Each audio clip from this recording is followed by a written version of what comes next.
Alright. And we're live. Moon, how's it going, man? How you doing? I figured we're gonna be in some creepy territory today, so might as well stick with the creepy music right off the bat. Whoa, DSV, Luvion, Nagato, how's it going, man? Pushkar, how's it going?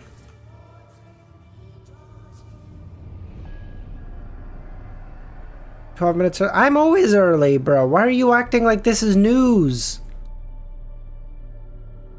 Justin, how's it going? Aegon, Zaza, Merlin, Romero, Philip, Milosh. How y'all doing, guys?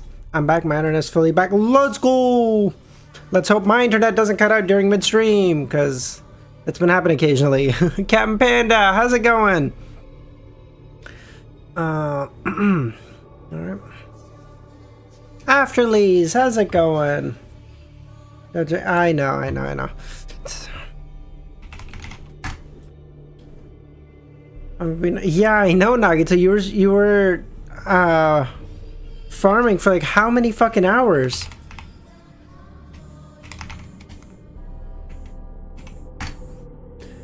Amnesiac, it has been a while, man. How you doing? Jobless. Only 6, yes, of course. I've been waiting for this moment. The perfect stars align when you're so close to the and the start of the start of the 6th.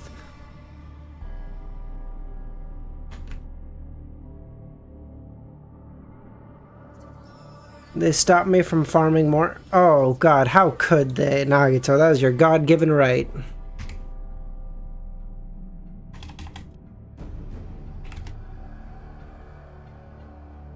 Okay. L-O... Loose? Okay, that's a good start. Been great. This stream is gonna be fuck yes! I know! Oh my god, we're here, man. We're finally in like the last upper echelons. Amon, how's it going, man? How you doing? Did someone make a I think so. Yes, Luvion. I saw 8 and 9 yesterday. Yes. I saw 8 and I loved 9. That was such a good episode. I think that's probably my favorite episode, and then the episode for Azek is probably second.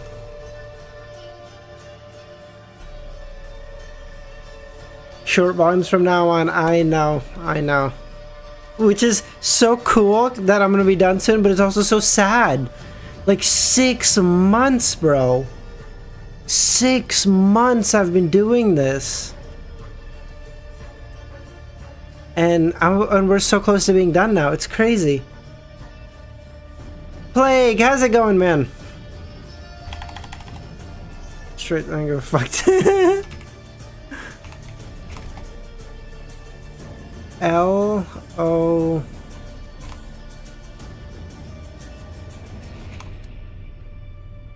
Fuck, I was hoping that would give me some information. How did you like that?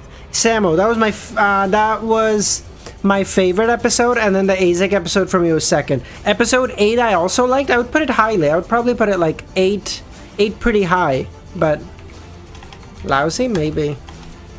I'm gonna have to take a chance. Oh shit, Zaza, nice, man. Thank you. Alright, let's go. Alright, 10 more minutes then we start reading. I'm so excited to figure out the powers of Scholar of Yore. Fuck, thorium. Nightwalker, how's it going, man? I hope you will not push yourself. Break down like easy. Break down? What do you mean? Okay, we're there. Is this the chapter I'm starting? Yeah, this is the chapter I'm starting with, 1138. Let me just get the title set up and everything, so when it's time, we can start reading. By the way, I don't know, can you guys hear the music okay? Because I fucking love the Witcher 3 music, dude.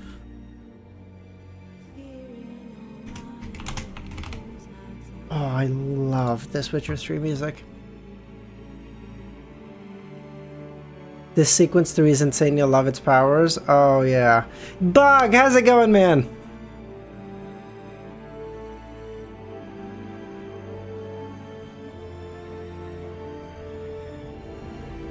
I feel like maybe we move the title chapters up here today. King, Godzilla. So we'll do the last 12, 13 chapters to finish volume 5, and then we might do a couple of volume 6 as well. Let's actually, you know what? This is like a, let's move it center now, because like this is like a good place where it's not in his hands. Oh, maybe this will work. Maybe this is better.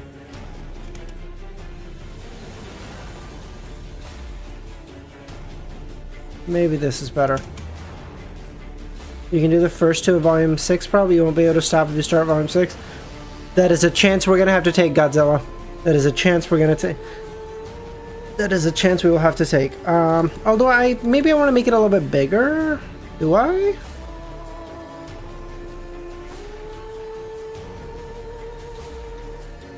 Am I fucking dumb, bro? How do I even make this bigger? Oh no, there we go. Is that... What a bro. ASG holding the title for us. ASG the go. Hell yeah. Okay. Remember, Easy started to break that. Oh yeah. Oh yes. Oh yeah. No. We're not doing any 30 chapter bullshit. I don't have that in me. Okay. I don't have that in me. Easy's a special character. Okay. He's a special character. I don't have that on me. I know, Nagito. Yeah, it's doing pretty good. This music is so good. Oh my god. By the way, are you planning doing longer streams or shorter ones? Luvion, from the way you guys are describing it, it's gonna probably have to be like, it's gonna probably have to be longer streams, because like, bro, it sounds like it's so cool that I'm not gonna be able to stop, so it's probably gonna end up being longer streams, because fuck it, sleep is for the week anyway.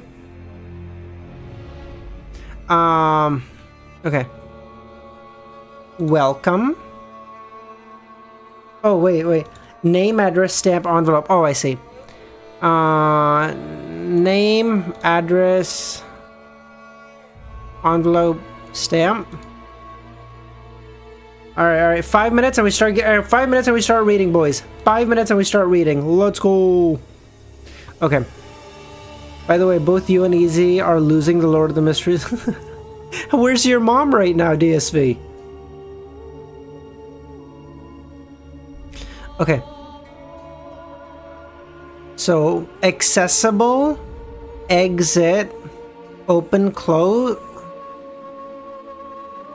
Fuck. Push, press? Thinking like doors or something? Okay, well, when did she start? Open, close, push, press?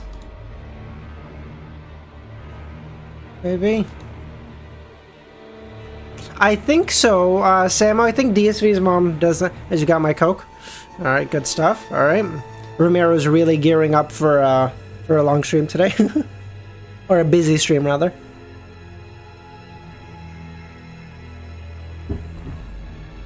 Did she start about the same time as you? No. Okay. I gotta lock in then. I can't lose to your mom. Hold on. Welcome. Open. Accessible. Handy? Shit! Fucking piece of shit.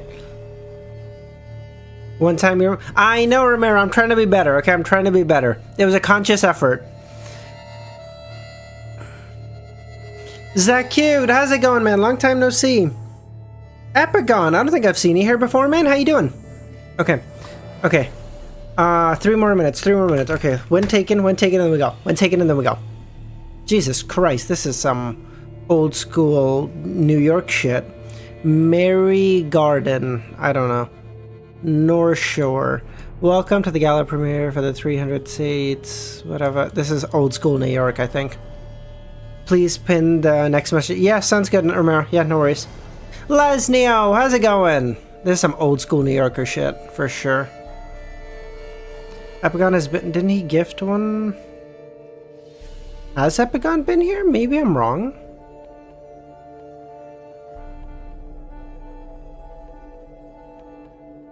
Ah, Chicago. Fuck.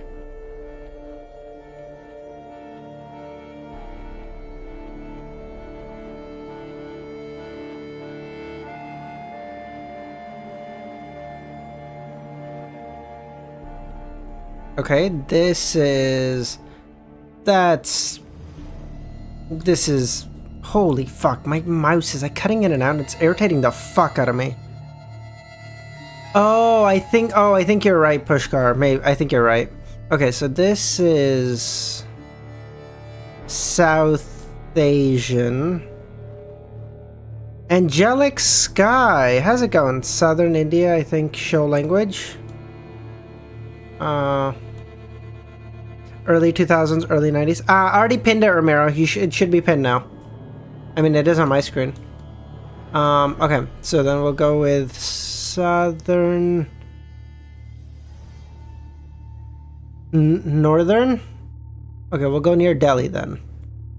No, this feels too run down to be Delhi. We're gonna go with like a smaller town. I don't know. Late 90s. The vibe gives me late 90s for sure. Oh, 77? Really? Alright, fair enough. That's earlier than I would have expected, but that's fine. Okay. This is like Indonesia or something, maybe?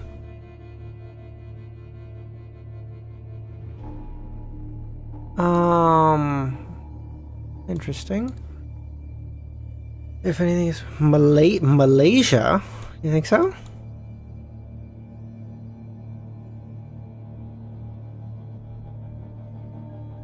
Indonesia, yeah, that's what I'm going for.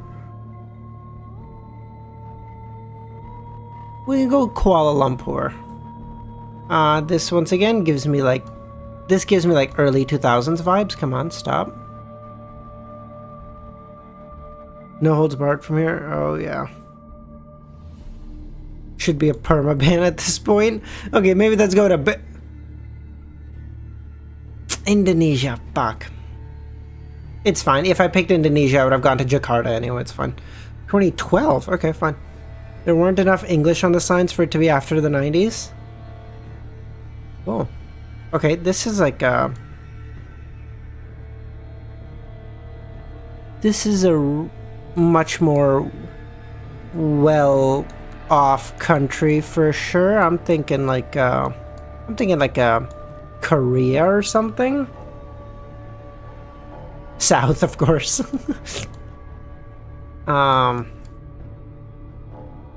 Seoul probably feels like a good... Feels like I played this in GTA. 2016 Seoul. Smokey, how's it going? Taiwan. Okay, richer Asian country. Oh, fuck. No, it's... Okay, no, it's fine. No, Milos, we're not selling. Hold on. Last one. Let me cook. We're gonna go Nepal in 1930. Let me cook. Oh, that's so bad. Oh, I don't think I could have been 11 points. I don't think oh, wow, that was bad. It's fine. Oh my god, my fucking mouse is starting to irritate the fuck out of me. Holy fuck, we're at 40 people already. We haven't even started reading. Boys, pile in. We're in for something today, for sure. Alright, let's go. 1138. Scholar of Yore. Alright, let's get this fucking show on the road. Let's go. Okay. In the highlands, on an altar with eyes, arms, heads, and organs embedded in it, blood red light surged out like a tidal wave, distorting into the shape of a deformed tree. Amidst a buzzing sound, the human bones, candles, silver plates, the gold boxes trembled, as though they could slice through one's spirit body. The surrounding supplicants instinctively bowed their heads and prostrated. Then they simultaneously came to a realization.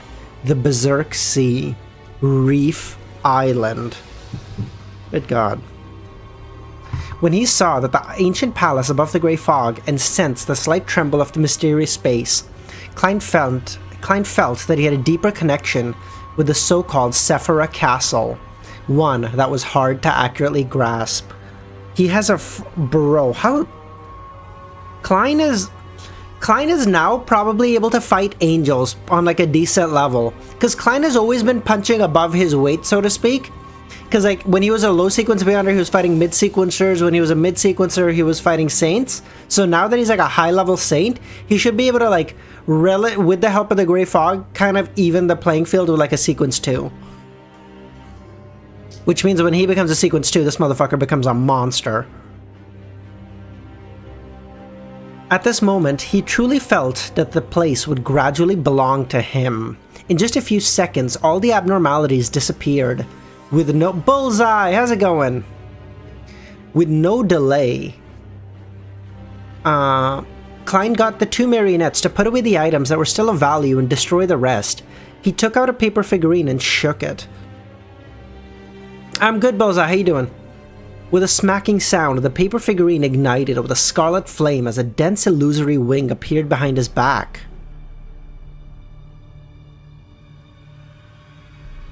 Gilgamesh, how's it going? When he saw this, Klein was stunned. He never expected a simple paper figurine would have the hint of an angel's embrace. Oh, it's come to this point where a simple paper figurine is like imbued with the powers of the Grey Fog to such a degree. Like he doesn't even need to do it. Oh, that's good. He then grabbed Quanos and Inuni and teleported, vanishing from the island. After using several islands in the Sonia Sea as a waypoint, he took a huge detour before arriving home to his residence in Backland.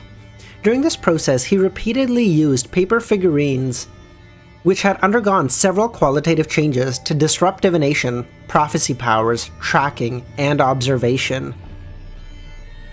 Phew! I didn't expect it to trigger the changes in Sefirah Castle. Man, it is fucking... Dude, fuck everything else. I'm just so glad to at least know the name of the fucking Grey Fog and not just call it the Grey Fog. Holy fuck. Like, even that feels like such a qualitative change in my being. It feels like I have some semblance of what the fuck is happening in this fucking story. Oh my god. Moon! Athmani, how's it going, guys? McSeely, how's it going? I didn't expect it to trigger the changes in Sefirah Castle, resulting in an inconceivable phenomenon. Fortunately, I was sufficiently careful and cautious, and wasn't careless. If I had advanced in Backland or the surrounding areas, Amon and Zaratul would have surely seen me. Klein heaved a sigh of relief as he hurriedly took 4 steps counterclockwise and went above the Grey Fog. After confirming that he was in a safe situation, Klein didn't stay long, and immediately returned to the real world, and with the help of cogitation, began to restrain his diverging spirituality. Oh, this is good. Can't mess with... Oh, love you too, Athmani.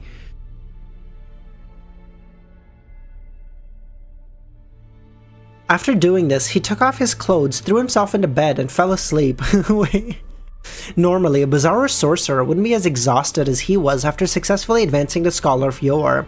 He would definitely have the energy to check his physical condition, but after traveling through history, Klein relied on his marks that could be traced back to a great distance, and his own mastery of ancient secrets that far exceeded his current level.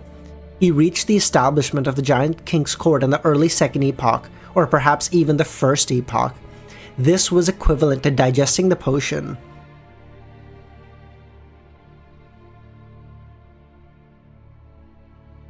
What? After a few hours of deep sleep, Klein woke up and rubbed his eyes. He sat up and pulled a pillow to prop himself up from behind and rubbed his temples. After 10 minutes of regulating himself, he was completely awake and began to inspect himself. Indeed, I've digested most of the potion right after consuming it? You're lying! At least 80%? Oh my god, dude, I was so... Oh my god! Dude, I talked about this a while back, where, like, Easy's theory came out true in, like, the weirdest fucking way. Easy thought he was gonna instantly digest the what do you call it? Miracle Invoker potion, but he almost basically completely digested the Scholar of Yore potion. This is roughly what I expected, but I wonder how much more ancient history I'll have to get before fully digesting it. He knows more than most angels? True. That's crazy, man. From the looks of it, the acting of a Scholar of Yore has two main directions. One is a scholar of ancient times, and the other is a scholar who studies ancient history.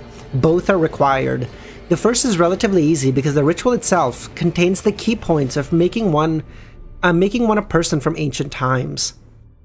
Once the advancement is successful, one can naturally act as a scholar of ancient times. The second point is rough. It would be alright in normal society, but this is the world with true gods, devils, and evil existences. Just gathering ancient information is risky enough. If I endeavor to gather the truth of history, I may die a horrible death at any moment. The more I understand, the greater the danger. Oh, so Klein is like on this knife's edge where there's a lot of things he shouldn't know before he becomes an angel because it could corrupt him. But those are the stuff that he needs to approach to learn to digest his potion to become an angel. So he's like right on a knife's edge. The reason why I know so much is thanks to the arrangements of a few existences, as well as a complicated fate that brings Sefirah Castle to me. Sound, how's it going? This makes me encounter all sorts of things. Of course, even so, I've already died once, despite being a true deity's blessed. What's more, other scholars of Yore? Changing the spot of Miracle Invoker and Scholar of Yore would make things relatively simple, but there's no such thing. In addition, the previous two meanings have an inclination towards ancient times. I have to pay attention towards the word scholar. What must I figure out from history before I can be considered a scholar? The seer has seen some stuff, yeah? Imagine how long it would take to digest if it's only 80% with all he knows. Oh, that's actually true. But Samo, I feel like there's bits and pieces that he now knows that makes it to learn other stuff. Like, you know how if you know X, Y, and Z, you can extrapolate outwards? I feel like the fact that he can do that probably means he can get that information relatively quickly. Now, it might take like 100 chapters, but like 100 chapters to digest a Sequence 3 potion is insanely fast. By the way, what's your opinion on the anime? I like the anime, Moon. I think it's definitely been different than the web novel, but I was expecting that. I didn't expect it to be a one-to-one anyway. I've enjoyed it so far. Autumn, how's it going, man?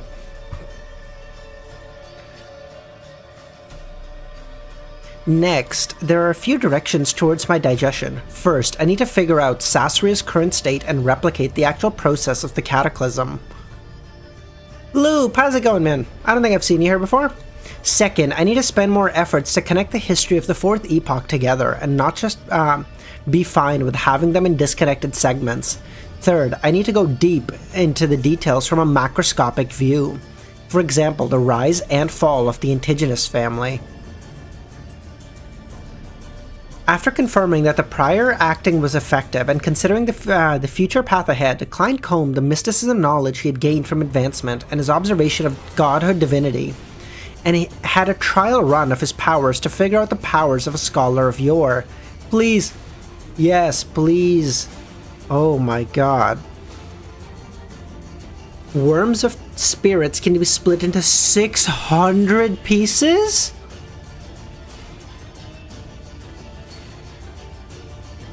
Does that mean he can have 600 marionettes? There's no chance, right? There's no fucking chance.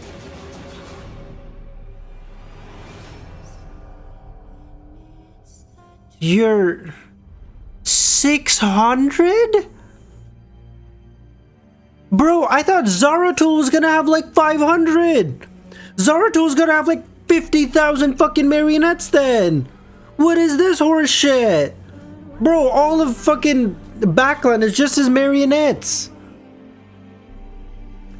The godhood patterns have also changed to a certain degree. It's even more complicated, and it can showcase concepts of strength, strangeness, and supernaturalness.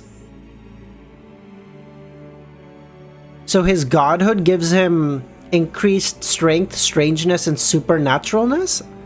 Okay. Least broken. This is so what the fuck? 600 Marionette.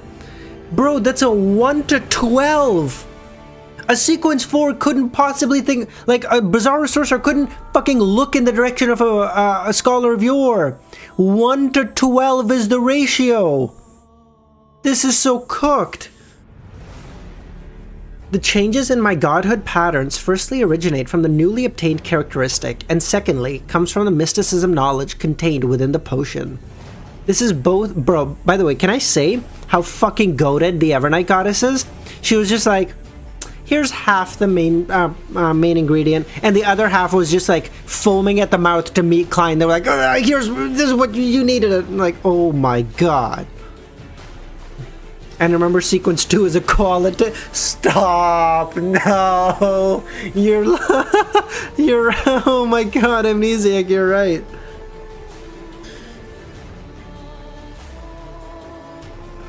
The changes in my godhood patterns firstly originate from the newly obtained characteristic, and secondly comes from the mysticism knowledge contained within the potion.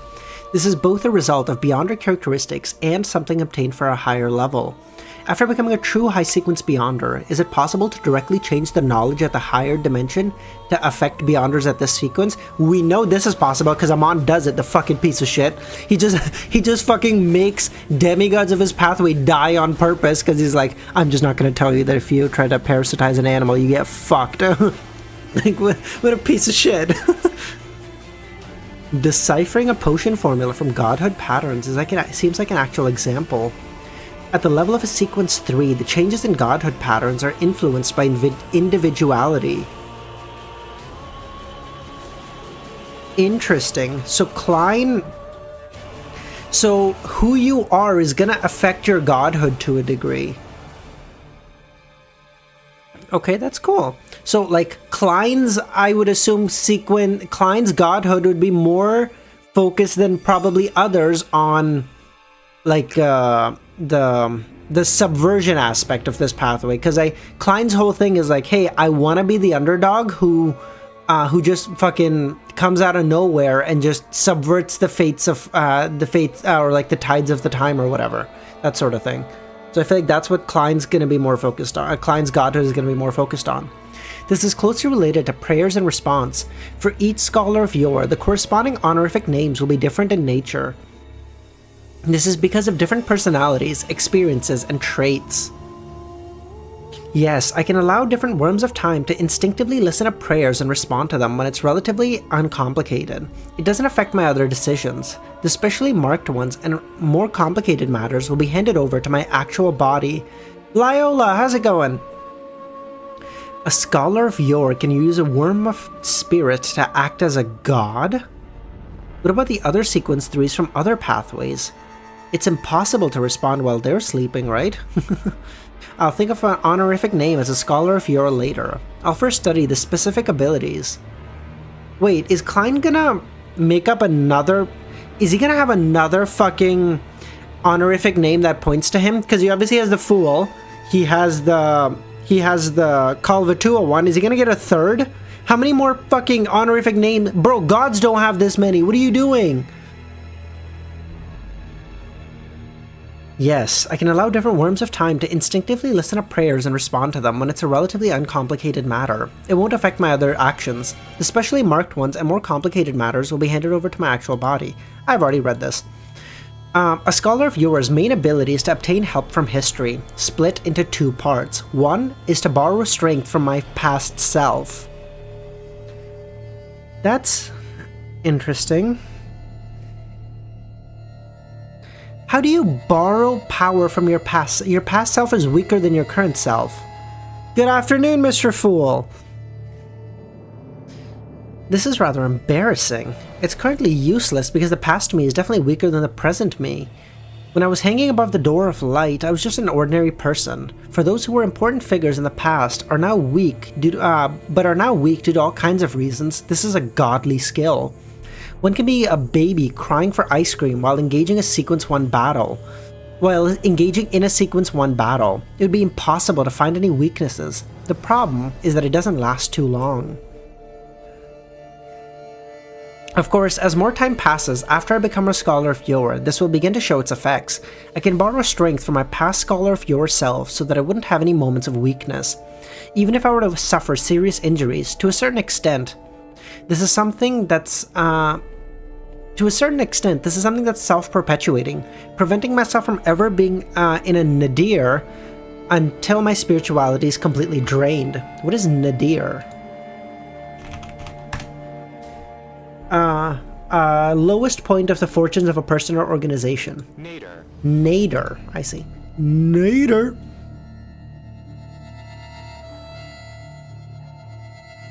Yes, before my spirituality is drained. Thank you, Nightwalker. Before my spirituality is drained, I can always borrow energy from my past self. There's no limit to the number of times. As for my current spirituality, even without the process of recovering it, I can borrow powers nearly 10 times a day, maintaining it for 5 minutes a time. Bro, imagine you go from like, you've got a Scholar of Yore, like finally at their wits' end, like this motherfucker has read through 600 marionettes, and you're finally close to getting him down, and he goes, gotcha, and then he just fully insta recovers for 5 minutes, and you're like, what? And then like you fight him for 5 minutes and you're like, oh, okay, your special revive has ran out, motherfucker, you're out of luck. And then he does it again and you just want to kill yourself. In a video game, of course. The second part is to summon images from the historical void.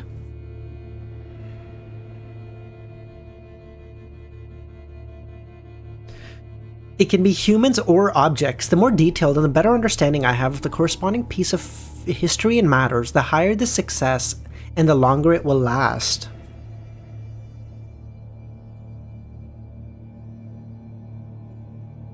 It's to summon images, but it's only images, right? Like he can't summon physical beings. Yeah, remember the fish. Similarly, the lower the target's level is relative to me, the higher the chance of success and the longer it can be maintained.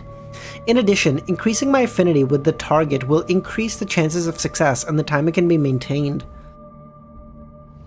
No, but it said you can summon images from the historical void, Milos. Not like you can't summon like physical things, no? Like you can summon the image of a physical thing, not the thing itself.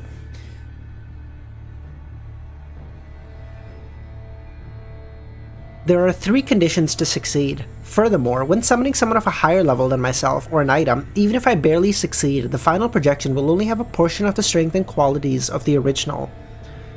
It can't be the one who's at full strength. Also, I can only maintain 3 images summoned by the historical void at any time, including those summoned by my marionettes. Motherfuckers correcting us. This is true, I'm sorry, MT. Even currently, even if it's the most ordinary item or something that was once mine, I can maintain it for 15 minutes at a maximum. That's a crazy amount of time though. In a battle, that's 15 minutes is an eternity. The fact that the target has to have a close relationship with oneself is worth ruminating. In essence, borrowing power from one's own body is a form of summoning. It's just that one's relationship with oneself is extremely close, so there's no possibility of failure. In other words, if I were to summon the important figures from the historical voids, it's best to establish a friendly relationship with them and maintain it for a long time. 600 marionettes, that is like insanity. Yes, if I were to summon Mr. Azek's projection, the chances of success would definitely be higher than projecting other angels. How is this a beyonder power? This is obviously studies related to EQ, relationships, and interpersonal communication. What the EQ? What is EQ? Oh, emotional intelligence, like emotional quotient, emotional intelligence, I see.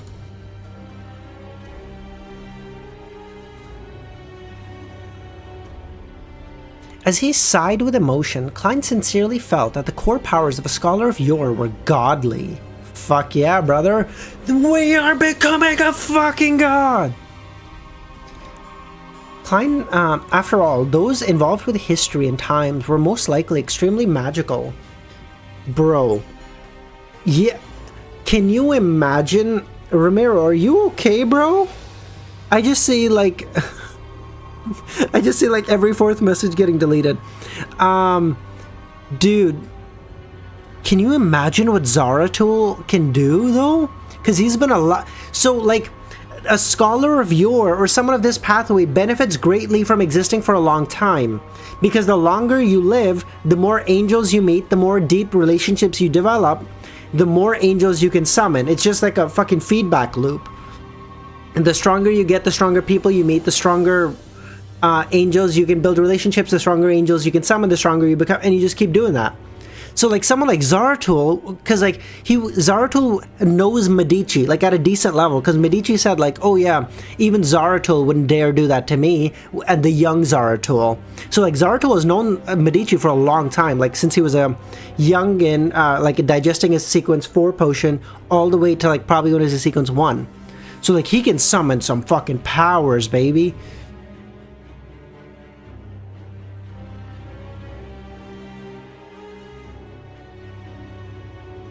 Hey, how's it going, man? No, we're on the first chapter, man. When summoning images from the historical void, there is no way to communicate with them. That's to say that a scholar of Yore can't interfere with history and change the past. From the angle of acting, this can be summarized as the witnessing of fate affecting the present and the inability to reverse the past. Apart from the ability to transfer certain parts of ailments, wounds, curses, attacks, prophecies, and observations to paper figurine substitutes, we can transfer prophecies?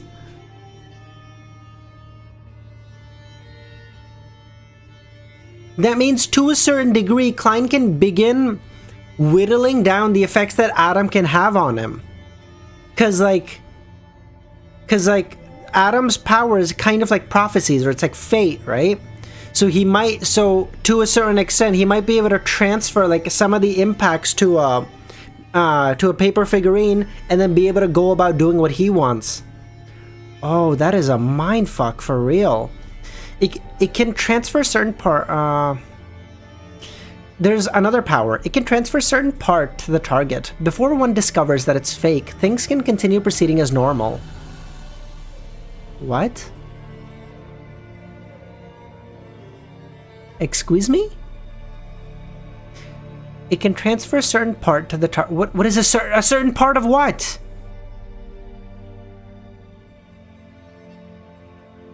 Things can continue. If anyone meets me shortly after losing their heart while their brain remains active, I can give them a paper heart. It can beat using the strength from history and continue circulating blood.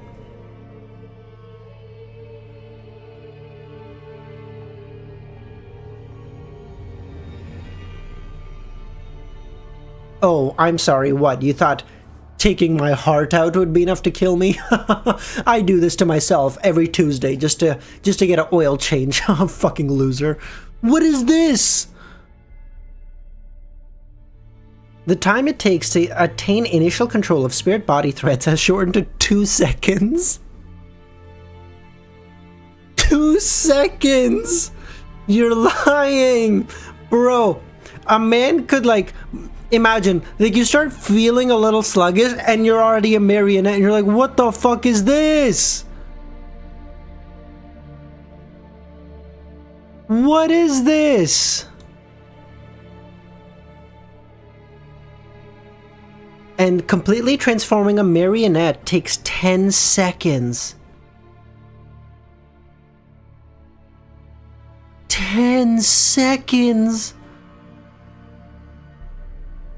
The maximum range for the 2 is 500 meters. The limit to swapping positions is 5 kilometers. Bro, imagine some piece of shit motherfucker from half a kilometer away turns you into a marionette. You couldn't even fucking Even if you realize you were fucked, what are you gonna do? He's half a kilometer away!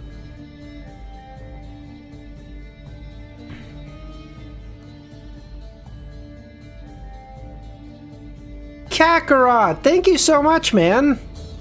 Thank you. There's like a... okay. Wait, hold on. Flame jump is also... Wait, by controlling a marionette, the limit to swapping positions is 5 kilometers? Bro, imagine this.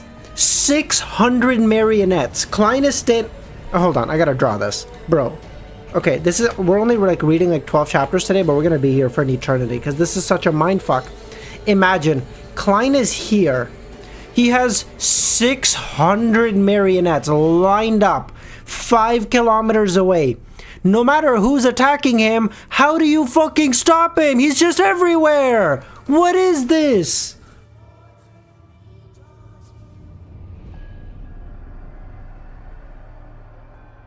Mr. Door with his teleporting abilities couldn't catch this motherfucker. Are you kidding me?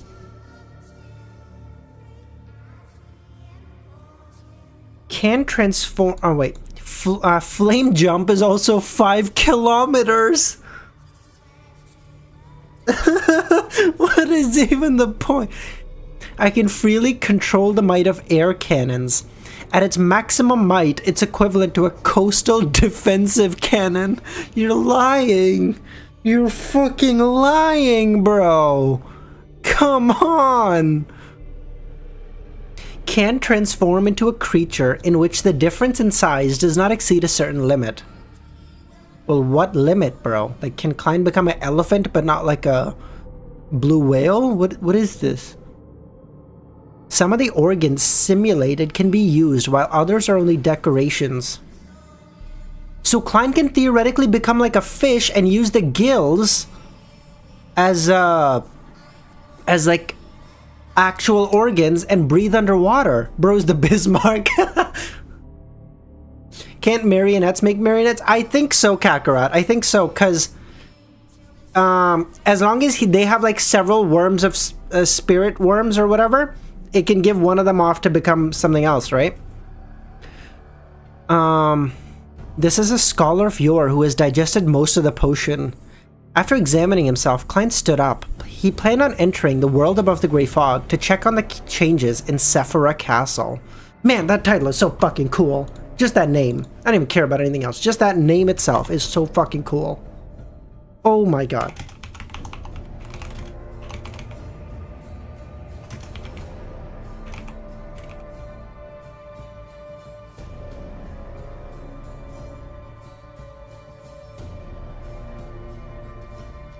Marionette networks. That is least, man, that is such a cool title.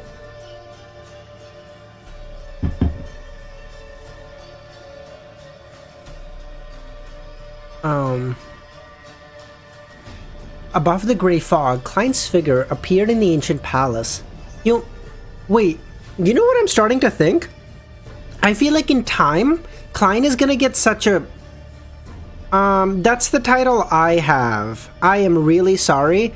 I don't know how to... Your name is in, what I'm gonna assume is... Chinese characters. It might be Jap... I'm sorry, I apologize. I don't know how to pronounce your... I just have no earthly idea.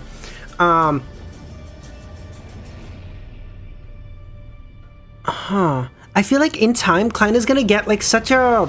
ownership of the Sefirah Castle that he can just teleport in without having to do the whole 4 steps counterclockwise, whatever. Like, he'll just be able to be like, and just pop in. Above the Grey Fog, Klein's figure appeared in the ancient palace. He looked around briefly and realized that there were a few changes. The most obvious point was that the state of the Grey Fog and its layout had been fully projected into his spirit body. These two, actually, dude, yes,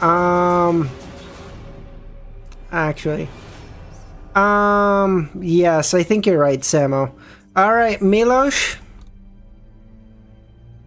Alright, Milosh, we're calling you up to the big leagues. Nah, we have four. We have four. Seems fine. Okay, you guys are fine. Okay, that's fine. Okay, that's fine. If you guys need help, then just let me know. But for now, if you guys are saying you're fine, that's fine.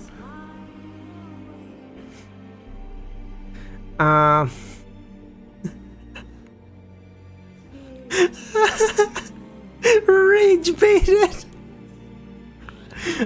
Wait, hold on. Even at a great distance, he could see the gray fog and that strange door of light. Oh, Klein can just see it all the time now. Oh, cool. But I don't know what that... bullying a kid. In the blink of an eye, the gray fog boiled. Wait, what? No, hold on. Apart from the palace that I conjured and the door of light that originally existed, there's nothing here. It's boundless and full of power of a high level.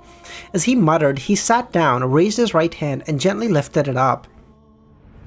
In the blink of an eye, the entire gray fog boiled. The mysterious space it carried quaked as beams of dark light emitted. Am I not? You are, Milos. You are my strongest soldier. When the light gathered, it condensed into a translucent angel with illusory wings on its back. As per Klein's will, it had the same level and power as an angel. It was majestic and sacred with an oppressive aura. Bro, what?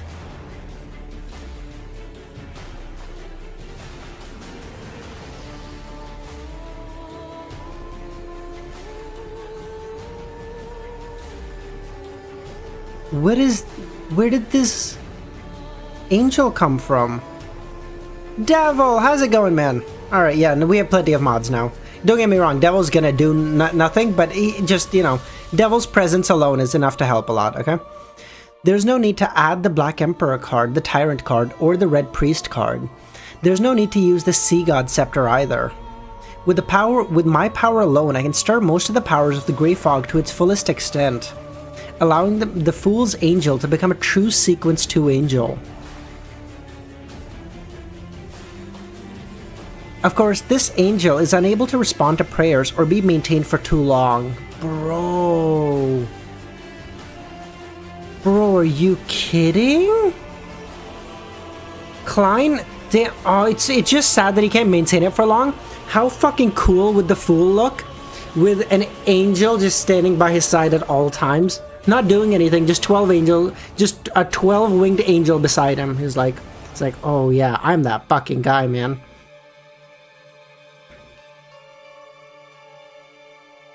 It can only exist in the Embrace form and within a few attacks, having some of the powers of the Domain of Miracles. Indeed, being able to revive is a gift of the Sefirah Castle. As for how many times I can be revived, I can't come to a conclusion right now.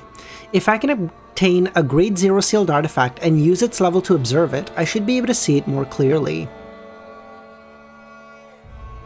I'll just treat it as one more time. It's not a bad thing to err on the side of being cautious. This reminds me to be careful and cautious. This is the way Beyonders of the Seer pathway survive. Unfortunately, this miracle can only be used for myself for now. Yes, at most, in order to truly possess and control this grey fog, I must become an angel or even a Sequence 1. It lives up to its name as Sefirah Castle. As for the strange door of light, its requirements are even higher. It's impossible to tell if there are any hidden dangers at the moment. Its requirements are higher than a Sequence, so Klein can only enter there once he becomes a god? Are you kidding? Mods, can you take the slow-mo down from 15 seconds to make it 5 seconds? Or... I feel like 15 is too long, no? What's the meaning of the existence of Sefirah Castle baiting transmigrators to revive the original creator? With a flick of his right hand, the holy and powerful angel dissipated in midair. The entire Sefirah Castle calmed down. Following that, bro, imagine someone, what do you call it? Audrey's like, Mr. Fool, I have to go to a special mission. I truly hope you could give me the assistance of your angel. And Klein goes, and an angel just pops up right beside him and he goes, no problem. You're like,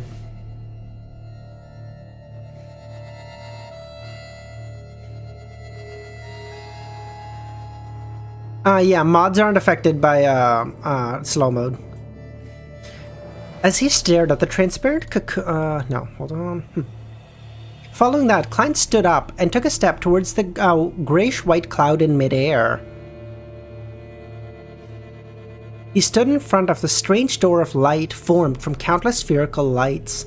The door of light was tainted with some bluish-black color. Each spherical light's essence was a transparent and translucent worm that formed into a ball. As he stared at the transparent cocoons hanging by the black threads, Klein extended his right hand and slowly reached out to the door of light in an attempt to touch it. An inch, 2, 3. His hand finally touched the edge of the door of light, but it passed right through, as if it was an illusion. However, compared to the previous attempts, the illusory door of light was clearly a little stickier, as though it was about to turn corporeal. An item that represents the essence of Sefirah Castle? After pondering, Klein returned to the grey fog, to the ancient palace in the grey fog. So it seems like this door of light, I think Klein mentioned this, is like, seems to be the essence of the castle, whereas the space that Klein is currently sitting in is like the outer edge of it, basically. So, like, you're telling me Klein, once he enters that door of light, is gonna become, like, exponentially stronger? You're, like, taking the fucking piss here. Without any delay, he left the world above the grey fog and began experimenting with his powers. I first have to get an honorific name. A prayer, response range for sequence 3 is a region. This range is different depending on the authority that one wields. Clearly, a Sea King's range is relatively far-reaching. Therefore, this honorific name of mine also has its limits. The protector of all the poor children in Backland? That feels weird. Why does that feel weird? That's so amazing! Someone has to be the... Oh my god!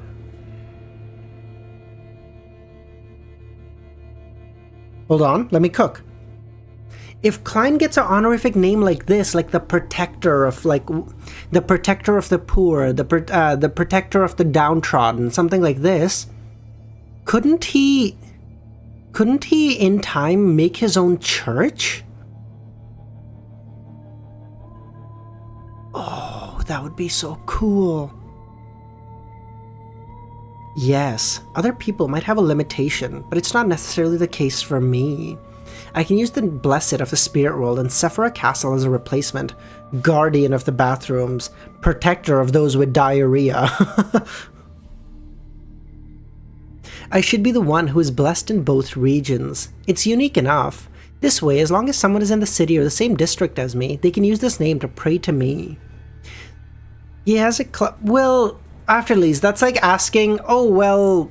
You know, the Evernight Goddess already had the rose, what the fuck was that? Oh my god, what was that fucking piece of shit called?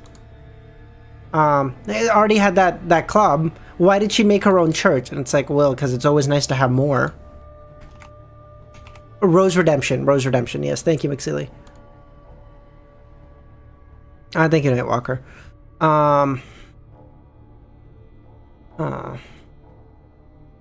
There's nothing I can do if we're not in the same area. I can't possibly do the same as throwing the Sea God Scepter above the Grey Fog, splitting a few worms of time to the world above the Grey Fog, and using Sefirah Castle to respond to the whole world. Although I can't confirm the relationship between Sasrier and ASG, this is enough to remind me to be careful with my avatar and marionettes. Although it's not as simple as splitting a few worms of time, a large number of worms of spirit have to be left in Sefirah Castle to achieve the desired effect. But I can't do that currently. Why not? What do you mean? What do you mean I can't currently do that? Step your shit up. Bro. We're almost an hour in and I've read like a chapter. This is gonna be a long fucking stream. Right, my mental state isn't too bad. I don't have a dissociative disorder, nor do I have the irresistible urge to become cold and terrifying. This means that the mark of the scholar of Yore in history is his anchor. Also, the Emperor's situation worsened only after he became an angel, causing him to have no choice but to rely on his believers as an anchor to anchor himself in place. I'm still a huge level away. Huge! I need to figure out what else can be used as anchors apart from believers to ensure nothing else goes wrong. He wrote his first line of the honorific name, the Blessed of the Spirit World in Sefirah Castle. I love how Klein isn't even trying to hide it anymore. He's like, yeah, bitch, I have the Sefirah Castle. Fucking bring it. Like, Jesus Christ, dude. After some thought, he began writing the second and third line based on his rich experience. The mystery stemming from ancient times, the witness of the extended history.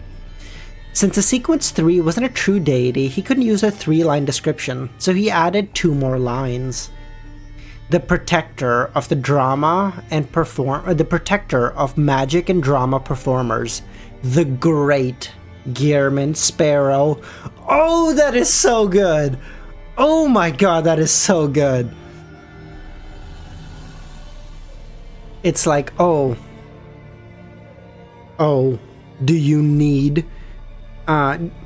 protection from the pirates? The great Gearman Sparrow is the one who shall bring you to the promised land. In fact, non-true deities could also use 3-line descriptions, but one of them had to rely on the level of a true god. For example, Klein could use the Blessed of the Evernight. Under such circumstances, it was essentially similar to a type of summoning incantation, not an honorific name for prayers, similar to that of messengers. If the messenger was a spirit world creature, the restriction of being a blessed of a particular deity was unnecessary. Therefore, it was often unknown what would be summoned, making it rather dangerous. Mr. World has an honor... Oh, I love how Mr. World is now gonna go into, No, wait. But then wouldn't that reveal Klein's secret to everyone? I mean, I guess most members of the Tarot Club don't know Sefirah Castle, but they will as soon as...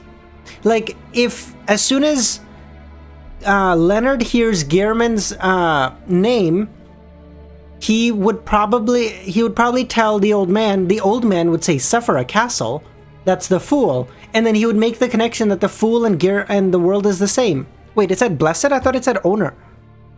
Oh, the blessed of the spirit world in Sefirah Castle. Oh, yes, that'll work. Oh, I see. Okay. After repeatedly deliberating, Klein controlled his marionettes Inuni and recited the honorific name in Hermes. After a few seconds, Klein raised his right hand and rubbed his temples. He didn't hear the prayer. What's wrong with this name? Klein deliberated a few times and came up with an idea. I might not be the only blessed of the spirit world in Sefirah Castle. The Hounds of Fulgrim also count. I have to add a limitation. After some modification, Inuni once again recited, the blessed of the spirit world in Sefirah Castle, the mystery stemming from ancient times, the witness of the extended history, protector of Backland, magic and drama performers, the great Gearman Sparrow. I pray for your blessings. I hope you can light up the darkness in front of me. That is hard as fuck. He's like, Lord, bring thy light in my moment of darkness. And Gearman is like, yes, my true believer. Oh my god, goated. Just as Inuni's voice faded, Klein heard the prayer. Furthermore, it was only heard by a few worms of spirits. It didn't affect his actual body. This is very different from the prayers coming from Sefirah Castle. It's clear. With a thought, his worm of spirit gave a response based on the rules he had set ahead of time. With a whoosh, a ball of fire appeared in front of Inuni. It floated in midair, illuminating the entire room. That's crazy. Just like a small part of Klein is able to answer the whole fucking thing? That's insanity. So Klein doesn't even have to consciously, like, he would just be passed out sleeping, and like a couple of worms of spirits will just answer prayers. That's amazing. Not bad. If I have to use Hermes to pray, I have to set up a ritual and draw symbols. As for the essential oils and herbs, it doesn't matter if they're provided or not. If I am someone who will be pleased by these things, the symbols are formed from the scrolls representing history, the complete eye that represents witness, and the lines symbolizing change. For the time being, Klein had no intention of spreading his honorific name. Why not? After all, letting others know that Gehrman had reached Sequence 3 would be a case of him losing a trump card. Fair. Furthermore, he always had an alternate identity as the Sea God and the Fool. There was no need for a new honorific name. So wait, I'm so curious. Can Klein temporarily increase the powers of others as well? So can Klein temporarily bring back the power of Azek from history and give it to the current Azek for like 5 minutes or 10 minutes or whatever? With a snap of his fingers, he lit the paper of the honorific name of Gehrman on a table. A scholar of Yore also has the means to create a grey fog to lower the temperature. But it's not a core power. Next, I have to summon a projection from the historical void, who should be my first volunteer. He half closed his eyes and allowed his godhood to use a portion of his spirit to enter the grey fog and roam amidst history.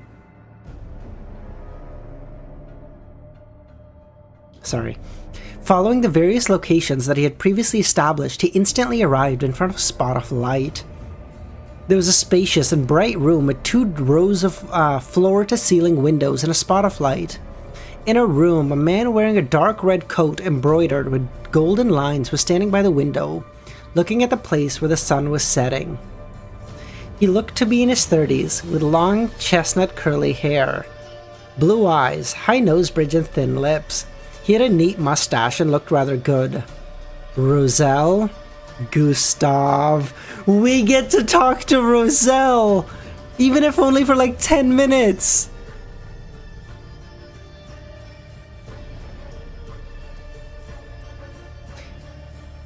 In a street in the North Borough, a thin-faced young man with a wide forehead and a monocle was sitting at a coffee shop by the side of the road.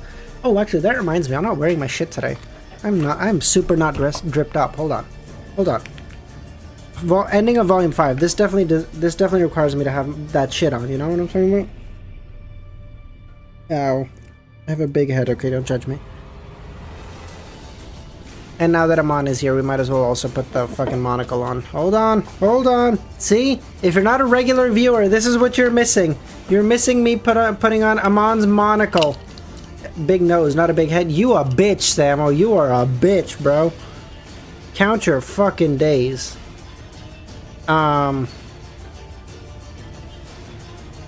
This is what you're missing. Just want you to know that. In a street in the North Borough, a man wearing a monocle was sitting in a coffee shop by the side of the road. He held a fountain pen and thought seriously. He raised his other hand and pinched his monocle as he wrote down, "The Blessed of the Spirit World in Sefirah Castle." Then the fountain pen stopped moving, as though he had not thought of what to write next. Did he steal the thought from, like, Inuni's head? What the fuck? How did he know that? That dude... Bro, Justin, that's so mean.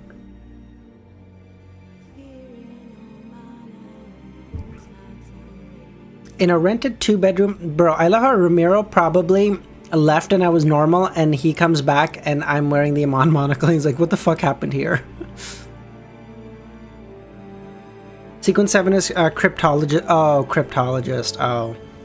In a rented 2-bedroom apartment in the East Borough, Klein took out his pocket watch and opened it. He had already made an appointment with Miss Sharon and Merrick to meet at an uninhabited house tonight. Tanab, how's it going, man?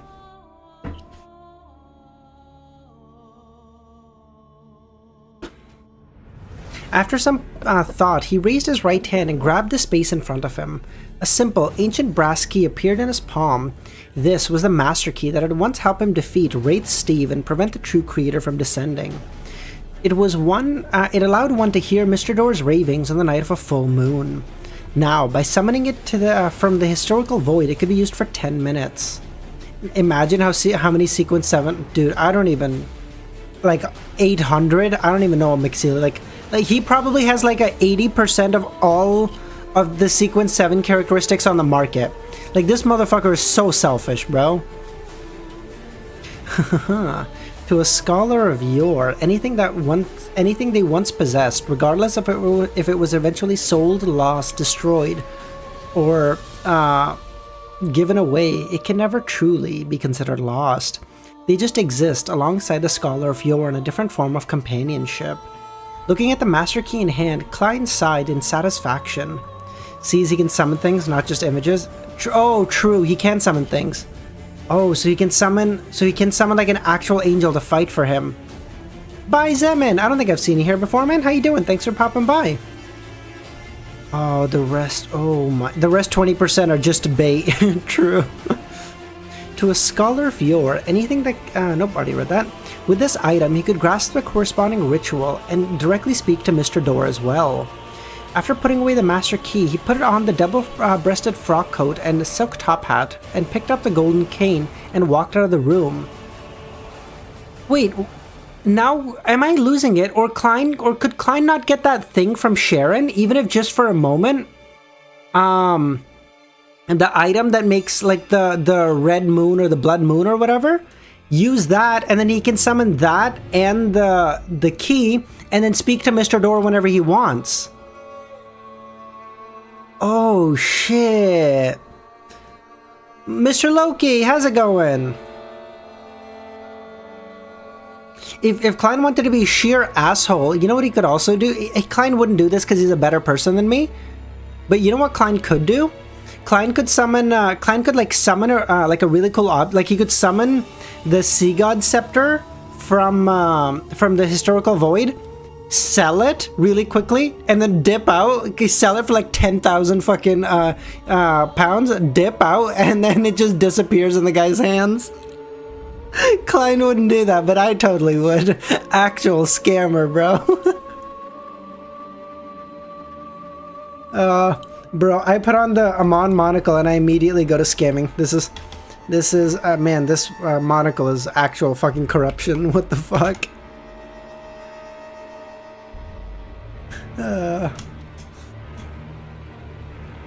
Sell it to the church's storm.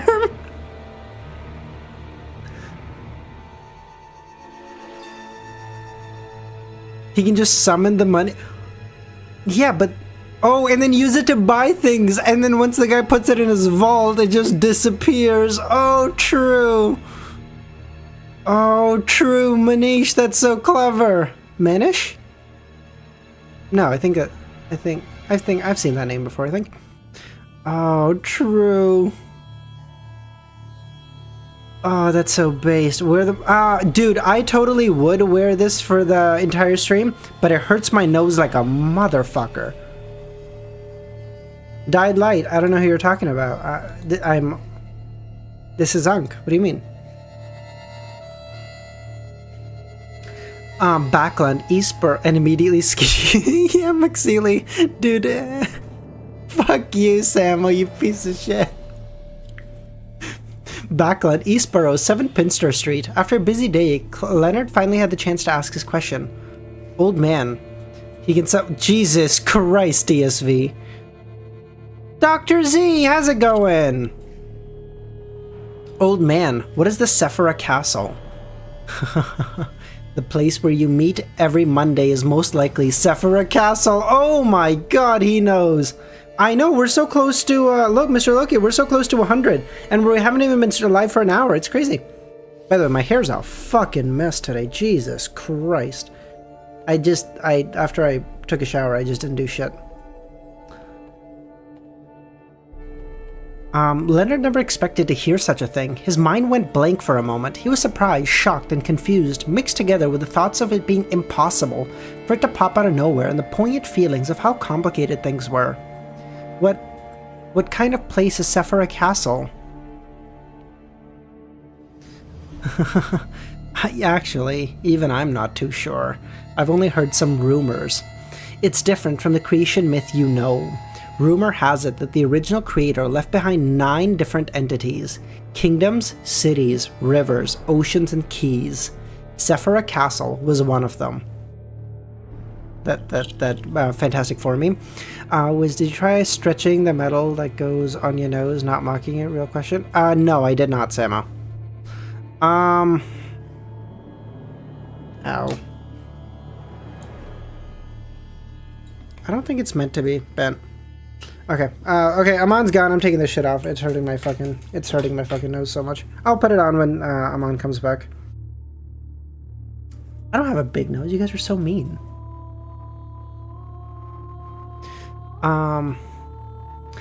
It might actually not be a castle, but be something else. As for what it is, you may know better than me.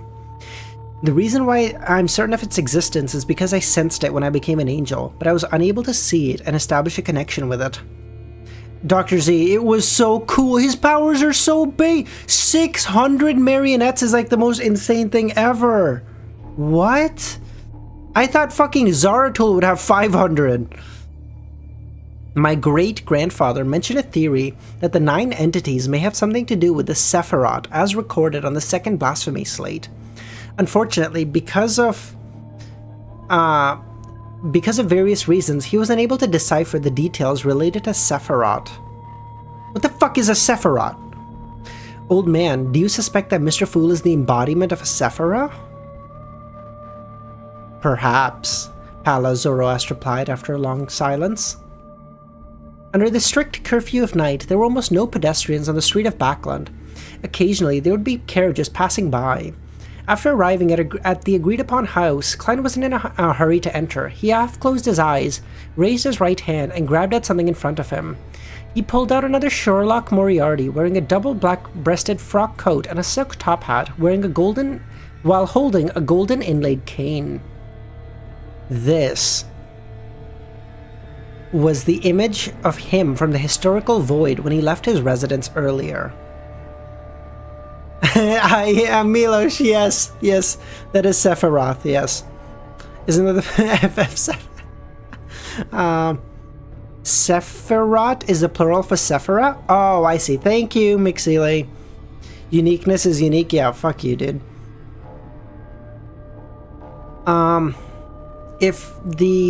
Wait, hold on. According to his previous experiments, Klein knew that this was the mysticism principle of a unique shared consciousness in time. To put it simply, everyone was unique. If one's true spirit body remained sentient, the projection wouldn't remain sentient. It was at the same time when summoning projections of the deceased from the historical void. As a result, Klein suspected it to be attributed to his insufficient level. Holy fuck, I'm having a stroke. In short, his projections could only engage in more mechanical and instinctive battles. Something that was unknown to the scholar of Yore had prevented him from giving the corresponding answer, even if he experienced it for themselves. This confirmed one of Klein's guesses. Those fragments of a scholar of Yore that he could see in the historical fog was something he had learned earlier in life and studied. Simply put, the fog needed a scholar of Yore to light it up, bit by bit. Of course, Klein also suspected that if the historical fragments of the same matter had been mostly lit up, the rest would very likely be presented naturally. So wait, Klein might be able to have a chat with Roselle now, right? Because, like, he saw him, and if he saw him, he might be able to summon him. And if he's able to summon him, he might be able to talk to him. Oh. He can, like, ask him so much stuff, like, hey, are you still alive somewhere? Where are you? You're not alive. Okay, no problem. How do I stop this fucking ritual? Like, so much stuff. Talk to, At least the... Of course, Klein also suspected that if the historical fragments of the same matter... Oh, nope, already read that. At least the corresponding ability won't be lost just because I don't understand it well. As long as there's the projection of the historical void, that state will be a complete snapshot. That's enough. Klein looked at the projection that could only act on instinct, and the body suddenly vanished, entering the grey fog once again. Since the Hounds of Fulgrim weren't full scholars of Yore, could live in the historical void, there was no need that a true scholar couldn't. The only problem was that there was a time limit. In addition, if time dragged on, the marionettes in real life would definitely die. However, this would only change the form of companionship it had with a scholar of Yore. I love how it's like, oh, you died? No problem. I'll just summon you when I need you then. Yo, man. How's it going, man? As Klein's body entered the grey fog, his consciousness suddenly came alive in the projection. Did you see the cute dog? Wait, what? Oh, the Hounds of Fulgrim? Yes. He raised his hand and pressed down his top hat while wearing the face of Sherlock. As Klein's body entered the grey fog, his consciousness came alive in the projection. He raised his hand and pressed down his top hat, wearing the face of Sherlock Moriarty. He came outside of the house. Following the agreement, he took out the master key and placed it against the lock, turning it gently. His figure appeared in the room. Under the crimson moonlight, he quickly surveyed the surroundings. The sofas, cupboards, high-backed chairs, coffee tables, and other furniture were evidently old. They seemed to come from a previous century. In the dark environment, a gothic regal dress and a matching bonnet. Sharon suddenly appeared on a high-backed chair. Dude, I love how Klein at one time was so much weaker than Sharon. Because wasn't Klein like a sequence 8 and Sharon was a sequence 5 when she was his bodyguard? And now she's 4 and he's 3. And an 80% digested 3. Like, this motherfucker is like... Oh my god.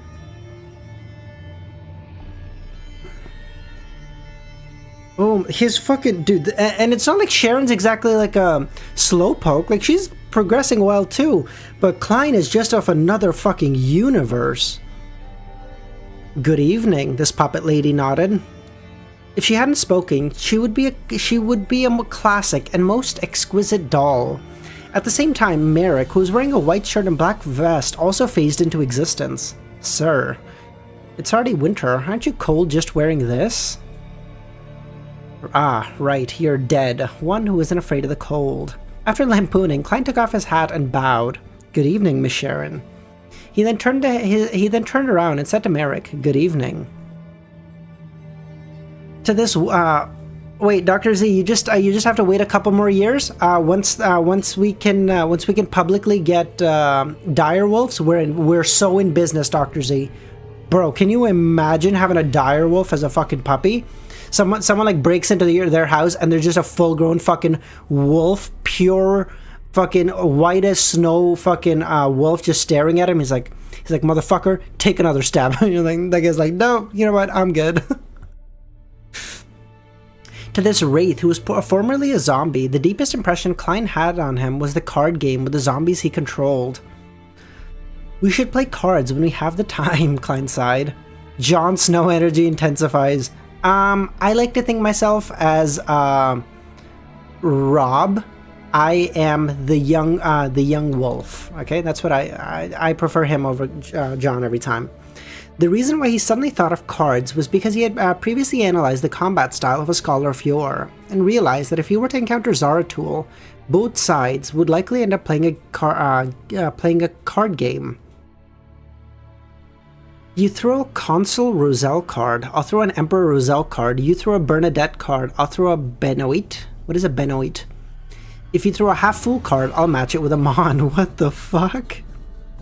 The one that lost everything because he couldn't... You know what, Ramiro? A man does foolish things for love, okay? God, a man does foolish things for love. Shut up.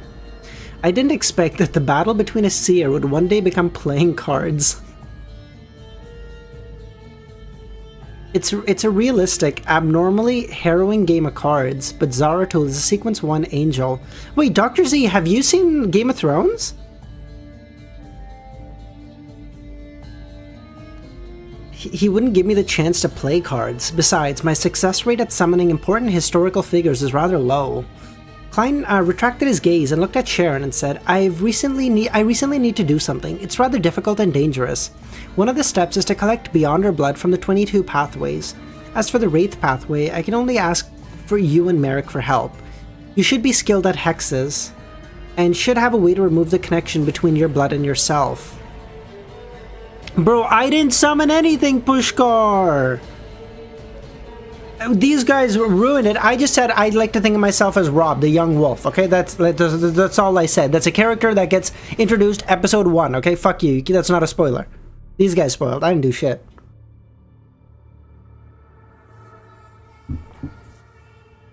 In fact, he could have just attempted to summon Admiral of Blood Senor on the spot and mix his blood into the porcelain jar, but he didn't know if it would be effective, nor could he divine it.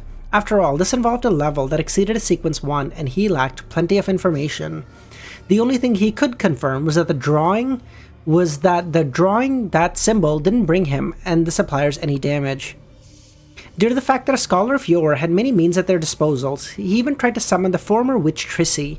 He easily subdued her and smeared her blood onto Roselle's travel, but it was useless. Milos, what did I spoil, motherfucker? Tell me, what did I spoil? After some thought, Klein believed that a logical contradiction in the timeline had appeared, preventing him from success. Bro, imagine how fucking broken that would be, though. If Klein could summon, like, the former Zaratul, who's like a sequence 7, summon him, take some of his blood, put him in Roselle's travel, and then just be like, get fucked, loser.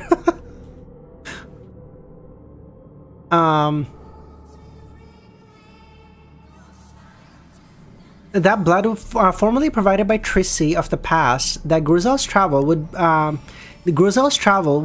pull in would definitely be the former Trissy, so it was equivalent to changing history. Since history— you are a bitch, Milos. Since history couldn't be changed, the experiment failed. After listening to Sherlock's request, Sharon said, "Okay, how much do you want?" Miss Sharon's reaction is exactly what I thought. 1 tube would suffice. Sharon raised her right hand slightly. The glass tube seemed to possess a life of its own as it flew from Klein's palm over to Sharon. Right on the heels of that, the doll-like lady's right hand landed on her left wrist. Her nails grew long and unusually sharp. With just a light stroke, a wound opened up at her wrist, blood seeping out, but it didn't drip down. It floated up and entered the glass tube. I love how Sharon is like maximal aura farming. Like, she could just let it drip into the jar, but she's like, no, I control everything.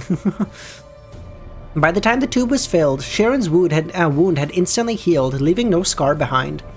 The stopper jumped into the tube and spun a few times to seal the tube.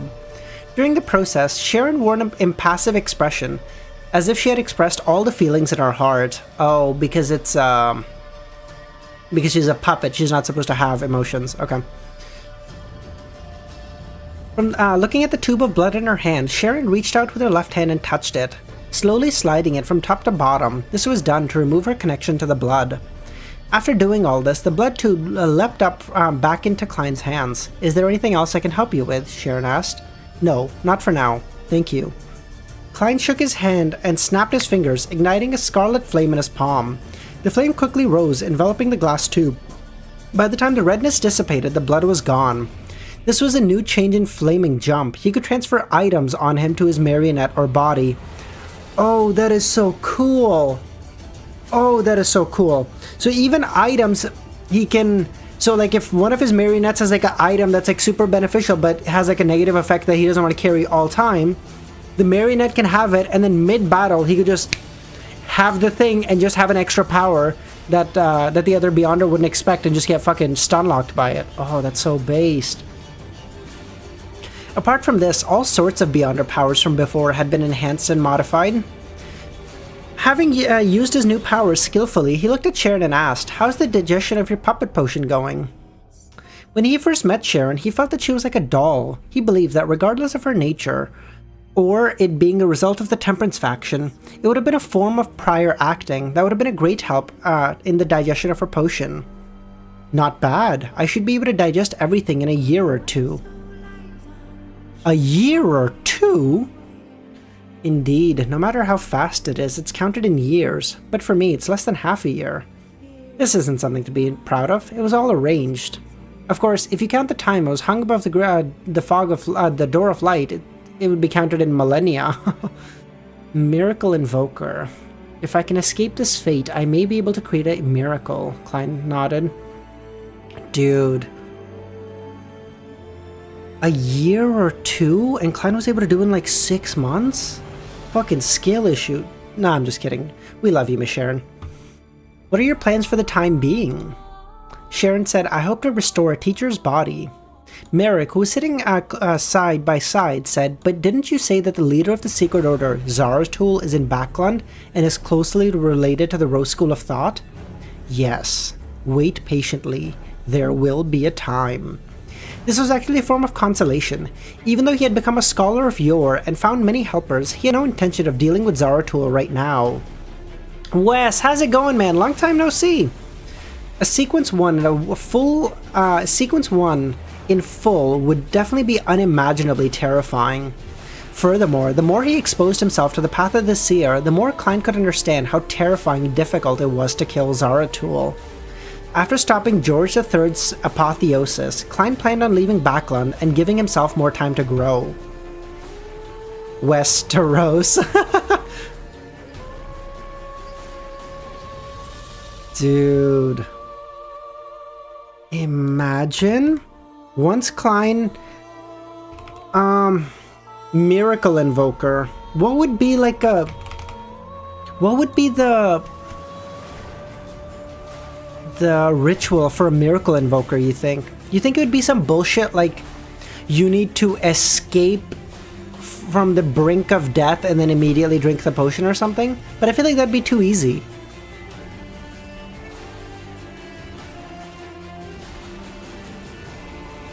Sequence 1 is I can't even imagine how many fucking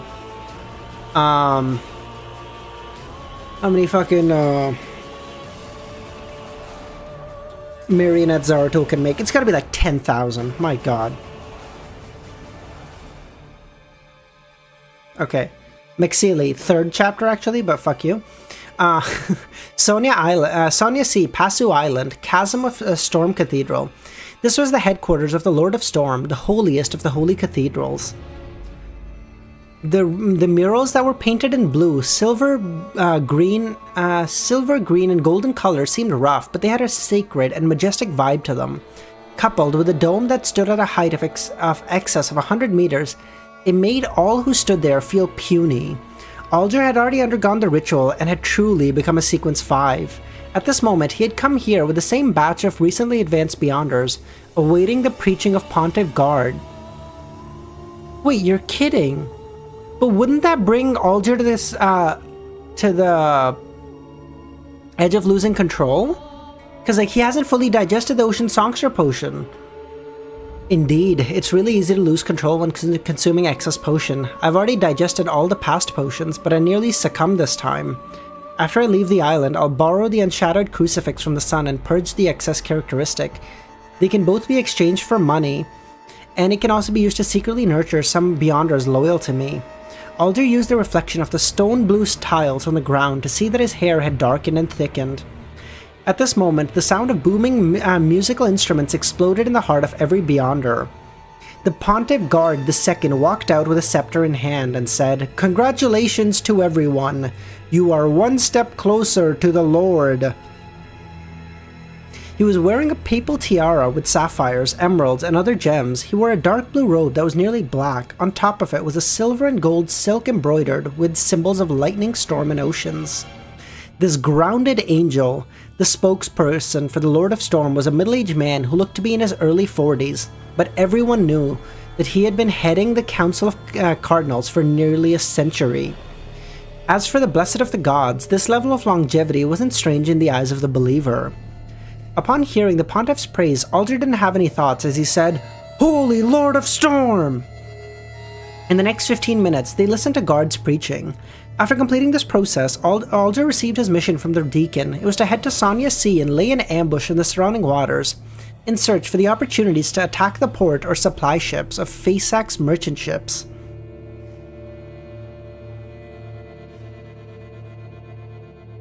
Romero, did he just time out Wes? Backland, Empress Borough, inside the Hall family luxurious mansion. Just as Audrey put on her blue cloak in preparation to bring her golden retriever Susie and Annie to the others of the Bursary Foundation at Phelps Street, she saw her father, Earl Hall, enter through the main door.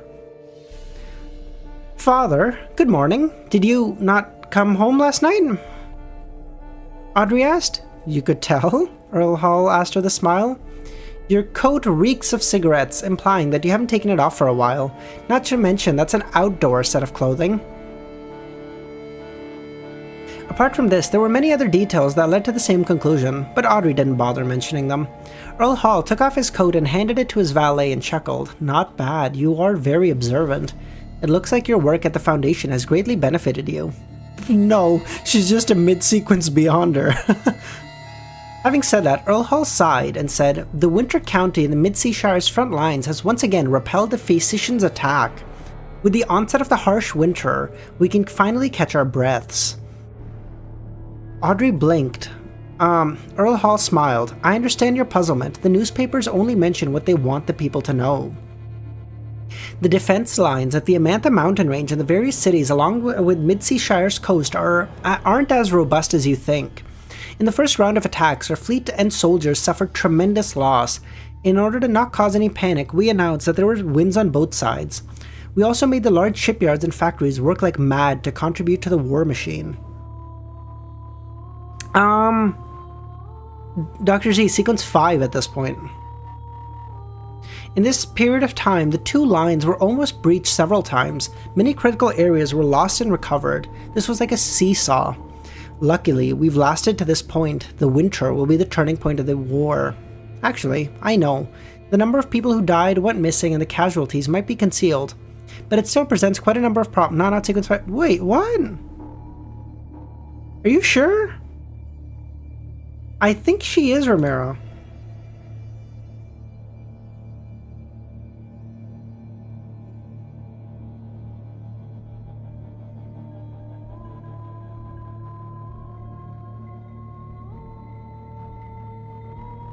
Aha. Another win. Put it in the history books, boys. That's great. I hope we can restore peace quickly, Audrey said. Oh, good lord. His Majesty plans to give a speech to everyone in the kingdom on Saturday and tell them that we will prevail. Am I just shitting myself for, like, calling all these people into a When the time comes, the cities and villages will be gathered at their respective squares. The latest technology will be used to allow everyone to hear their speech. Isn't this what is gonna happen when he's gonna advance because he needs everyone concentrated?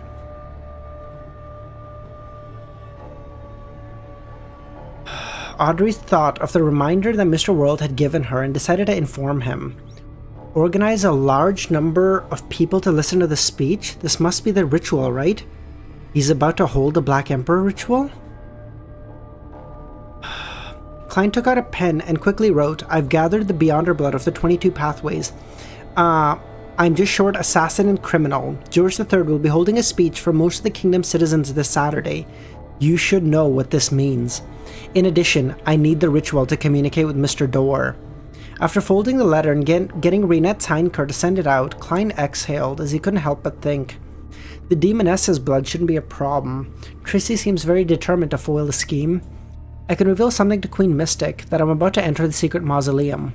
Although her main goal is to revive the Emperor, and she's unwilling to make an enemy of George III, the Emperor may not be able to return if George III succeeds. I'm waiting for the Chief of the City of Silver to return to provide the Devil's Blood. The hunting team that he had led has set off for more than 10 days. They should be returning soon. In theory, there's still time. There's no problem. If not, I'll use the two contingencies. First, use the Blatherer's aura to replace the blood. Second, summon the devils that I've encountered in the past and extract their blood. In a room in the Backland Bridge area that didn't look anything special, Trissy reached out and retrieved the letter from the mirror. She opened it and her brows gradually frowned. It's finally happening, Trissy thought. She smiled and muttered, I've killed so many people and caused so many tragedies. Even if I die this time, it won't be a total loss. After a few seconds of silence, Trissy took out the glass tube from her black dress pocket. It wasn't her blood, but another demoness's. Her name was Sherman. Shermaine.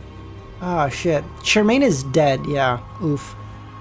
As a qualified senior demoness, Trissy had found an opportunity to take some of Shermaine's blood while nurturing her.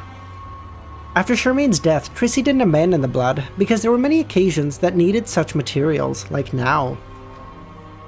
City of Silver, in a particular residence, as the lightning frequency increased, Derek got out of bed, lit the stove, and grilled some mushroom bread. Oh, that's awesome! Wes, yes, I did watch episode 8 and 9 yesterday. Hey, good for him. He's actually getting some actual food. This bread was more exquisite and delicious than the original black-faced grass. He loved it very much. He looked forward to eating it 3 times a day. The only problem was that the yield of the mushrooms that could make bread wasn't too high. Due to the limited number of monster corpses, every resident was only limited to 1 claim a week, enough for 4 or 5 meals. After thousands of years of hard work, the areas around the City of Silver were relatively safe, with few monsters. Derek heard that someone had deliberately placed himself in darkness to hunt monsters for the nurturings of mushrooms. Then he was eaten.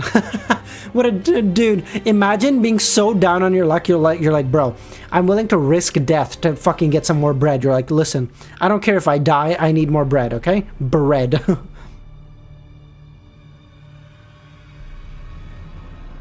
These mushrooms made everyone feel optimistic. That's not good. Derek thought of the wistfulness that the chief, before the chief left, he picked up a jar and obtained from another city ruin and poured out some of the white milk. Frankly speaking, he didn't like milk, but it was described by Miss Justice as something that could help humans grow. That was enough to move him. Bro, he doesn't like milk? Oh, he might be... Oh my god! They shouldn't give him milk, I just realized! They haven't had milk in thousands of years. Everyone in the City of Silver is almost certainly highly lactose intolerant.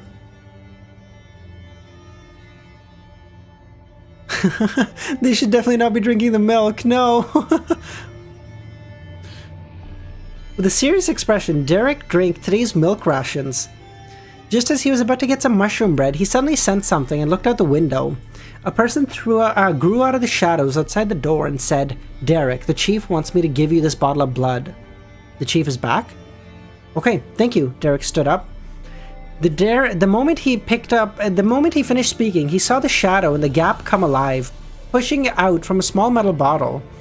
Derek knew very well that it contained the devil's blood that Mr. World wanted.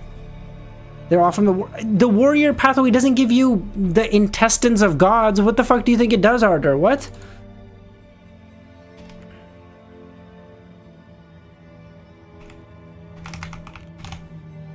Milosh, do you think people with lactose intolerance don't have breast milk or like formula? What are you talking about? I have to assume that's a rhetorical question. Warrior in the bathroom too. Yeah, he's having a fucking fight with his toilet. Jesus. After removing the paper angel wrapping in the ceramic jar, Klein poured out the bottle of devil's blood in it and stirred it with a glass stick he conjured. Phew, I finally gathered everything. He looked up for a few seconds and sighed. This way, he'd still had enough time to prepare for the ceremony. Good short content? Oh, true. As for whether the assassin in Devil Blood had enough time to be rid of the connection of its original host, he wasn't concerned. He had confirmed that the original owner of the 2 sets of blood were dead. Klein is the god of bathrooms, Derek will be fine. Do you think mushroom milk has lactate? I would assume so, Gilgamesh. He divined that the origins of the assassin blood to figure out if it was Trissy. If it did, he considered leaving some of it behind and smearing it on Roselle's travel after everything was done. But he was disappointed, but not surprised, that it wasn't Trissy's blood. The Demoness pathway also has the Instigator sequence, requiring a high level of intelligence. The Instigator and Conspirer potion should have the effects of increasing one's intelligence. Otherwise, Danitz's future would be bleak. I love how he's like, Danitz is too stupid to be a fucking conspirer, bro. If it didn't give him the IQ boost, he'd be cooked. He then returned to the real world and began browsing the ritual that Trissy had provided. It was a ritual that could help him speak to Mr. Door, a total of 9 gems. This is so extravagant. As a tycoon who had donated quite a bit of money, he had nearly 30,000 pounds in liquid assets. 14,000 pounds in cash, 15,000 pounds in gold bars, and some change. It wasn't that he couldn't afford the gems, they were just too wasteful. After thinking for nearly 10 seconds, he decided to try and use the images from the historical void as stand-ins. Bro, he's such a cheap motherfucker, bro. He could just buy the, how much would those 9 gems cost? Like, less than 1,000 pounds? But he's such a cheap motherfucker. After all, he had no intentions of pleasing Mr. Door. Once the ritual ended and the gems disappeared, Mr. Door couldn't do anything to him. If that doesn't work, I'll buy it at the jewelry store, Klein thought. I am so excited to talk to Mr. Door. I feel like Klein's going to be the one guy who's able to ask him like really, really coherent questions. Weren't you thinking about scamming 15 minutes ago? Shut up, Hope. Who's asking? Maybe. He pulled out an ancient brass key from the air. This was the key to summon Mr. Door, the master key. After that, Klein grabbed at the air in front of him and solemnly pulled out the object from thin air. The item emitted a tranquil glow in the shape of a full moon. The Scarlet Lunar Corona! Let's go! That was the monocle's influence, truly, I apologize. It was a Scarlet Lunar Corona that currently belonged to Sharon. It could create the effects of a full moon. If you only wanted to hear what Mr. Door was shouting, this would have been sufficient. There was no need to hold any more ritual. But his goal was to speak to the King of Angels. After placing the Master Key and the Scarlet Lunar Corona on the altar, he recalled for a moment and reached out his right hand and pulling out a handful from thin air. This time, he took out a gorgeous necklace made with studded diamonds and jadeite. I don't know what jadeite is. My experiences as Dwayne are rather useful and all. Otherwise, how would I have come into contact with so many female members of high society and dance with them, allowing me to see the accessory of different styles and materials?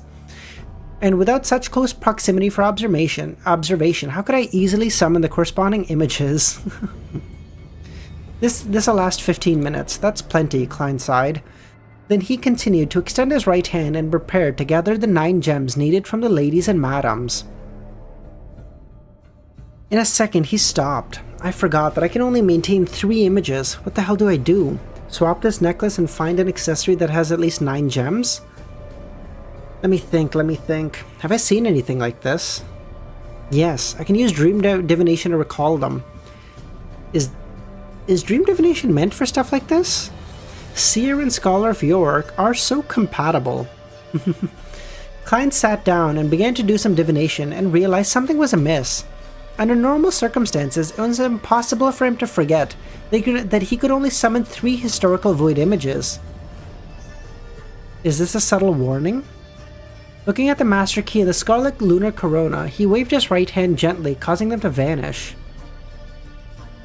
No, Milos, no more Mr. Door, please, I've seen too much. He then went above the grey fog and conjured a pen and paper and wrote, "Speaking to Mr. Door now is dangerous." This divination was clearly directed at Mr. Door.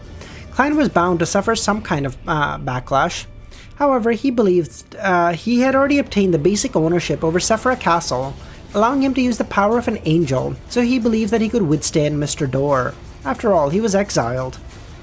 He removed his spirit pendulum and did a divination. Without a sound, a shadow flashed across his mind. It seemed to completely screen his spiritual perception. He opened his eyes and saw that the topaz pendant had shattered.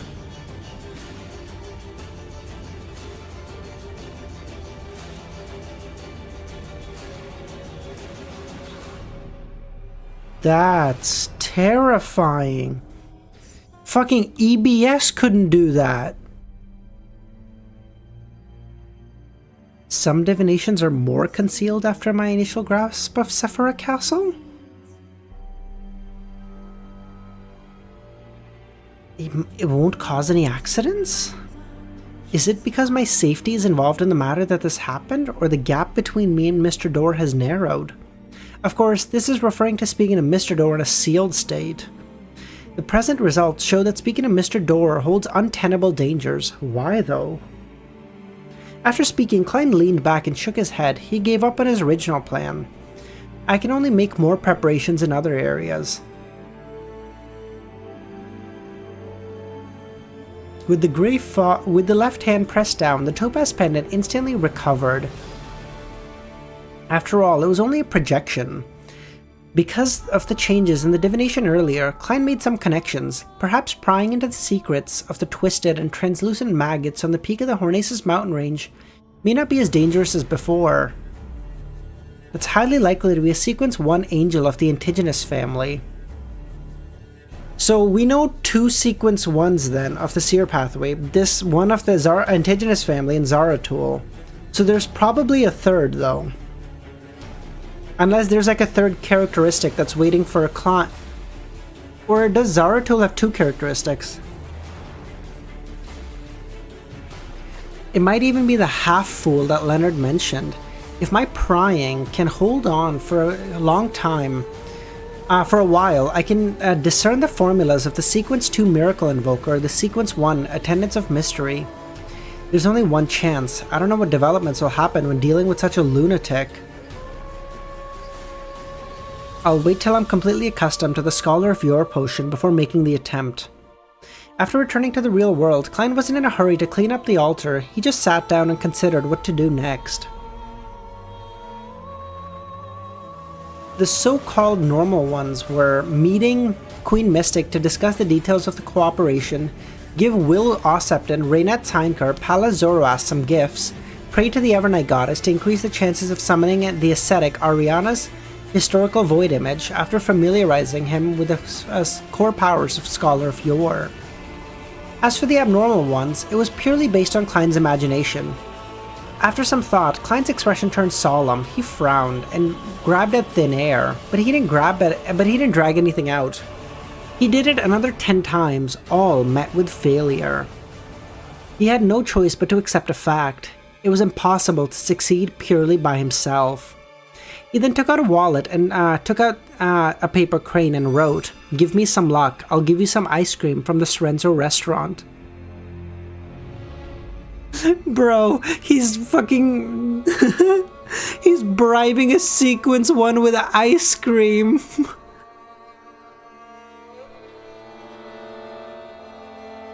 After folding the paper crane, he entered his room and laid down and fell asleep.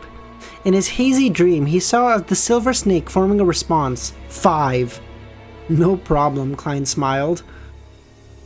The next moment, he woke up and sat up and grabbed at thin air 10 times once again, met with complete failure. I can't do it even if I'm lucky? It's so hard. Klein subconsciously wanted to use his fingers to wrap the edge of the bed, but he restrained himself. It was a habit of the grey fog, not suitable to bring to the real world. After pacing back and forth from the table, he seriously considered all kinds of connections. Finally, he left the bedroom and went to the altar outside, which he had yet to tidy up. He brought an item back to the real world. It was an ancient book, Roselle's Travel.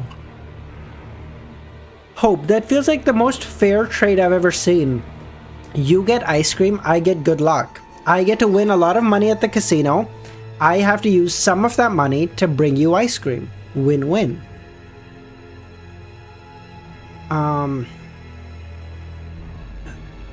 Slowly, Klein reached out his right hand. Failure.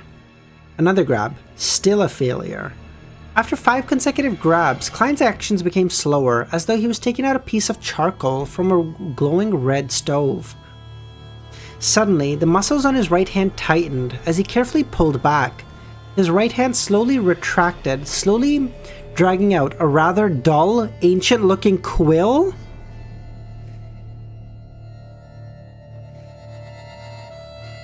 Suddenly, Klein realized the history of the Second Epoch and fully digested the Sequence 3 formula potion. Oh, amazing. This came from the revival square of the southern continent, West Balam's northern state, right beside In Zongwil's corpse. 008 before Adam had picked it up.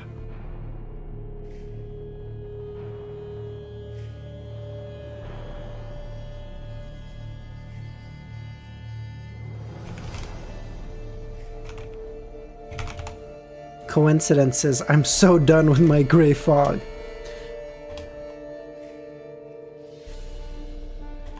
Coincidentally, Adam woke up feeling very depressed that day.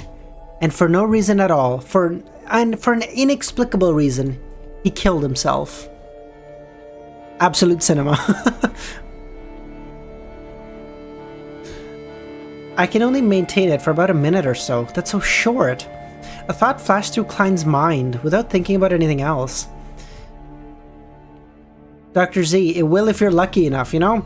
You get Will Ossepton to bless you with infinite luck, and then you have Adam and Amon kill themselves, and you're like, oh shit, we're good. Klein took 2 steps back. He put down Roselle's travel and quickly wrote with 008. George III plans to use this speech to bait out all his enemies who wants to sabotage his ritual. Furthermore, if everything goes smoothly and nothing happens, he'll take the opportunity to consume the potion and reveal his trump card to aim for divinity. After all, there are too many unknowns in the future, making it unsafe. Furthermore, he has made appropriate preparations for the ritual. They're already prepared to an adequate level. This is a reasonable development. After Klein wrote the final sentence, before he could check if there was anything wrong with the written content, the dim quill disappeared without a trace. And those few words seemed to drain off all energy, making him feel dizzy. This doesn't make sense. It wasn't exhausting for Insong Will back then.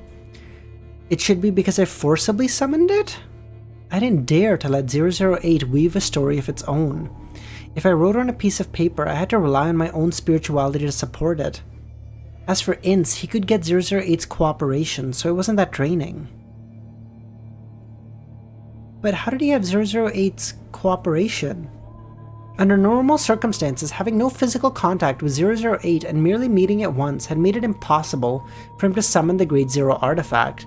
But on the other, he had the Snake of Fate's augmentation of his luck. On the other, he had Roselle's travel, the one item fated to meet with 008, an item made by Onkvault, and a connection. Good lord, it had a strong connection to 008. If it wasn't for some high-level existence's disruption, these 2 items would have long been reunited. Klein didn't know if this fate had particular connections that could increase the chance of successful summoning. He only wanted to give it a try, and he didn't stand to lose anything. And it was precisely because of this that he didn't dare to use Roselle's travel to bear the contents of 008's projection. He didn't dare to let them come close, afraid something irreversible would happen. Logically speaking, there shouldn't be any accidents. After all, it's a mere projection. It's fake. Roselle's travel was conjured by Onkvault. It's also fake. A fake combination can't be real in any way. They lack the foundation of the Beyonder characteristics.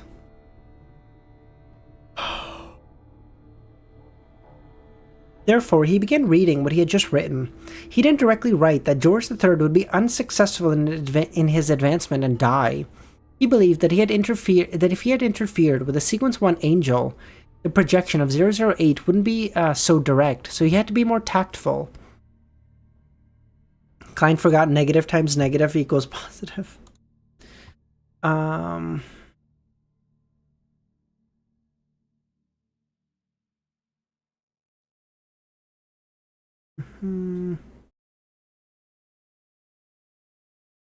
Sorry, I'm just thinking of good music to put on right now.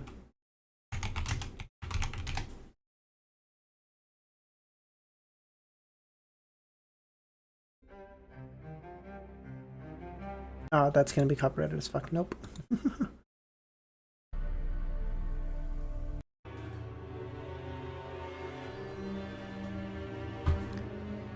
Furthermore, there was also the psychology alchemists and Adam. Overly obvious effects would definitely be detected and made use of. I hope it works. After staring for a while, he folded the piece of paper and stuffed it back into his pocket. He then sacrificed Roselle's travel back above the Great Fog. Yes, Ramiro, it was. After doing all of this, Klein began to consider another problem. It was when he would head out to buy some ice cream for Will.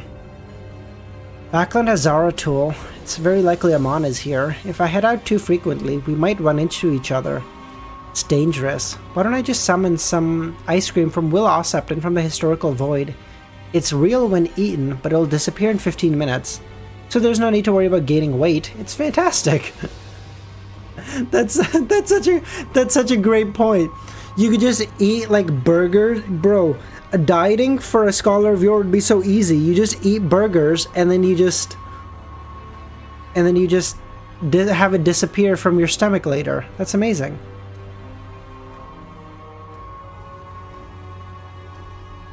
Backlund has In the end, he decided to change his clothes and leave his house because he had to keep his promise. Look, we're on, bro, this is like a normal speed. What are you guys on? 89012, 5 chapters in an hour 40. That's like normal speed. What are you guys on? Saturday morning, the sky was gray and misty. This was common scene from Backlund's deep winter. Although the smog wasn't as thick and pungent as last year, the geographical environment and climate characteristics had determined that such an environment would definitely exist for a long time. After putting on the black hat and covering her knees and with a black veil, Melissa walked to the door. Benson held his hat and shook his head. A young girl who isn't even 20 should be dressed like a teenager. You look so mature and old-fashioned. Melissa glanced at her brother. The price of a pound of bread has risen by nearly a quarter pence. This price, Benson tisked. He then took out a silver pocket watch covered in vine leaf patterns and snapped it open. Let's go. There's still a long way to the municipal square.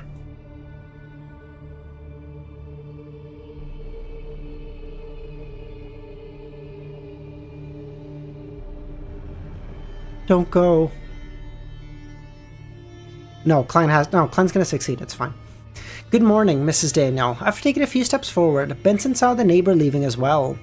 He was good at chatting and had established good relationships with his neighbors. The lady was named Mrs. Daniel, wore a pure black dress. She was in her 40s and had a thin face. She said, "Good morning, the two of you." I know, Dr. Z. That is so fucking cooked. She didn't make any small talk. She coldly walked away. As he watched her back, Benson said, "What happened to Mrs. Daniel?" "I've been too busy recently, so I haven't visited the neighbors." Mrs. Daniel's oldest son was confirmed to have died on the front lines of the Amantha mountain range yesterday, Melissa said.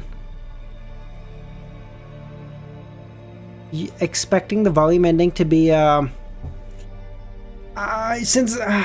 like a 8 or 9 Nagato. I think this will be a good one, because I don't think this is going to be any kind of conclusion. I don't think the whole George III saga ends here. Maybe I'm crazy, but I feel like it takes longer. I feel like it'd be crazy for Klein to fucking stop a god on such short notice. That'd be insane to me. But, That tall, bashful, but thoughtful, kind young man? Benson asked. Yeah. I can't imagine that Larry would die just like that, Melissa nodded. Just like how she couldn't imagine the tragic deaths of her classmates. In just a few seconds, some people could no longer speak or communicate. Benson sighed. I've been busy recently. Actually, I've been dealing with bereavement pay, but perhaps the list I received didn't include Larry. So I'm not sure. There's a lot of information on that list. Some are cheerful, others are humorous, others are the only child within some family. Some are determined, while others are the leaders of soldiers around them. Some got married, and some are childless. Some are preparing presents for the youngest daughters, while others had love letters with them. But now, they're all dead. When we were almost at the intersection, Melissa looked and said, "What do you think His Majesty will be talking about today?" "Perhaps it's a form of musters, or perhaps it's a way to convey faith," Benson said. "This isn't like you, Benson. Shouldn't you have some smarky remarks? Or snarky remarks? It should wait till the speech is heard and the specific content is understood. The basic principle of being person is not to make contents of things one doesn't know about. Otherwise, we're no better than baboons. He then saw another neighbor. This party's hair was white and his face was half covered with scars. Mr. Thomas's dressing is so strange. Does he still need to do something else? Benson asked. Melissa replied in a low voice. Mrs. Thomas is sick, and they had spent quite a bit of their savings. Recently, with the food prices sharply increasing, Mr. Thomas's income remains the same, so he has to queue up at the soup kitchen every few days to get some bread. He's a good man, so he probably doesn't want others to recognize him.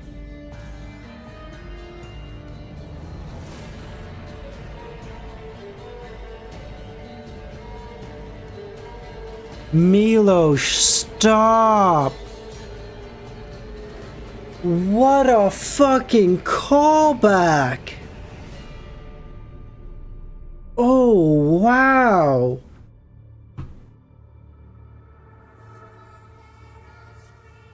Benson nodded.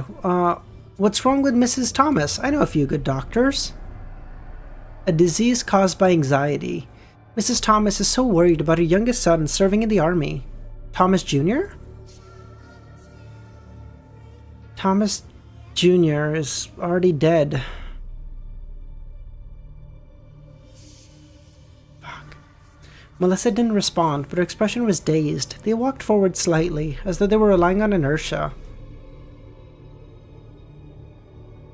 More and more people appeared in front of him. These people were either dressed in formal attire or holding canes, dressed as gentlemen, or others were dressed in blue, green, yellow, and red color skirts. They came out of their houses and from their streets they were on, like water droplets splashing upwards. They merged together at the intersection, forming a tiny stream. The stream surged forward, combining with the other tributaries, and flowed into the square's entrance, interweaving like a majestic torrent. The torrent slowly surged forward, flooding the square. Amidst this torrent, Melissa was like a tiny, puny water droplet. Plus all the stuff like new warships. What does new warships have to do with Ramiro? Was it just preparing for the war, basically?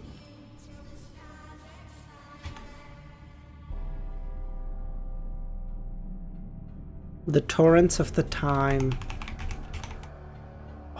My god, that is so good.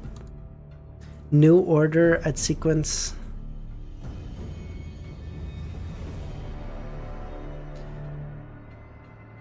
Listen, I got there by like the dumbest fucking way, but I did have that same conclusion, okay? I got this back in volume 2. I am fucking goated.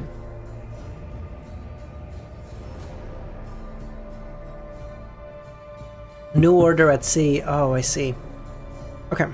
Sorry, give me one quick second. I'm just gonna grab something to eat really quickly. I'll be back in 1 second. And then we're gonna finish out the ending of Volume 5, boys. Alright, give me 1 second.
All asleep in the breeze.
Oh, come on, Samuel. It wasn't that bad. It was gone for like 2 minutes, I think. I don't know. Maybe a little bit longer.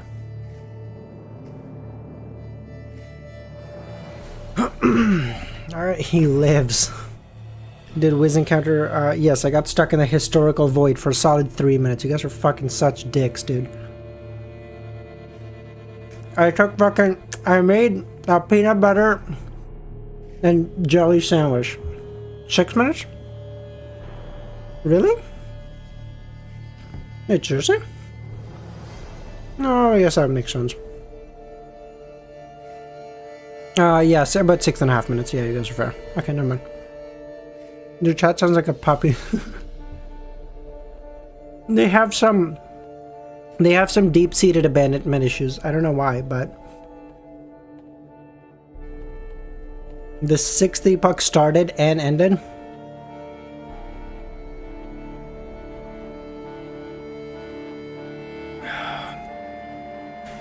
I've never eaten peanut butter. Oh, I love peanut butter, bro. How does it take to make... Bro, it's sound. You have to go to... Fuck you. It's fine. Okay. 11:44. Narrowly. Smooth. Gilgamesh. Okay. Due to the fact that they had arrived early, the seats that Melissa and Benson could choose from weren't too bad. They could directly see something strange on the grayish-white stone pillar in the middle of the square. Its two heads dramatically differed in size, and they were painted with dark blue paint. It was connected to some kind of cables.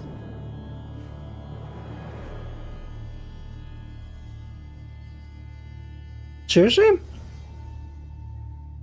Most of you guys don't like peanut butter? What the fuck? At the bottom of the foot of the object was a troop of soldiers in red and white pants. They were carrying grayish-white metal backpacks as well as complicated structures and small caliber rifles. As more and more citizens gathered, the square began to bustle with activity.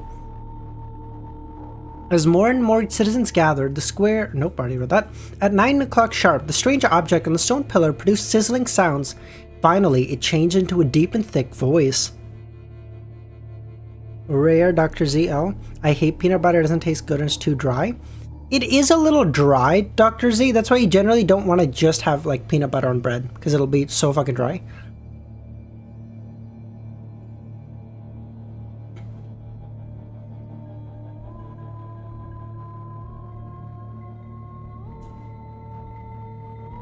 That's probably fair, Smokey. Dr. Z, you're not possibly saying that, right? Oh, Game of Thrones. Oh, Game of Thrones. Okay, never mind. Ladies and gentlemen, I am your emperor, ruler of Lone, East Balam, and Rorstad Archipelago, George Augustus III. By the way, can I just say, having the same name is so cool, except for the second person. The first person is like George Augustus, based. Second guy has to be George Augustus Jr. That's, oh, you have to, the second guy just has to eat it. And then from then on, it's cool. It's like George Augustus the 3rd, the 4th, the 7th. That sounds cool. But the second just has to be Junior, and that just sucks. The second guy just has to eat it.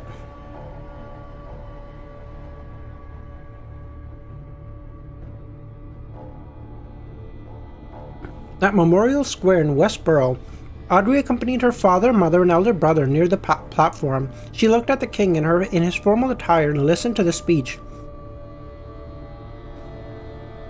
Pushcart, it can't be the second. The second doesn't work. It has to be Junior, and then it can be the 3rd and onwards.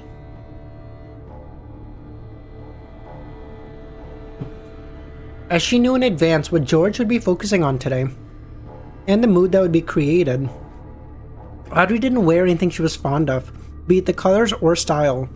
They were nothing a girl would wear. It was the same as the Earl's wife, Caitlin. The dress was simple and conservative, black in color. I'm very happy, but we also feel very heavy-hearted to tell everyone that we finally stopped the first stage of the physician's attack. We foiled their plans of annihilating Lone within 3 months. What about Queen Elizabeth II? That is only the case because she's Queen Hope. So, like, the logic would be, like, as when she was, like, a princess, she would be junior, but what do you call it? Good lord. But when she becomes queen, you're not going to call a queen or a king junior. That would just be fucking stupid. So then it becomes a little different. But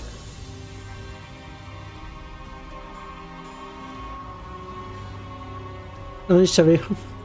I think we were at like 76 or something before I left Nagito. We're fine.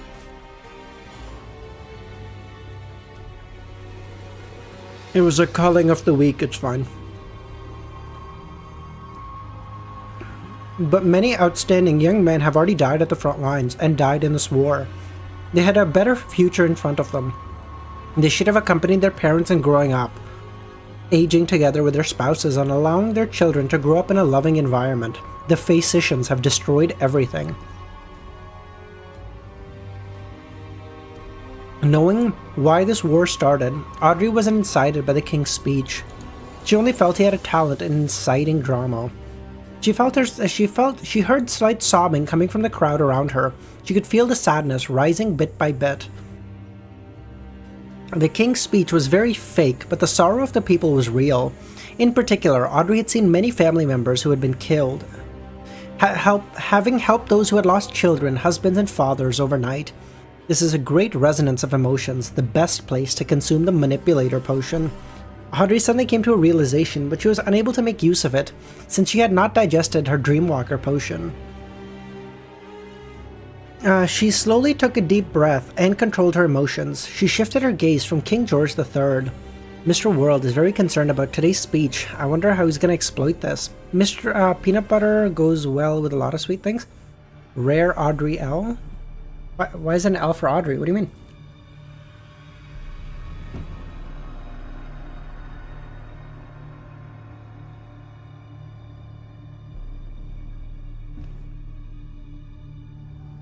I hope it won't lead to a serious incident. That thing called a radio broadcast is based on the principles of wireless radio transmission. Mr. World mentioned that certain factions at sea have already put such technology to use.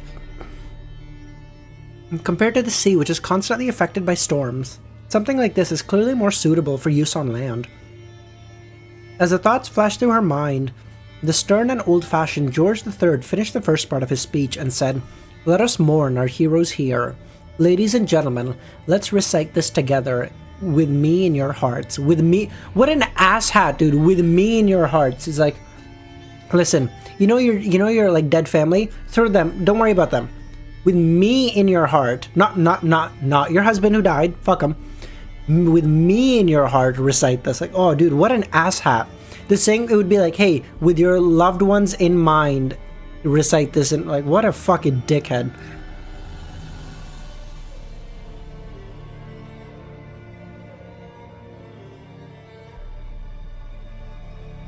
In the name of Emperor George III, Emperor, because not King, because Emperor, because Black Emperor, he needs to.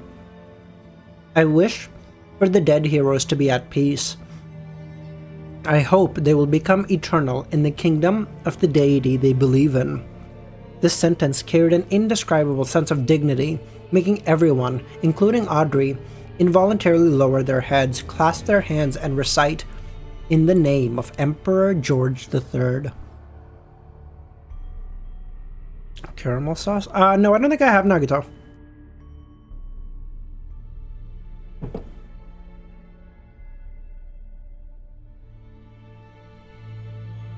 In the name of Emperor George III. On the other side of the square, Klein, who was wearing a black coat and an ordinary face, stood there and prayed with the crowd around him. After 3 minutes of silence, he used an avian marionette standing on the roof of a nearby building to carefully observe George III's every move in an attempt to find a sign that the king was about to quietly leave or enter the mausoleum to consume the potion. According to Klein's understanding, the "In the Name of George III" segment was core to the entire Black Emperor ritual. If one were to consume the potion, it would definitely happen at this moment, or within 2 or 3 minutes of the collective mourning. George III is also silently mourning. He isn't doing anything. What if this is the fake one? What if the real one is like in the mausoleum already? What are you thinking, Klein?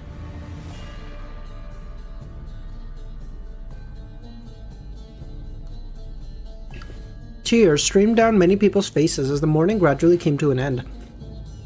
Everyone opened their eyes, one after another. At this moment, George III didn't do anything. He continued speaking. We've already endured through the most difficult part. We will definitely defeat this evil and brutality. This is the power of justice. This is the power of every soldier on the front lines. The power of every factory worker. The arrangement by 008 wasn't successful. George has no intention of becoming a god today. He's just trying to bait any enemies who wants to destroy his rituals. In any case, he can still give many speeches like this in the future. I said that this is not going to be this is not when this situation gets figured out. I said that because like even someone like Klein needs more time to stop the descent of a deity. Like, what the fuck? He can't just do that in 3 days. What the hell is going on with peanut butter? We're discussing if it's good or bad.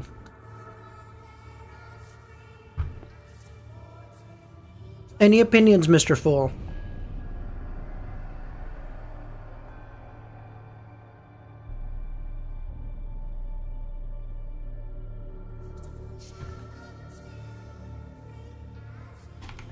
$11:45. No, not what? It's not 11:45. What am I on?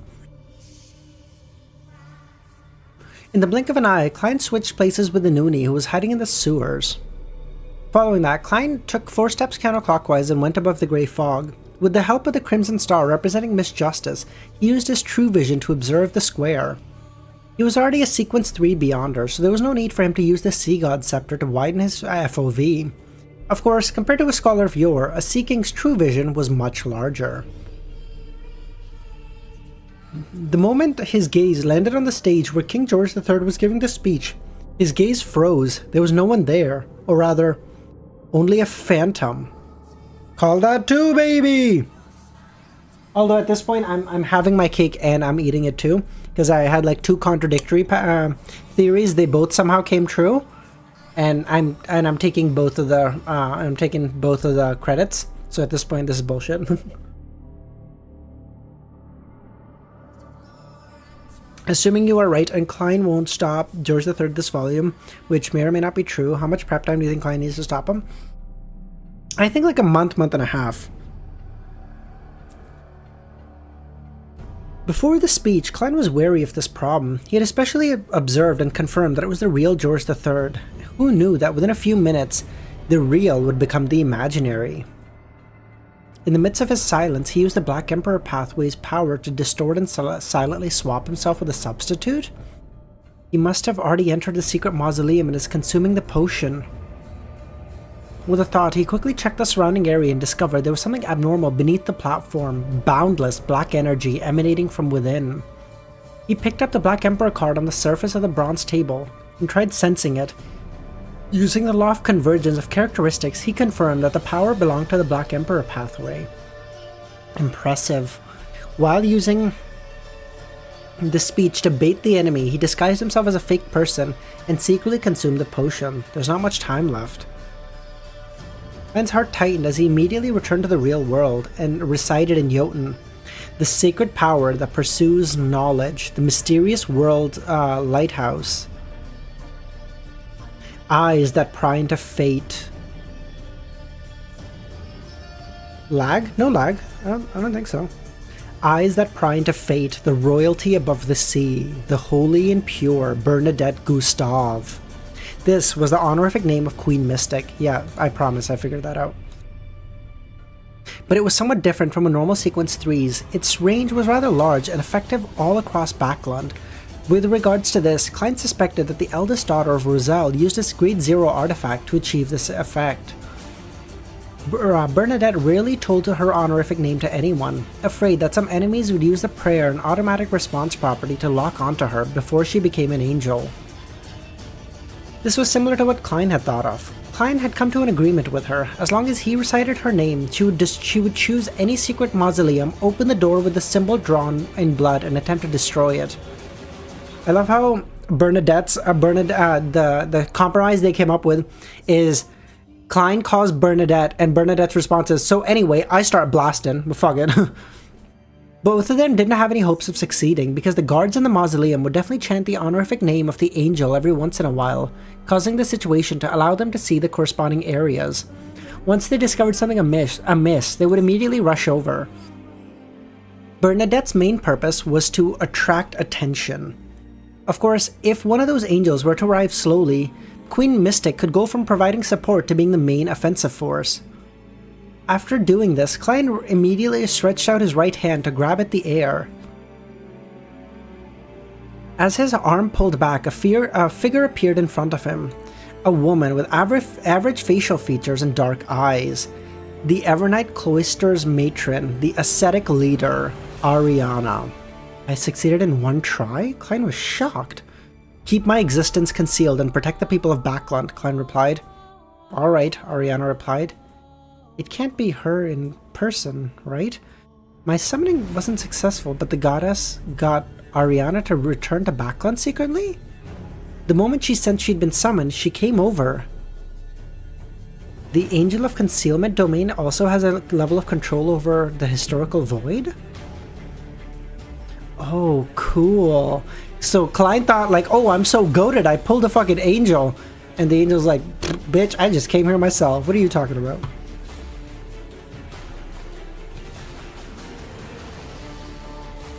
Tree air. What is this title?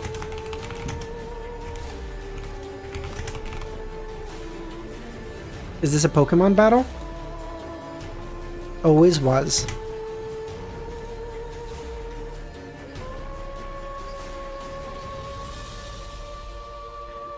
Klein didn't have the time to think about such trivial matters. After having his existence concealed, he got Inuna to switch places with a new Marionette, a former pirate. Immediately following that, he activated Creeping Hunger and brought Inuni and Quanos to the secret mausoleum. Badass, still barefooted. Dude, actually, this is some fucking, this is some Miyazaki shit. Following that, he activated Creeping Hunger and brought Quanos and Inuni to the secret mausoleum in Awa County. As he could only maintain 3 images from the historical void at the same time, it was impossible for him to abandon his marionette and directly come over by using the summoned projection. It would occupy a crucial spot. As for the remaining marionettes in Memorial Square, they wouldn't die on the spot in half an hour. They would only appear to be in a daze. However, this wasn't something that attracted too much attention while listening to a full speech. Finally, if he didn't return, the Red Gloves team from the Church of the Evernight would clean up his tracks. No, this is some Kojima shit. At the same time, outside the secret mausoleum in the Eastchester County, there was a young lady in a yellow layered dress and black old-fashioned bonnet. Pea vines grew out of nowhere. Her chestnut hair cascaded down. Looking at the mountain wall in front of her, Queen Mystic extended her right hand and quickly formed a symbol in the void. Following the movement of her fingertips, the drops of bright red blood resembled shattered gems seeped out and froze in midair. Soon, a complicated symbol formed from layers of doors appeared. They trembled slightly and seemed to resonate with something. In the blink of an eye, the blood-colored symbol extended into an illusory transparent door. Through it, one could see the gigantic mausoleum. Bernadette immediately walked through the illusory door and arrived inside a dim and dark area. By the way, can I just say how fucking stupid it was of the churches to see this and go, oh, they're just studying, everything's fine, of course, yeah, no problem. Like, they're like, oh my fucking god, the churches are like actual fucking, oh my god, I want to say stuff that I'm like, oh, it's fine. Bernadette immediately walked through the door and arrived in a dim and dark area. The light here came from the lights of the stone pillars and the strange underground moss growing on the cliff walls. Together, they illuminated the secret mausoleum. The light provided by Mr. Door was really useful. By the way, can I say how fucking wild it is that now Klein is at the same level as Queen Bernadette?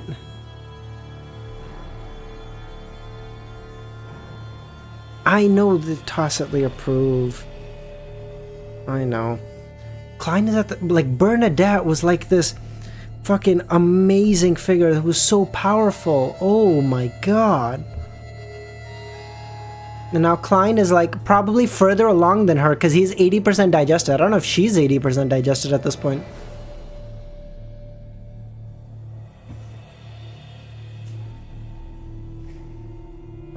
At this moment, a ritual was being held deep underground. Faint lights gathered, forming a figure in midair. The figure had a square face, black hair and blue eyes, a high nose bridge and a thick beard. He was the Lone Kingdom's founder and protector, William Augustus I. This was an entity referred to as he. With the help of the ritual, he came here directly from Backland. Bernadette remained impassive. With a flip of her hand, a new item appeared. This item was gold in color, like a miniature water flask. However, a candle wick extended out from the mouth of the flask. As Bernadette caressed the surface of the item with her right hand, one that was covered in mysterious, complicated symbols, the candle wick slightly ignited.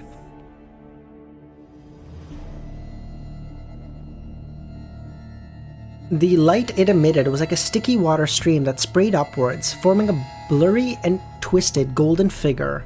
Let me put on some fight music at this point, I think. It'll be necessary. Kami isn't here, which is... what a bitch, but whatever.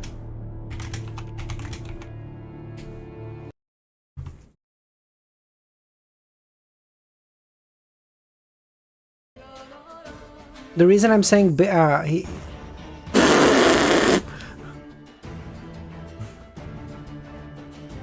Kami's here!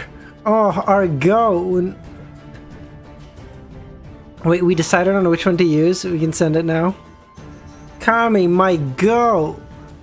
Oh, how's it going, man? We were just talking about you! The protector! The goat! Damn, that was such bad timing! You're kidding, what the fuck?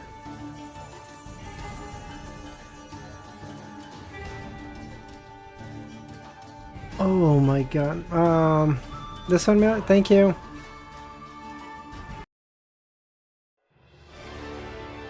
Okay.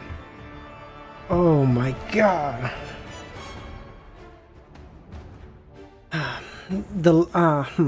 Eternal Genie of the Lamp. My second wish is to obtain the strength of a Knowledge Emperor for one day. Knowledge Emperor is sequence 1, right?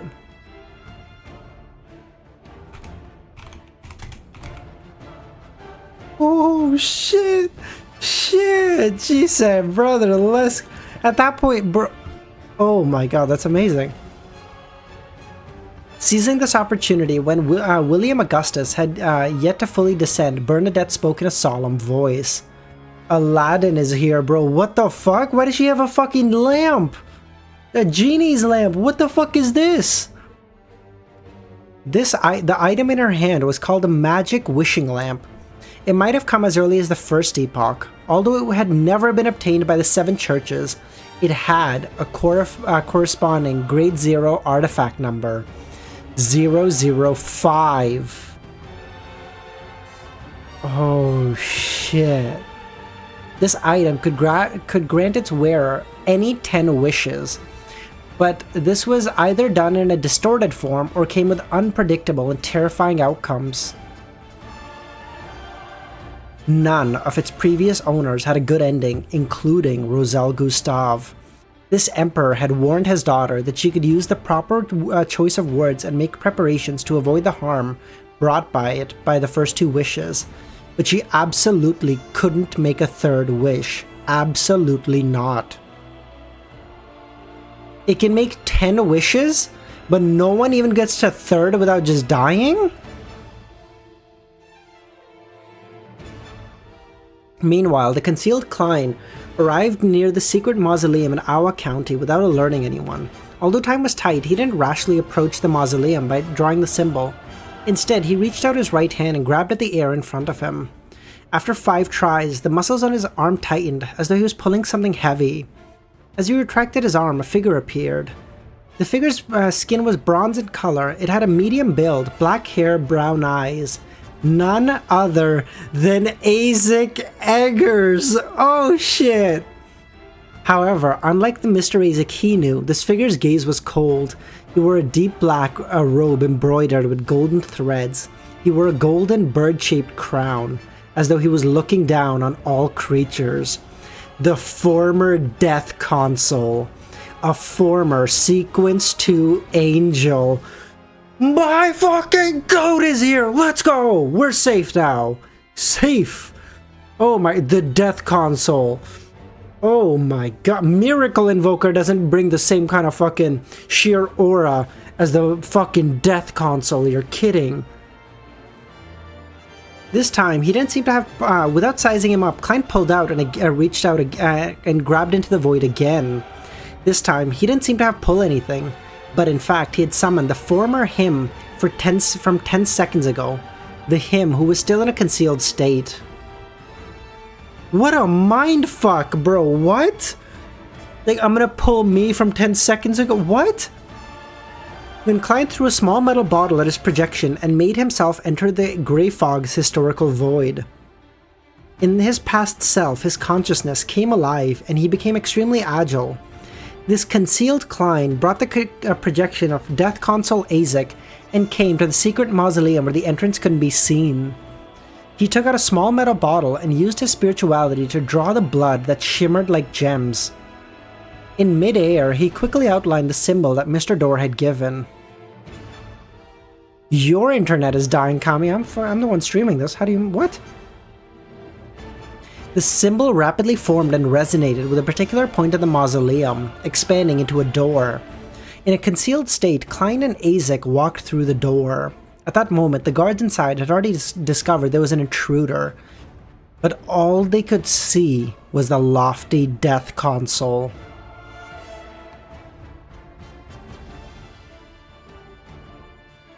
Somewhere in background, the former Duke of Southville, Dlink Augustus, was just about to use a ritual to open a passageway and descend to that mausoleum, when a man beside him frowned and said, "No, that's Isaac Eggers.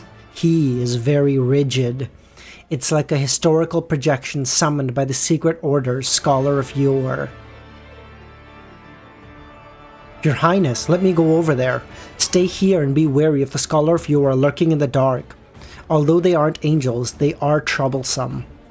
I love how even angels are like, bro, they're not one of us, but those motherfuckers are annoying.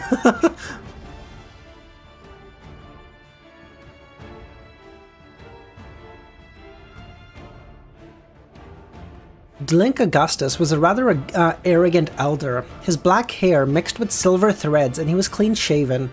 Upon hearing that, he laughed. Isn't the Scholar of Yore just beside him?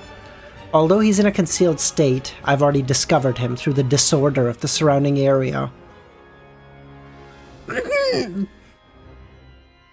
He's misleading us, making us think that he's deliberately attacking with a historical projection, while his true body is elsewhere. In fact, he's hidden beside Isaac's projection. Once this Death Console attracts the attention he wants, when we place our main forces elsewhere, he'll use the concealed state to approach the mausoleum to cause destruction.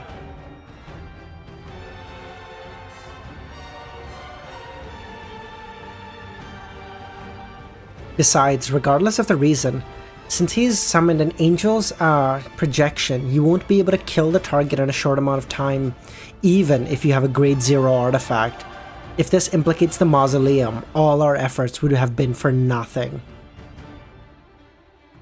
If that Scholar of Yore has done 3 levels of misdirection and really went to another mausoleum, he won't be able to summon an angel from the historical void. You can easily eliminate him. When he said his first sentence, Dlink Augustus had already entered the passage through the ritual's activation. The rest of his words were spoken by a phantom he left behind. He didn't discover that real Klein though, bitch. Real Klein is in the... Ah.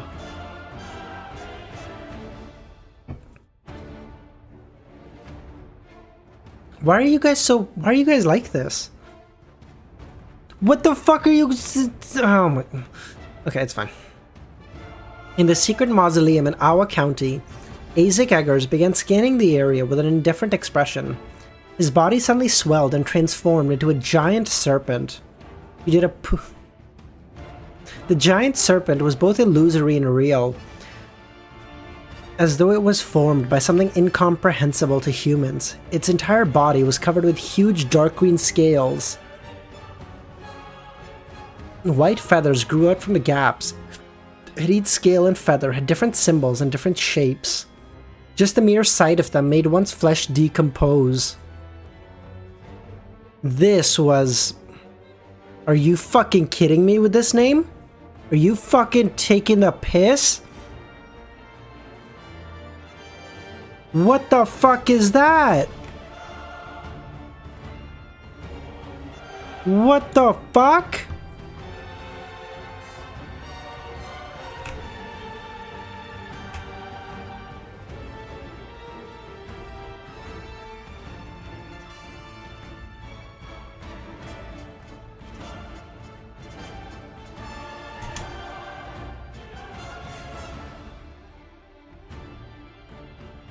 Quetzalcoatl. Quetzalcoatl. Got it. Okay, great. This was Quetzalcoatl, the serpent spoken of the southern continent myth. His eye sockets were burning with pale white flames as an exaggerated, thick pair of wings spread out from his back.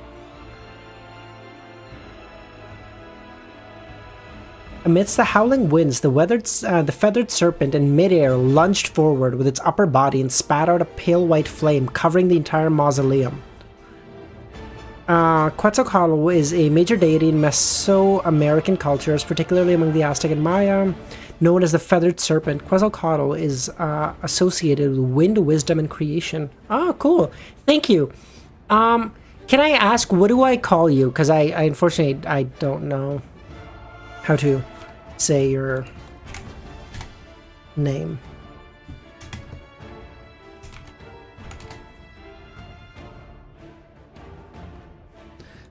Yes, yeah, after Lisa, I remember it.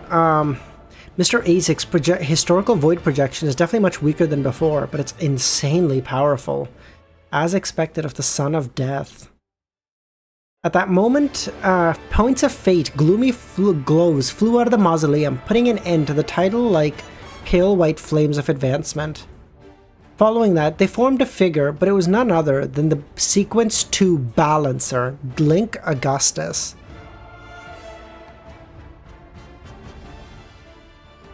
Balancer, do I have this?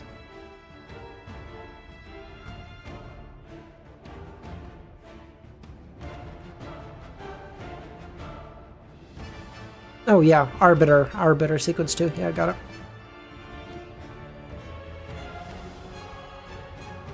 Burn, how's it going, man? The moment the concealed Klein saw him, he suddenly turned rigid and stiff. He began acting on instinct. As a result of him returning to the historical void and being outside the secret mausoleum. Then he teleported to the secret mausoleum under the Tussock River and took out another small metal bottle. In a concealed state, he used his spirituality to draw the blood out to outline the symbol. In a few seconds, the symbol resonated and turned into a door. With his marionettes, Quanos and Anuni, he walked in. Oh, Klein is like, oh, you have 2 angels? Cool, so do I, motherfucker, let's play. So now he's having... Well, I guess Bernadette isn't an angel, but she has the power of one for now. So she's an angel, Isaac is fighting him there, and now so he's going, listen, I don't care who shows up, even if it's another demigod, I'd win, so... Based.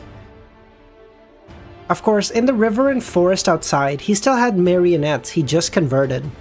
A figure appeared outside the ruins number 1 on the outskirts of Backland. Her raven black hair was redundant. Was radiant, good lord. None other than Demoness Trissy. As Trissy approached the door number 1, she took out a small metal bottle and drew the symbol provided by Mr. Door. An illusory door took shape. How many motherfucking people are gonna try to destroy mausoleum? Bro, this motherfucker has 9 mausoleums. There's people trying to destroy 4 of them right now. Klein the Angel Master. Klein, Mr. Fool. I don't know. Mr. Fool, the keeper of the greatest Pokedex of angels since the third epoch. Like, holy shit, this motherfucker is crazy.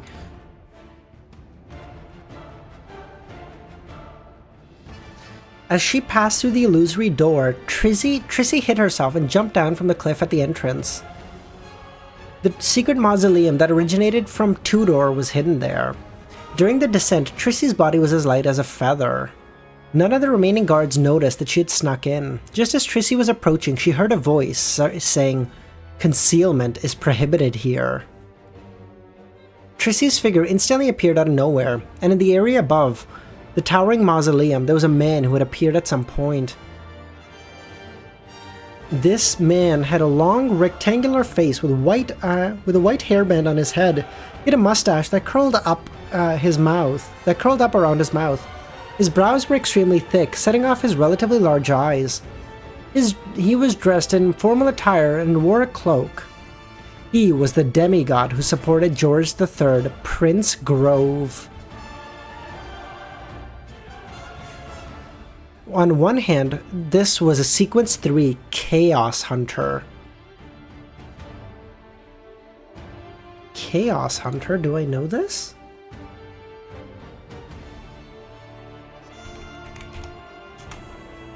I don't know this. That would also be of the Arbiter pathway then?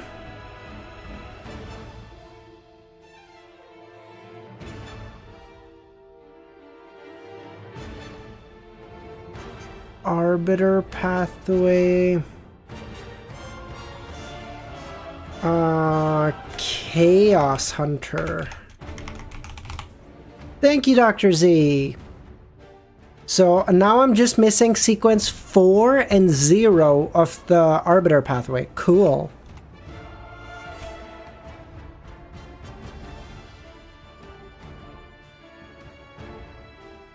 Okay, let's keep going. There was a crown made of thorns. Pure light constantly gathered into the crown, interweaving into the sea. Sealed artifact 036. Devil. Dr. Z, in my mind, has been doing this basically forever, and you didn't even know it existed. This should give you a frame of reference how often you fucking show up, piece of shit. Tencent needs to reinvent.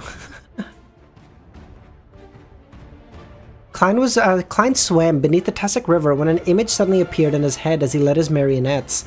A black cathedral stood in front of him with its spacious door opened, revealing a man in a pair of dungarees. A gentleman wearing a formal suit and top hat. A lady with frilly designs along her sleeves. They were suspended in midair, motionless. Black ravens circled the top of the cathedral. Without making any guesses, Klein felt that he had fallen into a crack of a frozen lake. His hair stood on end. Zaratul.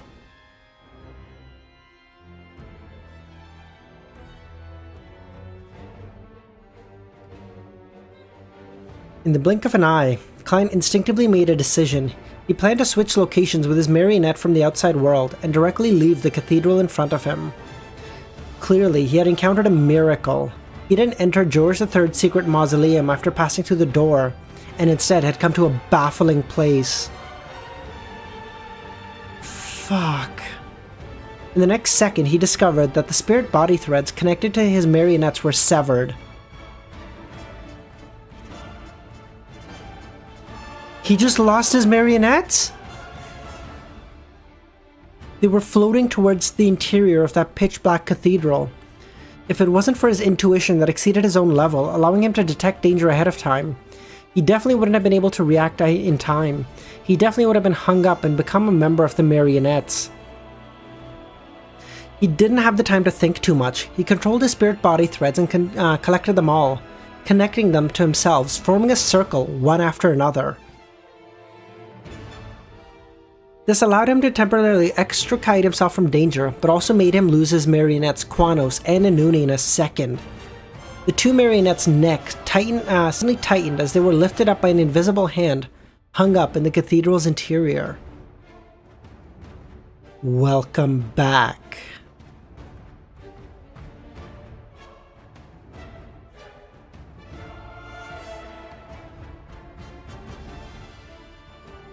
In the memorial square, the imagined King George III was still giving a speech.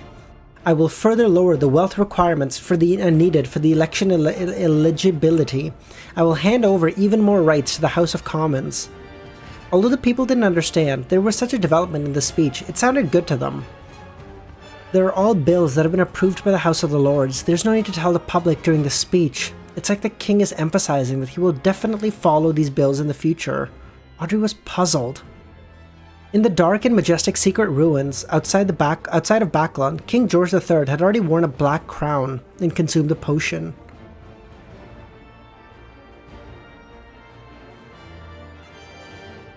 Fuck. His body was transforming into the shadow of order, extending into a magical state. As for the 9 mausoleums, there were the islands in a sea of nothingness. They were the components of his entire life. As for the people who were chanting Emperor George III at this time, they were like countless numbers of lighthouses, together anchoring this ruler, making him completely transcend reality. During this process, George III's thoughts wandered uncontrollably. The Secret Order Zaratul actually contacted me directly, hoping to help. Fucking, oh my god, Zaratul's helping him? What a bitch! He said that he saw some of Gehrman's thoughts from the Captain case, the attack on Ailment Maiden, the silencing of the crazy captain, and Quanos' disappearance, and his divination result made him cooperate with me, offering to help guard a mausoleum. There, he waited for Gehrman to take the initiative to walk to him because of the law of convergence. He also said that the most important thing to do when dealing with a qualified demigod of the seer pathway is to be patient. What a charlatan. He even brought Abomination Sua? He's like, I'm an angel, he's a mere saint. I'll bring a second angel, just in case. How are you so scared of this man, you fucking loser? Together, with the helpers I invited from the Twilight Hermit Order, as well as Grove, who wield a Grade Zero artifact, even if most of the demigods of the military and royal family are fighting at the front lines, I don't have to worry about the ritual being destroyed, unless a true deity descends. Oh, I'm sorry. What, you thought just because you have a sequence 1 of the seer pathway that'll stop Klein? You fool.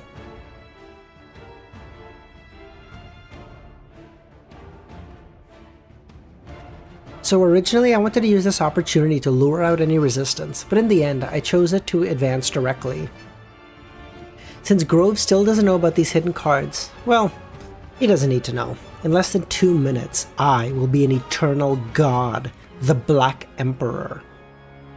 The dark words of the ravens cawing and the corpses hanging from the black top of the church descended, passing through the main door.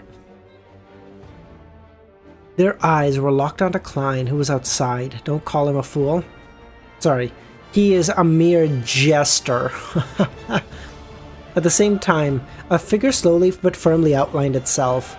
Without caring about what it was, Klein snapped his fingers while maintaining the special state of his spirit body threads. A red flame surged out from his wallet and enveloped him. The flame was quickly extinguished, and Klein remained where he was. He didn't show any signs of being depressed as he immediately activated Creeping Hunger in an attempt to teleport. Klein instantly teleported as he appeared again, unable to take a step. His origin and destination had been strangely connected. At that moment, the figure in midair had already taken form. He was dressed in gorgeous hair, curly chestnut. He was dressed in gorgeous clothes, what the fuck, and long chestnut-colored hair, blue eyes, and high nose bridge. None other than Roselle Gustave when he was an emperor. What? What is happening? He looked down at Klein as countless illusory symbols appeared. Klein's mind instantly swelled as he was injected with a large amount of unknown knowledge. Klein's mind instantly swelled as if it was going to explode, while his other thoughts were completely occupied. He couldn't even lift a finger. Instinctively, he allowed that knowledge to split up and become injected into hundreds of worms of spirits. This allowed him to regain his ability to control his body as he quickly grabbed the space in front of him with his right hand. His arm suddenly sank and he suddenly pulled back, with the marionettes passing through the cathedral and beginning their attacks. The two figures appeared in midair, dragging out a scaleless, silvery white tail. As he released his right hand, a white serpent appeared in this dark kingdom.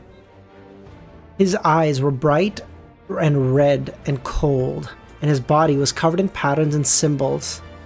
A snake of fate. This wasn't something Klein could just pull out of the historical void.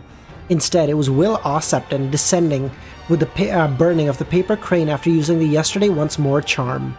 Klein had used Flaming Jump moments ago to seek help from the Snake of Fate. Will Ossepton, he's like, bro, I'm not even a year old! Let me fucking live! The reason why he wanted to grab at something was to conceal his true intentions. It was to prevent from the opposing angel from discovering the location of Snake of Fate, putting Dr. Aaron's family in danger. This wasn't like how he had previously dealt with Amon's avatar back then, as he had no confidence in eliminating all the clues. Therefore, he discussed with Will in advance how to deal with such situations. Fortunately, the intent of Will expressed indicated that the truth of the summoning from before hadn't been exposed. At that moment, the gigantic Snake of Fate rose up and bit its tail, transforming into a mysterious and exaggerated wheel. In midair, two figures appeared on both sides of Roselle's projection. One of them was Queen Bernadette, whose real body was in an intense battle with the Sequence 1 Hand of Order.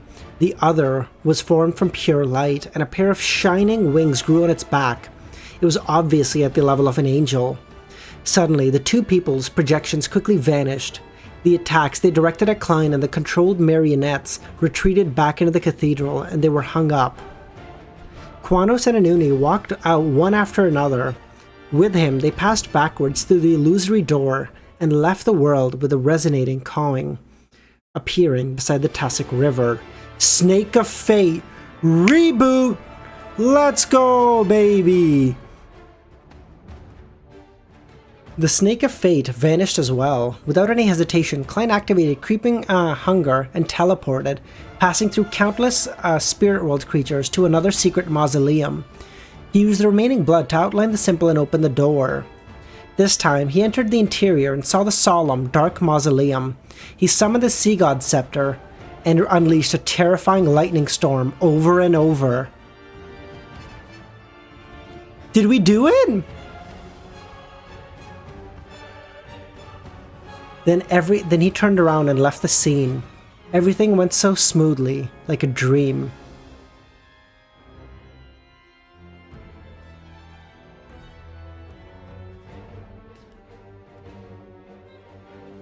Fuck! A beautiful dream. Klein, who could always maintain his lucidity in dreams, had realized that he was in a real dream, created by someone the moment he entered the ruins where the mausoleum was. You're kidding! Bro! How many mindfucks? I was like, oh my god, my goat, Klein! Oh my god! Come on! This is like a big game of chicken. It's like Inception. It's like I'm controlling your dream. No, you're actually controlling the dream that I wanted you to control, so I'm controlling your dream. Well, no, I wanted you to control the dream that if I have a stroke. Klein pretended not to notice the real dream as he tried to stop his projection of the death console. He tried to summon another version of himself from the historical void to fool the guards of the ruins, allowing his body to escape the dream and sneak into the mausoleum to achieve the goal of destroying it. At that moment, he could only maintain 3 void projections. Azek was one, his concealed state self was another. He couldn't be certain if the leader of the ascetic, Ariana, was another. However, to be safe, he had to disperse of one of them. Considering Ariana's state, apart from suspecting that she had descended in person due to her state, Klein had other theories. Could a sword help Klein right now? You could help him look a lot cooler, McSeely. Get fucked. Perhaps the leaders of the Evernight Cloister had deliberately entered a concealed state after sensing that her projection from the past had been summoned. She had vanished from the real world, allowing the projection to gain sentience. This was completely feasible, especially since the authority of concealment likely gave her a degree of control over her projections. Just as he was about to summon his past self, the dream silently disappeared. Everything returned to normal. He was standing on a cliff at the entrance. Below him was the majestic mausoleum. An old man with an ordinary experience was levitating in midair. Under the glow of the moss and the light from the stone pillars inside the cliff, he looked at Klein and sighed in ancient facesack. Mr. Fool, we're so fucking close. You weren't actually fooled by the dream I crafted. The Spectator Pathway Sequence 3 Dreamweaver? At least he's not an angel. Klein took out the adventurer's harmonica and blew into it. Oh my god, another stop! How many angels does he have? Oh my, he's pulling them out of his ass! What the fuck? No sound was produced, but Reunited Tinker walked out. One of the blonde, red-eyed heads in her hand immediately spat out a rectangular, diamond-like charm. Another head chanted in Hermes, yesterday. Yesterday once more. Miss Messenger was borrowing the strength from her past self. Compared to a Sequence 1 Snake of Fate, the power she borrowed could last longer. However, the charm didn't change. In midair, the elder chuckled and said, "Don't use ancient Hermes in front of me."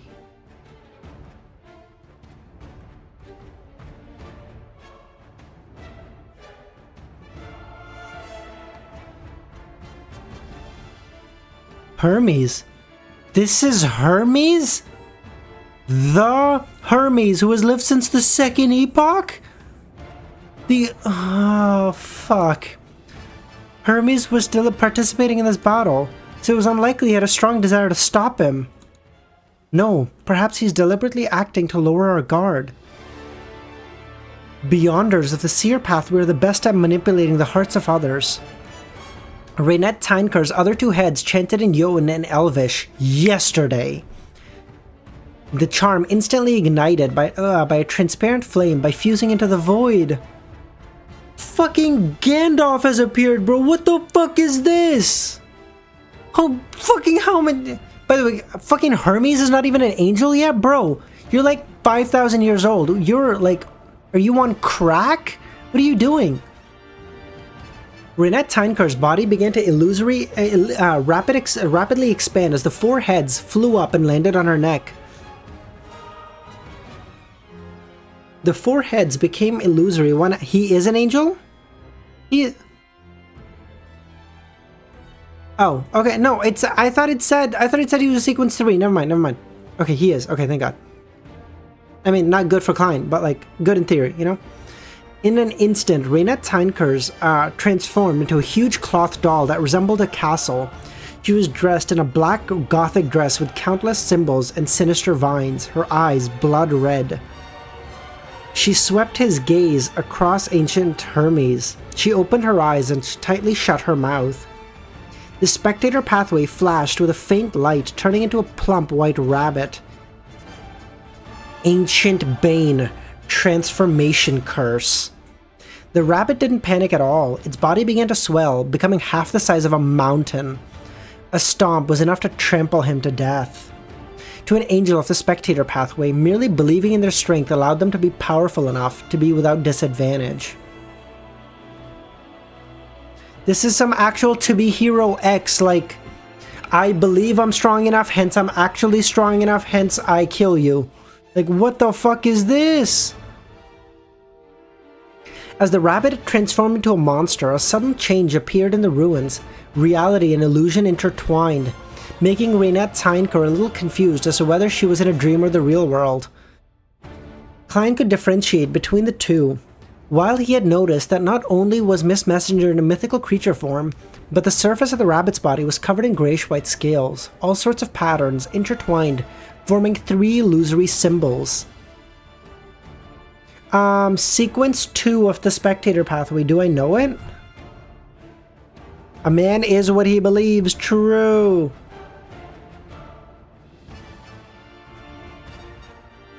Spectator, discerner. Yep.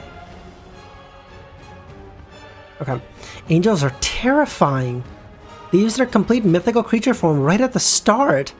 As Klein sighed, he didn't even dare take a second look.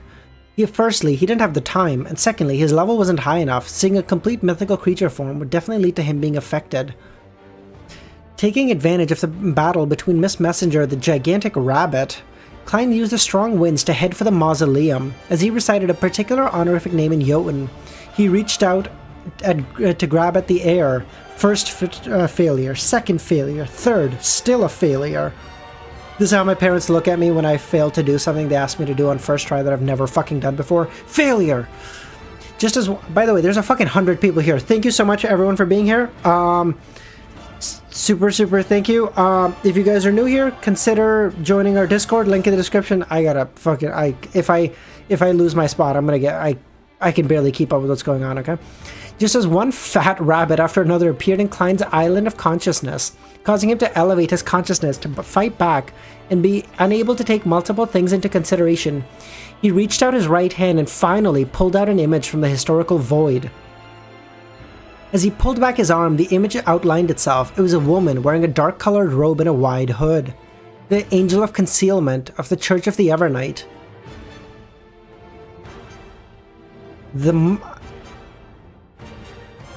The daughter of the ancient god Flagrea, suspected to be the vessel of the goddess's descent. Oh, so the goddess is letting her. So the goddess is letting Klein stop him. Since he was successfully able to summon Ariana from the historical void, Klein definitely thought of trying to see if he could summon her. He had been chanting the honorific name of the goddess. By employing the historical void's projection by the scholar of Yore, had a difficult to overcome restriction. It was that he was unable to summon something that involved the uniqueness, but the object was merely a vessel of a deity's descent. So if he wanted to summon Amon, it would be impossible to summon the actual body, but an avatar may work. Oh, fuck! The Evernight goddess, Mommy Evernight, is letting us stop him! Yes!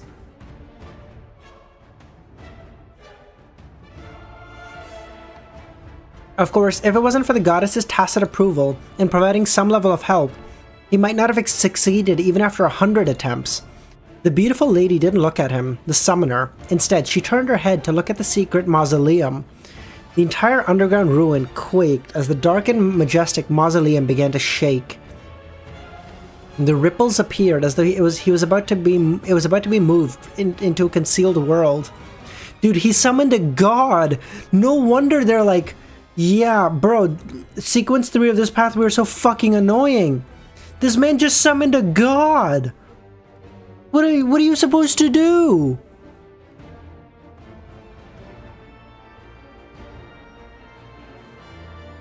The entire underground ruin quaked as the dark and majestic mausoleum began to shake.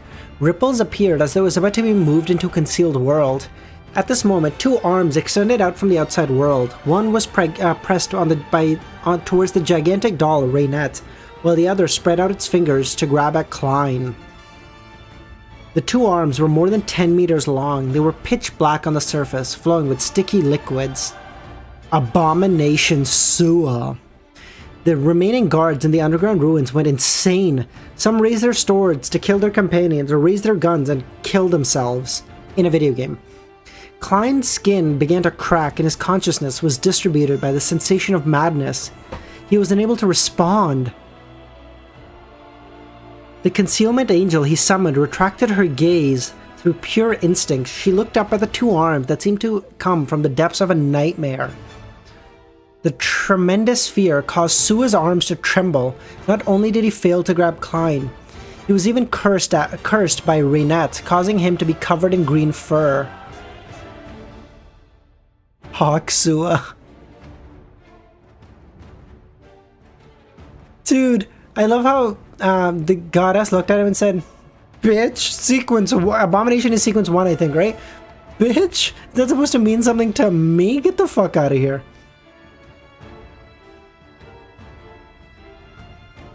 Get fucked, loser.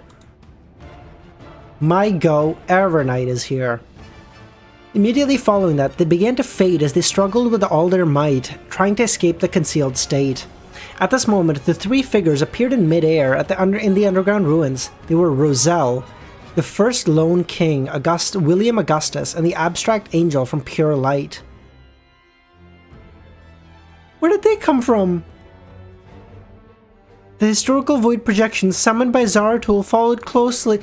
You're fucking lying! Oh my god, Zaratul, you're such a bitch, bro! Oh my god. With so many angels descending at the same time, just the effects from their auras alone caused the entire space to quake. In an instant, the pitch-black mausoleum shook even more vigorously.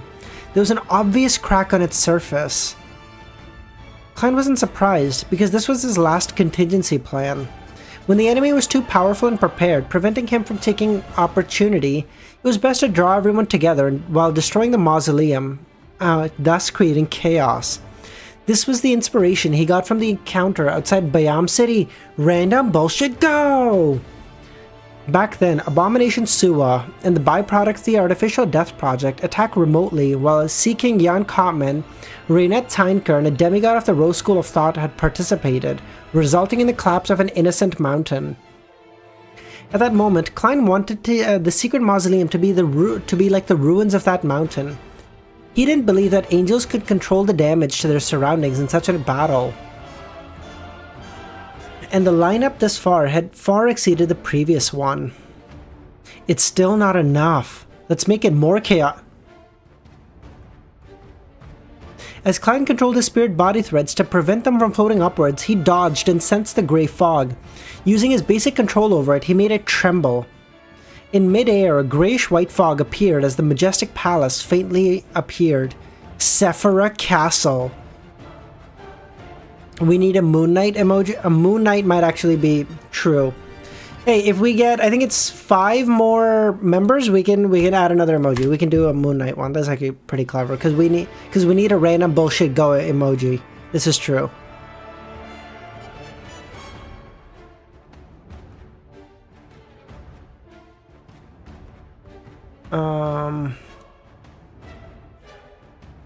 Or 4 more, rather. 4 more. Okay, that's fine. In the outskirts of Backlund, where the number 1 ruin was, Trissy had been robbed of several powers and was on the verge of death. Wait, what the fuck? She slammed against the cliff, almost embedding herself into it. Blood everywhere. Jesus Christ, Samo, Gil, thank you guys! Holy fuck! Jesus!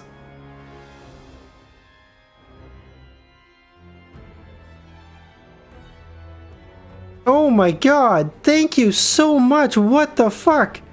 Thank you guys. Oh god, okay, let me finish this. Let me finish this, fuck. Let me finish this chapter and then I'll add a Moon Knight emoji. Okay, hold on. Wait, hold on. Did I? In an instant, the sky above the Holy Wind Cathedral in Backlund turned dark as if a storm was brewing. Thank you so much, Gil and Samo. Holy fuck, thank you so much, guys. A bird with dark circles watching over the Tussock River downstream moved its gaze. In the outskirts of Backlund, where the number 1 ruin was, Trissy was on the verge of death, and she had been robbed of several powers. She slammed against the cliff, almost embedding herself into it. Blood everywhere. At this moment, she took out an item.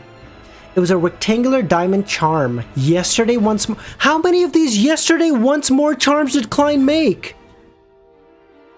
Fucking how many did he make? Hold on. Okay. Okay. Which will Osceptin one are we using? Hold on. Fuck. Oh god. Okay. He loves charms, bro. Oh my god. Black Pram? Black Pram? Got it. Okay.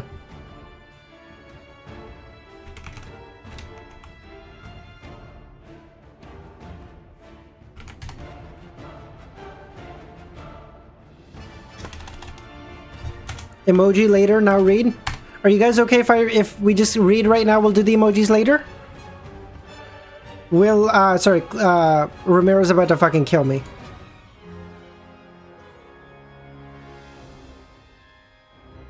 Yes? Yes? Okay. Let me just... I'm gonna have the nastiest gift for whistling. What the fuck, devil? What am I supposed to take? What am I supposed to get from that? Is that a threat? What the fuck?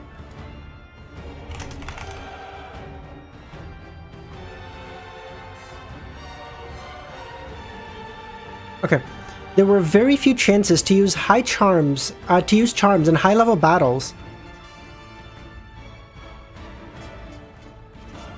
No one wanted to take the initiative. Thank you, Mr. Fool. Thank you so much, dude. Oh my god. No one wanted to take the initiative to leave an opening for their opponent while they chanted the incantation.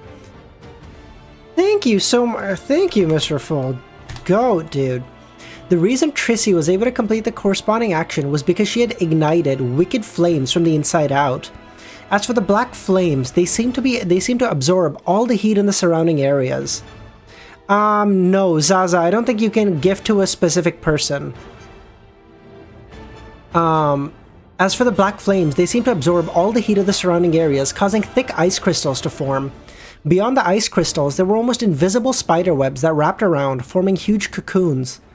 Relying on the 3-layer of defense, Trissy managed to buy almost 2 seconds. She took out the rectangular charm and she chanted, "Yesterday!" The transparent flame ignited amidst the wicked black flame. The diamond-like charm silently disintegrated before merging into the void. This was something Klein had specially provided to the demoness, so as to allow the damage from the 3 prongs to become the main assault point at any time. Trissy instantly saw the grey fog and realized that the scenes in the past were like stars. There were scenes of the young him wandering the streets, coming under the control of the mafia, swindling, cheating, stealing, later joining the Theosophy Order and becoming an assassin. Let's go gambling! You know what, Samo? You say the word and I will gamble every penny I have on a divination, okay? I will do it. You say the word. Samo or Gil. You know what? You guys are fucking goated. You know what? You say the word. I will do it. I don't know what theory yet. I don't know what theory, but we will do it. I don't know what we're divining. We got to figure that out. But I'll do it. Read now. Okay, cool. She began creating catastrophes that were arranged by the Demoness of Pleasure. She would become Prince Edisac's mistress, realizing that she would become less and less like herself and would slowly lose herself to the pleasure. She felt extreme fear and yearned to escape. However, having fallen deep into hell, she experienced immense pain. Without a thought, the scene magnified and occupied their entire vision. Under the light in the lawn outside the window was bright, and the horses were cycling slowly. The holes of the golf course could be seen vaguely, and inside the house there was an antique cabinet. The past Trissy looked at the edge and stood at the edge and looked out, wearing a sapphire ring. At that time, she wasn't even a sequence 5, and she didn't have the strength the current her needed to borrow, but she had the ring from the Demoness sect, closely related to the Primordial. The ring was what Trissy needed to borrow. All of a sudden, the intricate ring that was inlaid with a sapphire gem appeared on Trissy's pinky, and unlike the past, the present Trissy had fused with the mark and submitted to the goddess. She had been greatly enhanced as a sequence 4 demigod.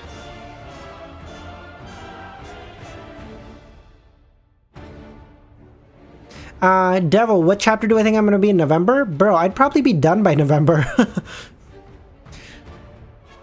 In other words, even though she wasn't a robust deity's vessel, she had already had the qualifications to become one. And that sapphire ring allowed her to temporarily grasp a certain amount of initiative. Looking at the scenes in the past, the cocoon formed by Trissy's spider milk cracked inch by inch, and the thick ice crystals silently melted as the wicked flames corroded. She raised her left hand, closing her eyes, and smiled as she placed the sapphire ring between the eyebrows.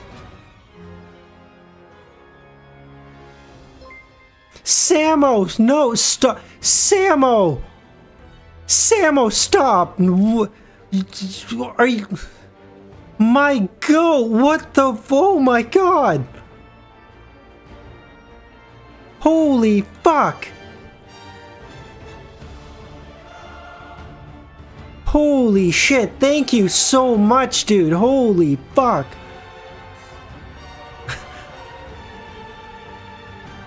Devil! Devil coming in clutch, what the fuck? Devil W, when did Devil start getting dubs? What the fuck? What is happening around here? In other words, even though she wasn't a robust deity's vessel, she could, in essence, become one. Looking at the scene of the past, the cocoon formed by Trissy's spider milk cracked inch by inch. The thick ice crystals silently melted as the wicked flames corroded. She raised her left hand, closed her eyes, and smiled at as she placed the sapphire ring between her eyebrows. Get a lot of work on Discord. I know, I'm good. 25 members, this stream is insane!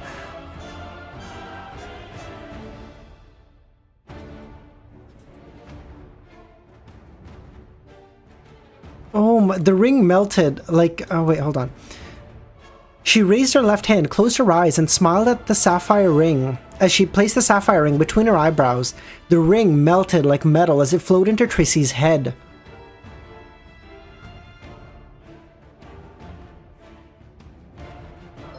Arthur, no, Samo, no, Samo.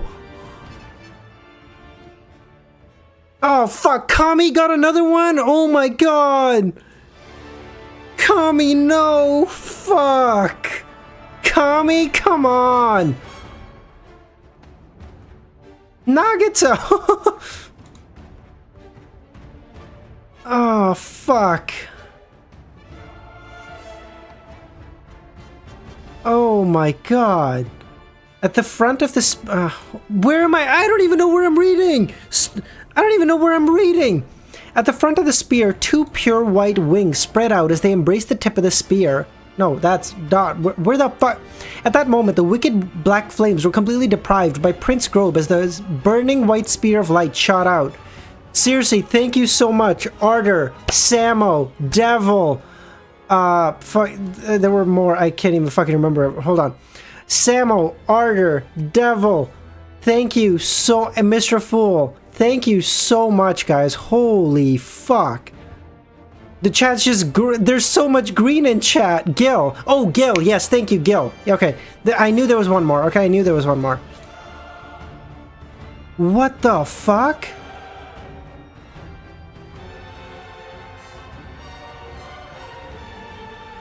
Oh my God. OnlyFans. No, Samo, stop. No, please. You can't do this to me. You can't do this to me. I've won, but at what cost?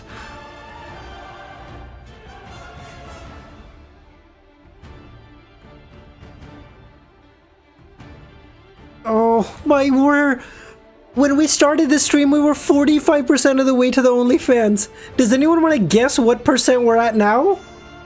Fucking Christ. Christmas out here, man. What the fuck? I'm not. We're at 80. We're at 81%. What the fuck? At the front. That is not a fucking. That is not. No more. No more. Stop. No more. That is not a fucking challenge, okay? Do not. Moon. Fuck. No.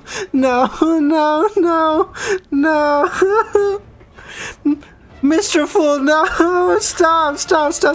No, stop. No, that is not. That's intended. Fuck. And no, empty, no.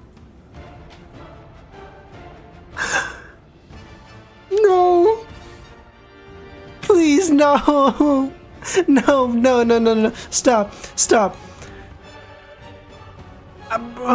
Her hair flared up one by one, each becoming as thick as a snake. The outer layer was slippery and diabolical. The clear black and white flames embedded and white eyes embedded at the ends, or heads that looked like venomous snakes. Their mouths were slightly open as they flicked their tongues. The spear that was condensed from pure hope. No. Stop. No, please. No, let me read. Please stop. Let me read.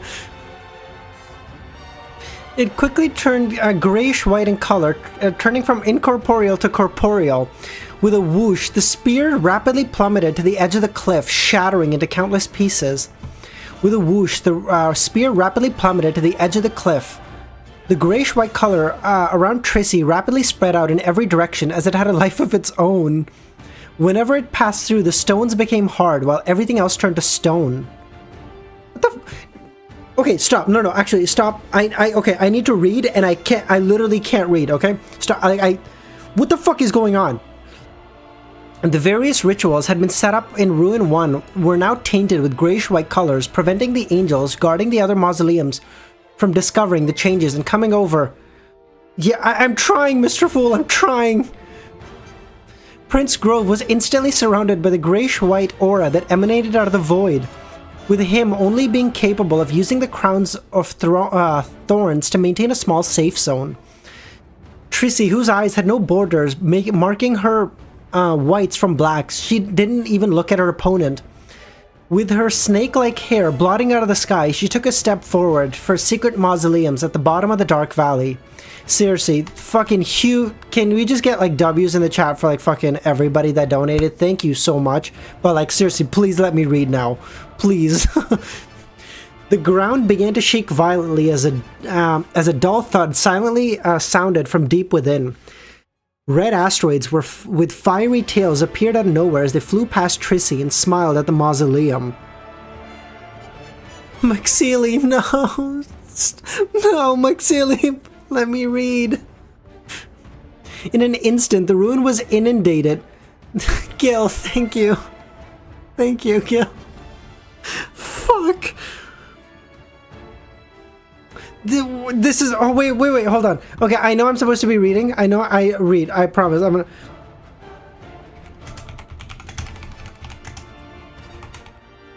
I know I'm supposed to be reading. I promise.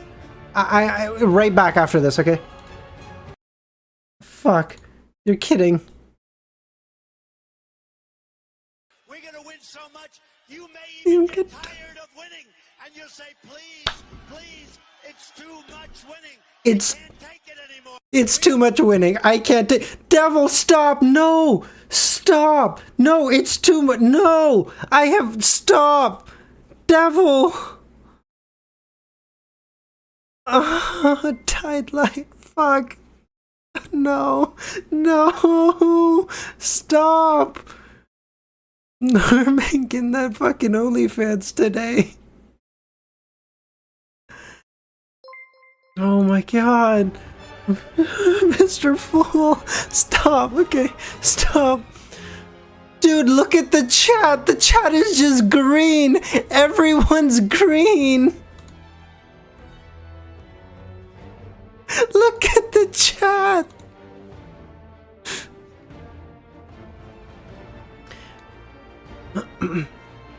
George, The George III, who was at a critical moment of his advancement, sensed this and immediately felt a strong sense of confusion and anger. With great difficulty, he split off some of his strength, and with the help of the preparations he put in place, he forcefully distorted the surrounding areas and isolated the dark and solemn secret mausoleum from the real world, preventing earthquakes and meteors from approaching. You're gonna have to explain to your brain. No, DSV, no, I can't. I can't. No, stop.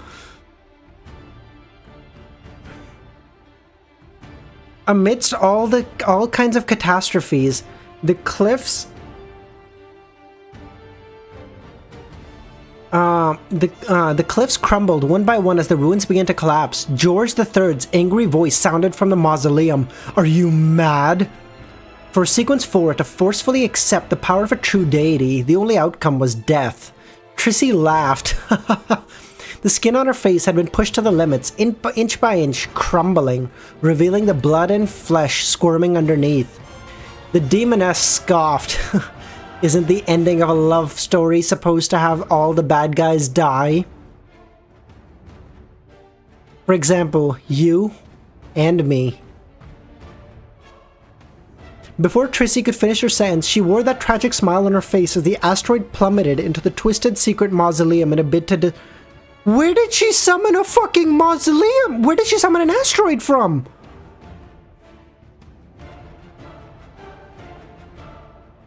Where did she summon a fucking what the fuck? In another mausoleum, Klein didn't put on a strong front. He quickly ended the connection with Sefirah Castle as though he was praying to the fool for help. This was supposed to be a tragic moment for Trissy. No, there's no she deserves to die, okay? Listen, she helped us do something in the end. Thank you for that, but you deserve to die, okay? Fuck you.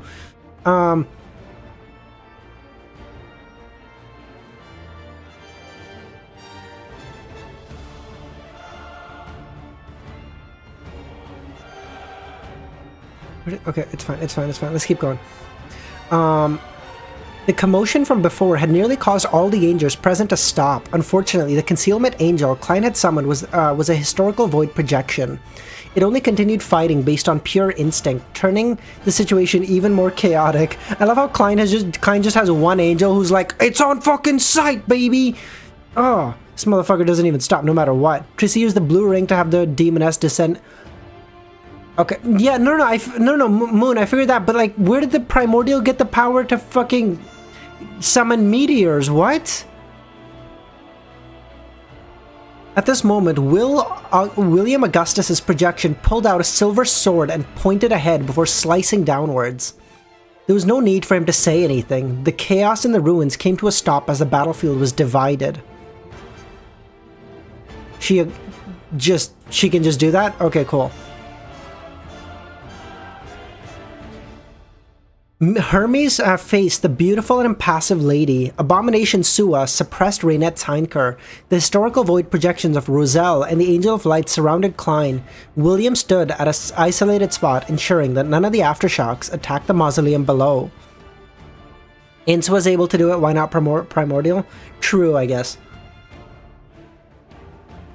The Death Console. The Evernight Cloister's matron. The concealment angels were figures that exceeded Klein's own level. Be it summoning or maintaining them, it was a terrible burden on him. He had no choice but to borrow some of the power from his past self before his spirituality dried up. This way, he was filled with fake spirituality once more. This is what I mean. It's a fucking insta-heal. This is actually some like broken shit. This is an insta-heal. Oh, you have me on... Oh, you took my liver. Oh, well, I'm just gonna borrow the liver from my past self. What the fuck does this even mean? What does that sentence mean?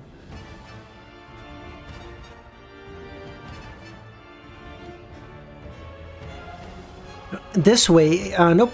Okay. Then Klein saw light. The angel formed from pure light, which also had illusory wings on his back, made the layers of light surge towards him like a tidal wave. In the bright white sea of light... Bro, Cuttlefish is a poet. Bright white sea of light? Oh my god, this is goated. something suddenly appeared. It rapidly plummeted and approached the mausoleum. It was a dark-colored book that consisted of goatskin. Roselle's travel?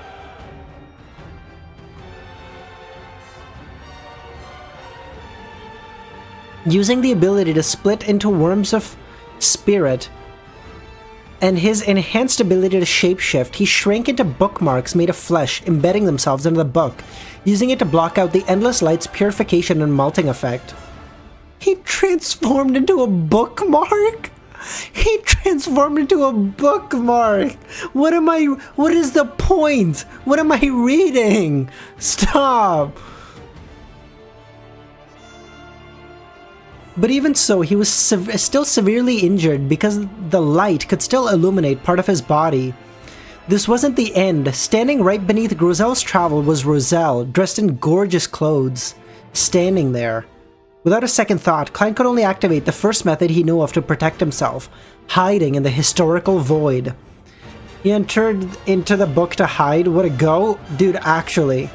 Same shit. Well, yeah, but like, it's so much better, Ramiro. In the past, Klein was basically holding the book above his head like, please don't hit me, please don't hit me. But now he just entered the book. What is this? Boom. A loud thunderclap. Boom, boom from outside. Bro, I actually got to lock in. We've been live for 3.5 hours. This is cooked. It rumbled into the distance from the beginning, but by the end of it, it was ringing in one's ear. Klein, together with the projection of the historical void and all the living beings in the ruins, were awed and turned stiff. Instantly, the sea of light dimmed. But no, there was a figure that wasn't affected, the concealment angel of the Evernight. The beautiful but dull-looking lady took the opportunity to phase her body, transforming into many symbols that symbolized concealment and terror. She extended the strange world, enveloping Hermes, Reunited, Sua, the Angel of Light, William Augustus I. Although Klein had summoned the historical void projection, a watered-down version, some essential points remained. The chaos that Klein was anticipating had arrived. As for George's other helpers, such as the King of Angels, they were in other mausoleums. The King of Angels? Bro, we're back at 100 people, that's amazing! The moment the nearly transparent world took form, the angels began to resist. Amidst the chaos, the strange world easily tore apart. However, the remnants of the angel powers being directed, the lady rushed out and headed for the secret mausoleum at the bottom. An even louder clap of thunder rang out. Emperor Roselle, who had attempted to stop them, was once again unable to make any further attempts. In the instant, the dark and majestic secret mausoleum was hit. The cracks on its surface sank deep, causing the entire interior to present itself. In these rifts, the blood appeared out of nowhere. Some were bright red and others dark. Having restored his human form, Klein held Roselle's travel while collectively launching air cannons towards this worms of spirit. Couldn't Klein just go beep, beep, beep, beep, beep, since he has like fucking artillery cannons now? Can he just, beep, beep, beep, and just rip it apart? Having restored his the mausoleum, which was already on the verge of collapse, had finally collapsed. Thank the heavens! Oh my god! If some motherfucker tells me that this is a dream, I'm ending stream, motherfucker, no shot. With the destruction of a mausoleum, George's advancement was no longer stable. He lacked a key pillar of support. If only one of the mausoleums was under attack, he might have been able to rely on the tenuous connection to put up a resistance, but now he had suffered too intense an attack. His already incorporeal body boiled, unable to maintain the distortion outside. The mausoleum that was isolated from reality finally appeared in front of Trissy. On Trissy's tendrils, squirming face, the corner of her mouth curled up. Backlands, Memorial City. My subjects. The stern and old-fashioned George III with his mustache was finishing the speech when there was a loud explosion. His flesh and blood transformed into a flurry of fireworks that spread everywhere. Get fucked! Get fucked, a loser! Oh, get fucked! AG, it's either statistically probably Samo. It could also be Gil. It could also be Devil. But like there, yeah. Wait, hold on.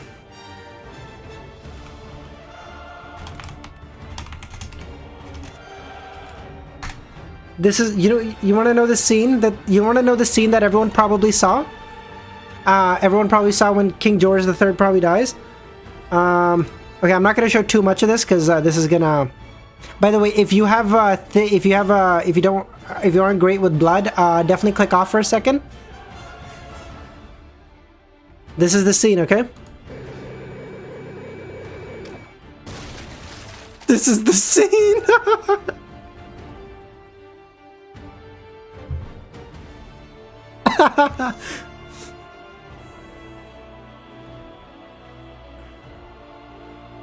Yeah, Nagito, I think I have to gamble it all now. I think I have to. I don't have a choice.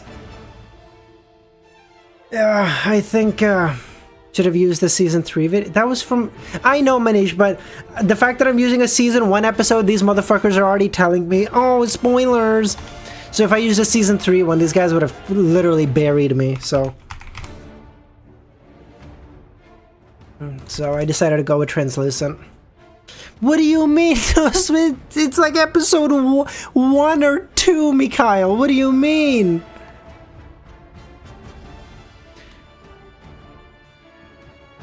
When Audrey and company below the platform saw this scene, it was as if they were admiring a huge magic show. For a second, no one realized what had happened. A few seconds later, the scene started to turn disorderly. Amid screams, the king's guards all rushed up. The cabinet members in the House of the Lords and the House of Lord Nobles subconsciously sought a place to hide, where they mustered their courage to follow the guards to check the scenes. If Mr. World paid strong attention to someone, it meant that they were being watched by Mr. Fool. And to date, none of Mr. Fool's goals had failed. How could they fail when there's a fucking goat like that? Oh my god. This was the will of a deity. Oh my god, that's so hard! That's so cool! In another municipal square in Backlund, Melissa, Benson, and company also heard the explosion before realizing that the king's speech had come to an abrupt stop. After a moment of silence, people began to slowly turn rowdy as they began breaking out into a discussion amidst hushed whispers. The fear of the unknown and the fear of the future slowly occupied their hearts. In the outskirts of Backlund, inside Ruins Number 1. Absolute cinema, dude. Absolute cinema. This is so good. George III's mind was a blur. He felt something that couldn't be resisted inside his body as a volcano of extreme madness erupted in his mind. It was changing his body while distorting everything around him. Basically, like 90% of people in chat right now can probably use the members only emotes right now.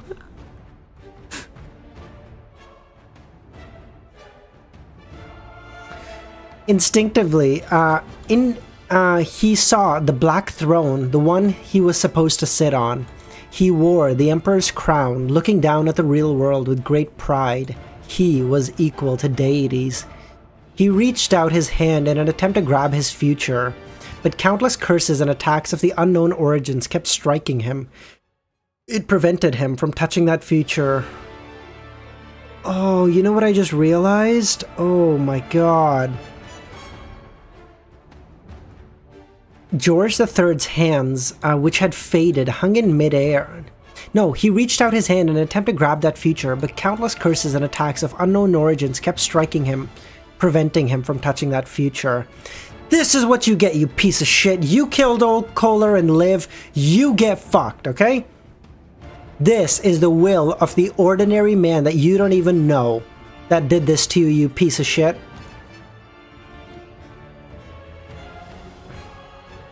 Maulding. True hope. George III's hand, which had faded, hung in midair as his consciousness tore apart. Trissy, who had been reduced to a blob of flesh, enveloped that shadow of order, using her countless thick snake hairs. In the outside world, in the area corresponding to ruins number 1, a large amount of dust were stirred up into the sky like the thickest of smog. The area became a humongous crater which was connected to the Tussock River, opening up an inlet for the river of water to rush in. McSeely, I don't know how many fucking... You know what, how many emotes do we have at this point?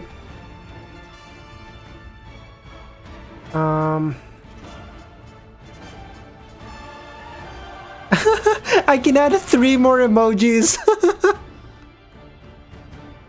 I can add... That's so many.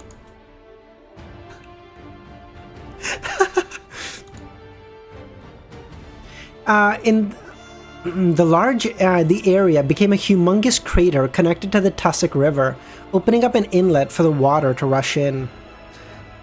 Yeah, Guy, I saw. He said at the end of the chapter.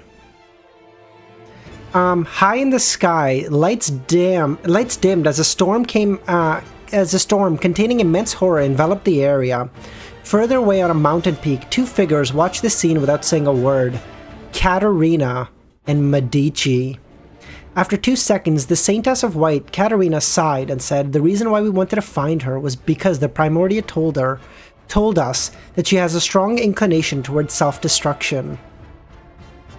Medici listened as he silently expressed, I know who interfered with my response. When you read, he could wholeheartedly weave the development that he needed. Katerina thought of various answers, but she couldn't be sure, so she remained silent. The Medici slowly said, Evernight. Oh yeah, of course, Medici is well aware of Amanesis, because they were in the Rose Redemption together, of course, yeah. After a pause, he suppressed his emotions and added, otherwise I would have long found Trissy cheek. Without waiting for Katerina to respond, Medici turned around and left. In another ruin, a hint of joy flashed past Klein's eyes. He saw the secret mausoleum collapse and spill out copious amounts of blood. But it was... ephemeral? I don't know what this word is. Ephemeral, lasting for a long amount of time. But it was ephemeral because he had to turn his attention back to the situation at hand. With George III's ritual failing and him not becoming a Black Emperor, it meant that his goal is achieved. Now he needed to escape. At that moment, using the significant impact caused by the mausoleum's destruction. Very short time, not long time? Wait. Oh, sorry, you're right. Lasting for a very short time. Sorry, yes, you're right. At that moment, using the significant impact he had made by the mausoleum's destruction, Reunette's Hindcart followed her agreement with Klein. She didn't stay any longer and entered the spirit world and fled.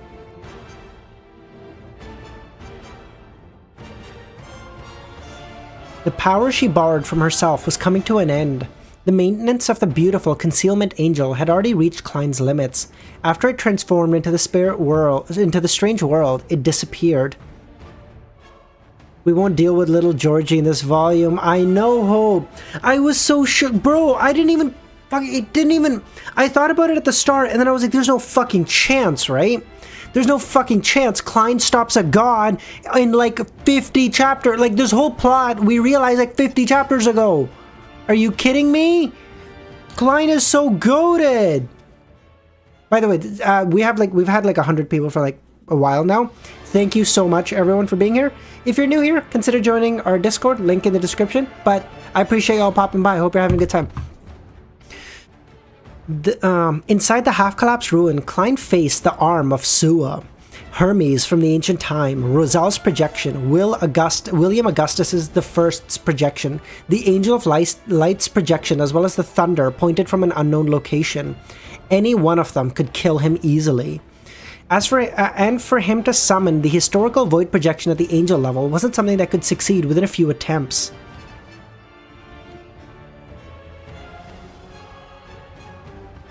Bro, 1, 2, 3, 4, 5. He's a fucking saint is standing in front of 5 angels, and he's going, "Damn, brother, I'm about to get my ass beat."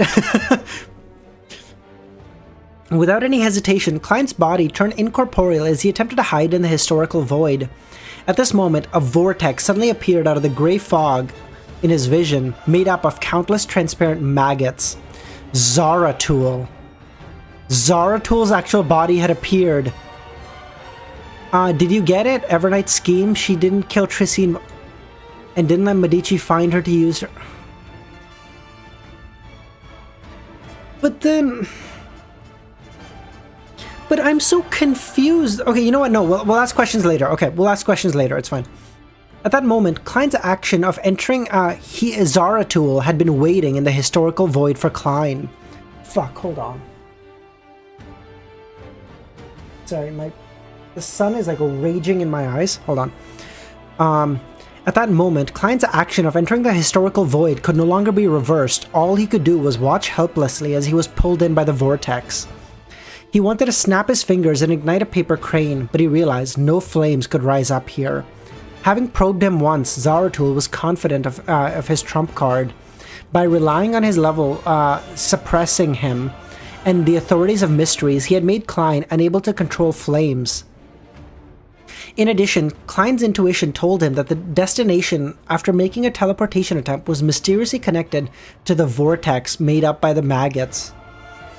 Bro, a fucking vortex made up by the maggots. How many fucking maggots does... It's gotta be like 10,000. It's gotta be like a crazy number.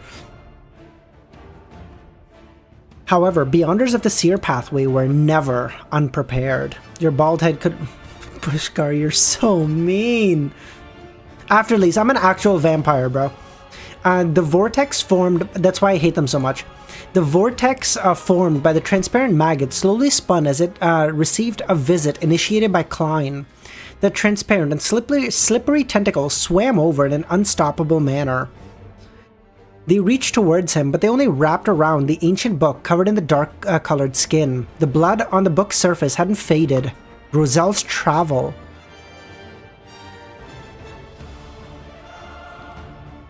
At that moment, Klein pricked his fingers, allowing his blood to flow onto the surface of Roselle's travel, and with a whoosh, he entered the book world and escaped the fatal trap of Zaratul.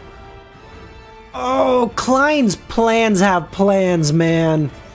The moment he entered the book world, he stretched out his hand and grabbed forward, pulling out a marionette he had temporarily possessed from the historical void. Havin Rambus. Stream isn't lagging, right? It shouldn't be.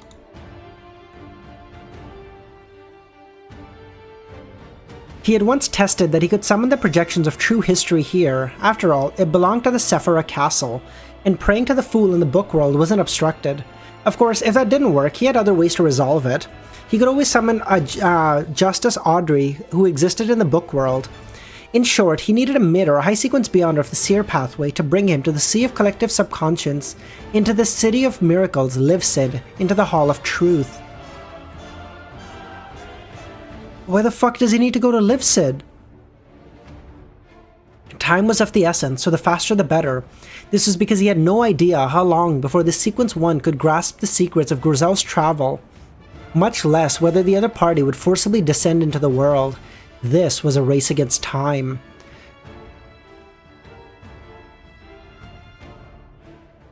Change music now? Samo, I think it's a little bit later. You could wholeheartedly... Okay, good. Havin Rambus, who was wearing a formal suit and a dark bow tie, held onto him with a stiff expression and entered the Sea of Collective Subconscious, formed by countless shadows. By the way, Kami, what am I putting on at that time? With the power of a manipulator, he quickly shuddered through... he quickly shuttled through and arrived at the City of Miracles, Livsid, in seconds, appearing in the at the entrance of the Hall of Truth. Last one in music. Thank you, Kami. Klein ran through the maintenance of his marionettes, Havin Rambus, and under the nudge of the strong winds, he ran through the door. By the way, can I say, Kami has fucking insane luck. Kami has, every time there have been gifted subs, Kami has gotten a sub. It's kind of, Kami's actually got like, fucking, Kami's off the monster pathway, guaranteed.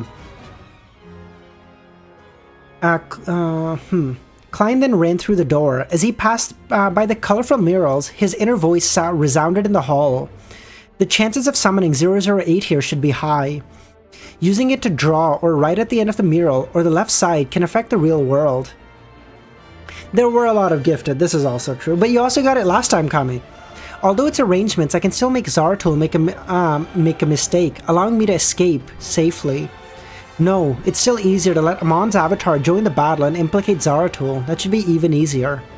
No wonder the goddess wanted to bait Amon into Backland. You're telling me Klein is just gonna make this more complicated now? You're lying! Klein! You're actually fucking insane! What if Amon just wants to kill you now for Sefirah Castle? The mural on the right represents the book world. I can use 008 to draw in another temporary door for me to leave. We're at 117 people right now. That is insane. That is like, oh my god. While flying, while flying, Klein's right hand kept trying to grab at the void ahead. 10, 20, 30 times. Klein borrowed the strength from his former self, and his right hand sank as he pulled out the quill. 120, holy fuck! 008. In the next second, Klein arrived in front of the huge pillar that was multiple arm spans wide. This had a clear sense of being worn down by time. The throne of Ankh-Vault. Klein circled around the stone pillar and arrived at the end of the cathedral. He raised the quill and was about to write. He had never tested for any changes when using 008 in here. He was afraid that it would result in an excessive accident and alert Adam, making his ploy of preventing George III from becoming Black Emperor to be detected in advance. At this moment, he no longer needed to bother about such things. He could wholeheartedly weave the development that he needed. Music change.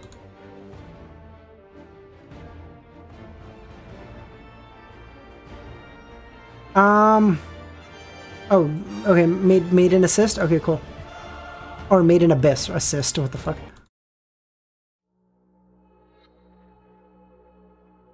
Okay.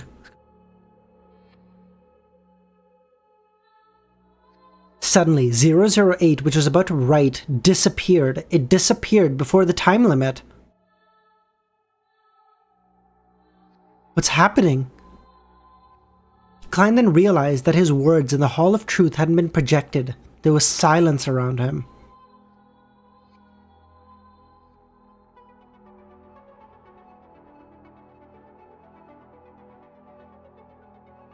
With his spiritual perception triggered, Klein slowly turned around and saw that the time-worn pillar had transformed into a 100-meter-tall cross at some point.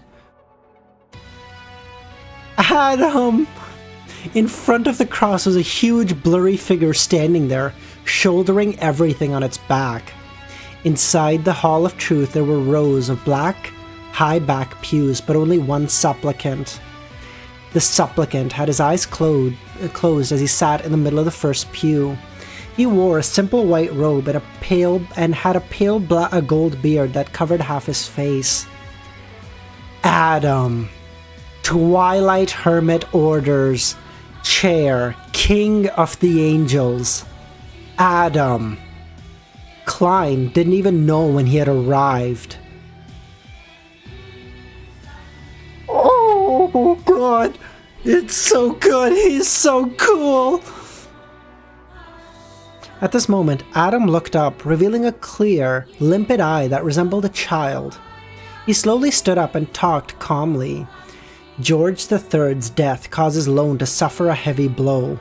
Unable to sit idly by, Intes decides to take this opportunity to launch an attack. This war officially develops into a war that sweeps through the world.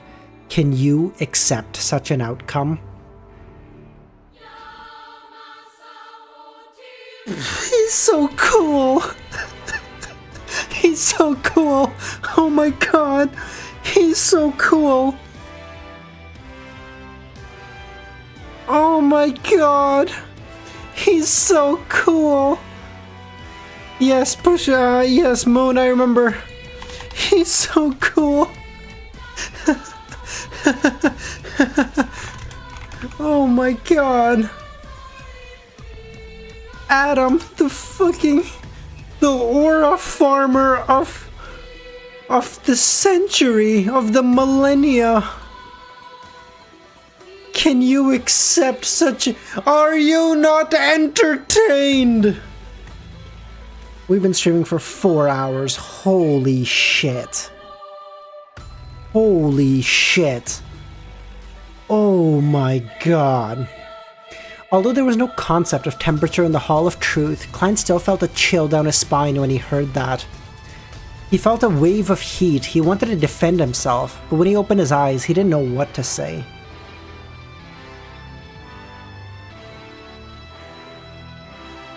After a few seconds, his figure was reflected in Adam's eyes before he said with some difficulty, "I accept it. But I will try my best to minimize the danger caused by the war in the future as long as I am alive." Is this the price you exacted for bestowment? Back when a certain ascetic here mentioned your true name, you had already noticed this book and secretly made arrangements?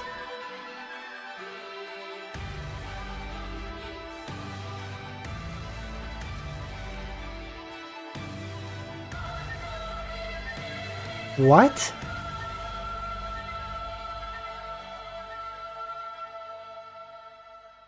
Adam, who was dressed in simple white robes, didn't respond. He walked through the mural on his left and stopped in front of one of the murals. This is so peak, Mr. Fool. This is so peak. He looked up and quietly admired it. In volume 3, that guy said Adam's... Oh. He looked up slightly and admired it. On the mural, a book consisting of goatskin flew up into the clouds and landed in the gigantic claw. After waiting for a while, Adam said, "You may leave." The quill and Roselle's traveler, you reunited now.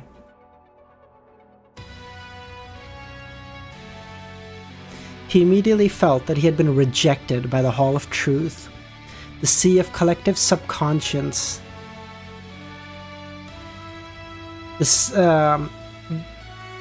Of the City of Miracles in the book world, he involuntarily floated up and flew out of the area. Adam said, "Can you accept such an..." So wait, did Adam want Klein to already do that? Because those were the words that Klein used. So was Adam watching him and he went, "Oh, okay, so this is what he's gonna do." He's like, "Okay, yeah, go stop him. Cool, no problem." During this process, he saw Adam return to the front of the black pews. Holding the silver cross pendant, he closed his eyes and prayed sincerely. It was all a part of the plan. It was Adam! Outside the sea of collective subconscious, an illusory door appeared. It stood in midair, connected to the outside world. The book world also began to ostracize him, squeezing him out. Suddenly, Klein returned to the real world and returned to the grey fog. He was in a state. He was in the state he was in prior to entering the historical void. Unlike before, he hadn't been locked down by the whirlpool, by the countless maggots. As for Roselle's travel, which was wrapped around by the illusory tentacles, it trembled slightly and disappeared. Without having time to lament, Klein's thoughts raced, and he made the choice purely on instinct. He leapt into the grey fog in another direction and hid in the scattered spot of light. This was the so-called historical void. Klein regretted it the next second because Zarathul's slippery, terrifying tentacles extended from the grey fog. The countless maggots were no longer forming a spinning whirlpool as they disintegrated into a tidal wave that surged towards him. Zarathul could actually fight in the historical void. Is there anything... Zarathul! Is there anything you're not capable of doing? This was the suppression effect that high-level members of the same pathway had against lower-level ones. The demigod of the seer pathway was always the best choice for dealing with a seer pathway demigod of a lower sequence. Without any hesitation, he ran towards the spot of light into the depths of the Grey Fog's history. Scenes of the secret mausoleum collapsing, Baklan suffering an air raid, the tragic smog of Baklan flew behind him. However, the dangerous premonition in his heart didn't weaken at all. It intensified. He even saw thick shadows getting closer and closer, covering himself. This was a tidal wave formed by the transparent maggots and the illusory tentacles.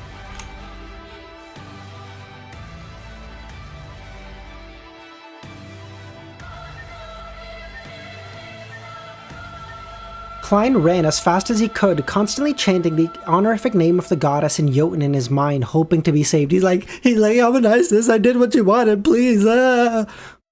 This was the only thing he could think to do. She was the only one who could save him at this moment. Of course, if he knew of Amon's honorific name, he would have definitely tried to provoke this blasphemer too.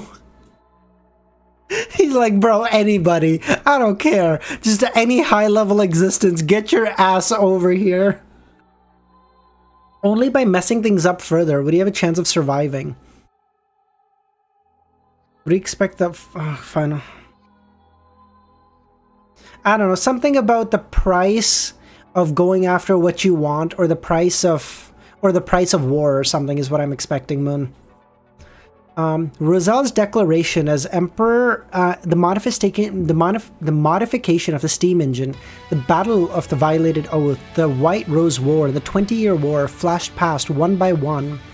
Klein realized that his body was being increasingly covered by shadows, and his consciousness was gradually slowing down. He had a feeling that he was having his spirit body threads controlled. At this moment, the Hounds of Fulgrim ran out of the grey fog. They were covered in pitch-black short fur, their eye sockets burning with red flames. This group of monsters, the Sefirah Castle keepers, ran past Klein, rushed behind him. He regained his lucidity immediately. Fuck, he cursed himself. His eyes slightly red as he continued running with his vision blurred. He went from the 5th epoch to the 4th, from the 4th to the 3rd. The massive shadow that resembled a tidal wave behind him paused for a second. Then it continued surging as if nothing had happened. Did the doggos just sacrifice themselves? The bestest of boys. Gone, but never forgotten. Klein didn't hold back in expending his spirituality. He used all his might to run with the light spots that he had held that he had lit in the fog of history. He ran from the 3rd epoch to the 2nd until he arrived at the lonely fragment of light around him. Around him was a withered forest and a normal tomb, the period of history where Ormir buried his parents. As for the tidal wave formed by Zaratul, it didn't seem to understand this history very well. It stopped at some unknown era and didn't manage to catch up. He said, haha, you may be an angel, but you have merely a fraction of my knowledge, you fool. The massive shadow that resembled... Nope, I already read that. Klein didn't hold... where the fuck am I? At some point in time, Klein's spirituality was almost exhausted, and in the fog of history, he could only borrow power from the current void. But currently, there was no past projection of himself. And when his spirituality was exhausted, he would have no choice but to leave the fog of history and return to the real world, facing Zaratul again. Klein exhaled and pulled out another paper crane. Zaratul is not... Oh, I'm sorry. Zaratul, the absolute fucking clown. This fucking loser. By the way, how is it fucking possible that Zaratul knows less history than Klein, but he's a Sequence 1? Like, he had to also digest the Sequence 3 potion. How? Klein exhaled and pulled out a paper crane and snapped his fingers and lit it. After a few seconds, he failed to see Will Ossepton arrive. In the historical void, he used ordinary paper cranes to contact Will. Why hasn't Amon appeared yet? As his thoughts flashed, he could only repeat in Jotun, the Evernight goddess who stands higher than the cosmos and more eternal than eternity. The Lady of Crimson, the Mother of Concealment, the Empress of Misfortune and Horror, the Mistress of Repose and Silence. It's not that he knows less history, just that he knows different... Oh, okay. After holding on for a few seconds, he had an idea. He didn't hesitate to leave the fog of history and return to the real world.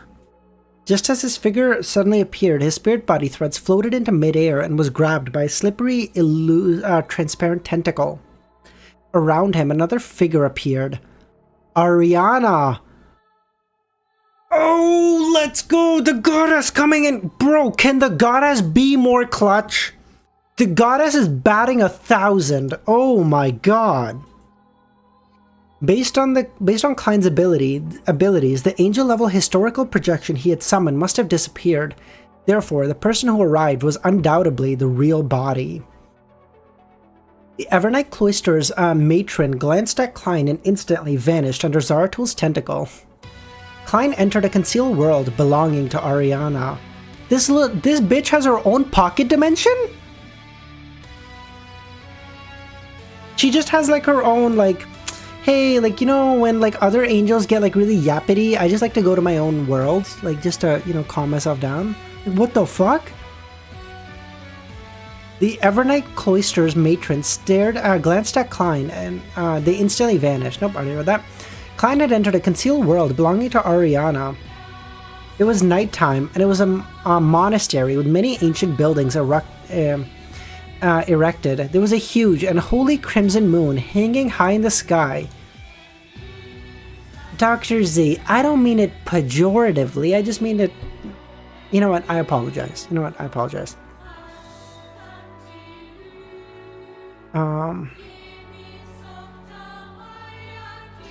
Using the experience gained from their past cooperation, Klein immediately used traveling to appear in the Crimson Moon, leaving this concealed world to appear somewhere else. You'll know which one to put? Okay. A terrifying thunderclap boomed as the transparent tentacle that attempted to reach out to where Klein had disappeared suddenly retreated, disappearing along with the actual body. Having teleported to sea, Klein couldn't be bothered to borrow strength from his past self. He first summoned a paper figurine from the historical void and shook his wrist. Most of the items he had with him had been destroyed when he became a bookmark. It was unknown where he had lost his marionettes Quanos and Inuni. Of course, they might have evaporated under the illumination of Angel of Light. The paper figurine burned with a scarlet flame as it leapt up into the form of an illusory angel that had layers of wings on its back. It embraced him and removed any traces. He then activated traveling and once again left the area. Bro, we got away with it! In the secret mausoleum in the Eastchester County, William Augustus I and Queen Bernadette managed to sense the death of George III. The winner didn't win this time. Hey, luck can only carry you so far. Either through the changes in order or via their clairvoyant abilities. Got away, Poggers! My goat Klein! The latter didn't stay any longer. Her body suddenly separated like a collection of soap bubbles that reflected light, scattering in all directions. William Augustus I wasn't in a mood to stop or chase after her, but he didn't feel much pain.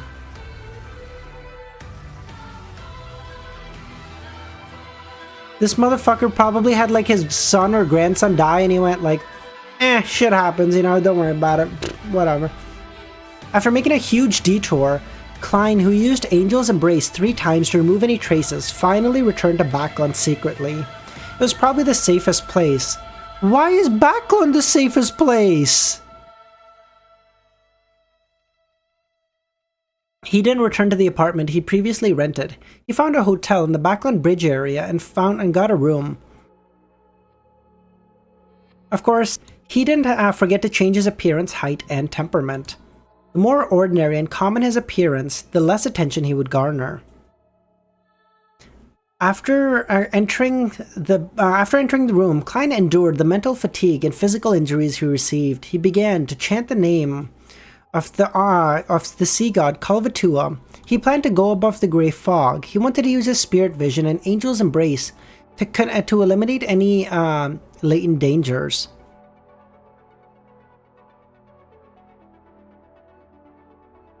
Fortunately, Zaratul would have signed a contract with George III, so he can't leave the mausoleum he was guarding as he pleases. Otherwise, I most likely would have become his marionette during that battle. The appearance of him and Asua exceeded my expectations. Klein heaved a sigh of relief as he took one step counterclockwise and opened his mouth and chanted in Mandarin, the exalted... Suddenly his body trembled and his voice came to a halt.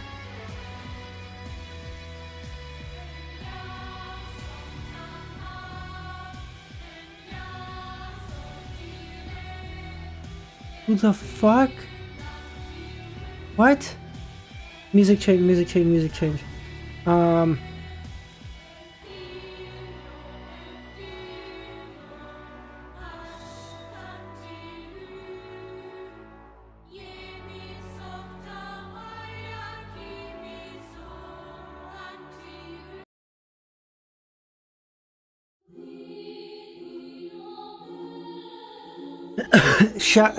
I'm reading, bruh, I'm reading, chill. This was the marionette that Klein had lost. Winner, Inuni. Inuni smiled as he faced Klein's pair of eyes that could no longer move. Don't randomly leave your marionettes around, or you'll be tracked. As he spoke, he slowly stood up, took out a crystal monocle from his pocket, and wore it on his right eye. Dude! Dude, come on! Come on! I wanted to leave it at the end. You want me to cuddlefish your fucking... Actual... This is the... Oh my god! I love you too, Mr. Fool. Dude, I love... Seriously, I love you. I love... Dude, everybody who's here. I fucking love you guys, man. Holy fuck, are you kidding me? Klein couldn't summon Amon because Amon was like, bitch, you ain't gotta summon me. I'll show up where I want to, bitch. No, we have to read one more. We have to. What am I gonna leave it there? What am I, a fucking asshole? Oh my god. Oh my god. Gamble first? Okay, true. Let's gamble. Oh my god. I'm gonna read one more. Fuck, man. I'm gonna read one more. Just read two more, Bug? Alright, maybe. Maybe. I don't know. Okay, let's gamble. Okay. Well, you know what? After all the help the goddess has given, I think we deserve to do the divination to confirm if Evernight is a transmigrator. I feel like there is nothing else that is warranted quite as much than this. I don't think there's anything that's more warranted than this.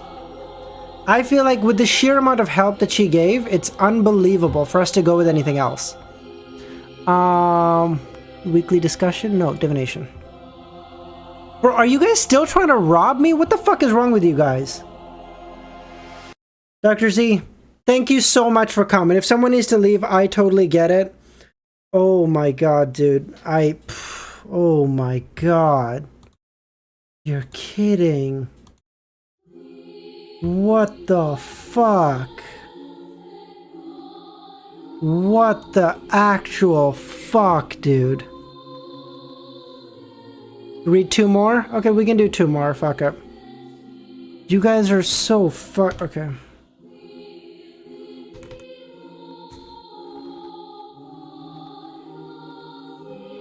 So did you find the lack of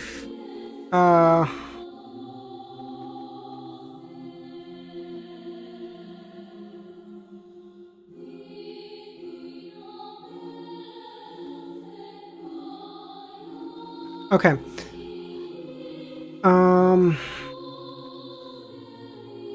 Okay, so that should be all the fucking, so that should be all the thievers. That's why I only took out 1 million. And then now we'll take out the other. I just wanted all the thieves to, like, if they were gonna take some money, so then this way they wouldn't take all of it, you know? 100,000, 10,000, 100,000, million, 10 million. Fuck me, dude. This is gonna be the most fucking horrifying shit. 100,000, 10,000, 100,000, million, 10 million. The Evernight Goddess is indeed a transmigrator. Oh my god! Oh my god! You can! No! 10,000, 100,000, million, 10 million! Oh my god! The heavens have given me the respite! Oh my god! The Evernight Goddess is a transmigrator! There is no greater proof! Are you not entertained? Oh my god! Holy shit! Act, dude! Oh my god! Okay, let's do artwork, let's do artwork, let's do artwork. Oh my god! Scholar of Yore, my god, this looks so cool. Oh, this looks so cool. Play Amon song now, Last Traveler Conclusion? Which one is Last Traveler Conclusion? Oh.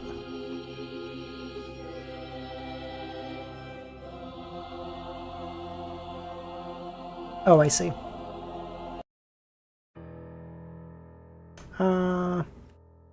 This is probably copyrighted, I think. Almost certainly, actually. But, yeah, it's fine. It's fine. Fuck it. Oh my god. I have gone from being rich to, like, richy rich. Oh my god. Who is this guy? Oh, George the Third. Get fucked, loser.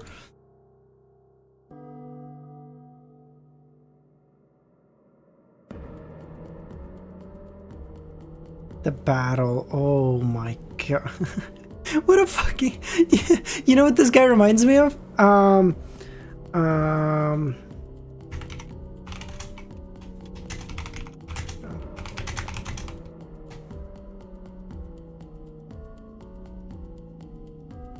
This is what this image is reminding me of.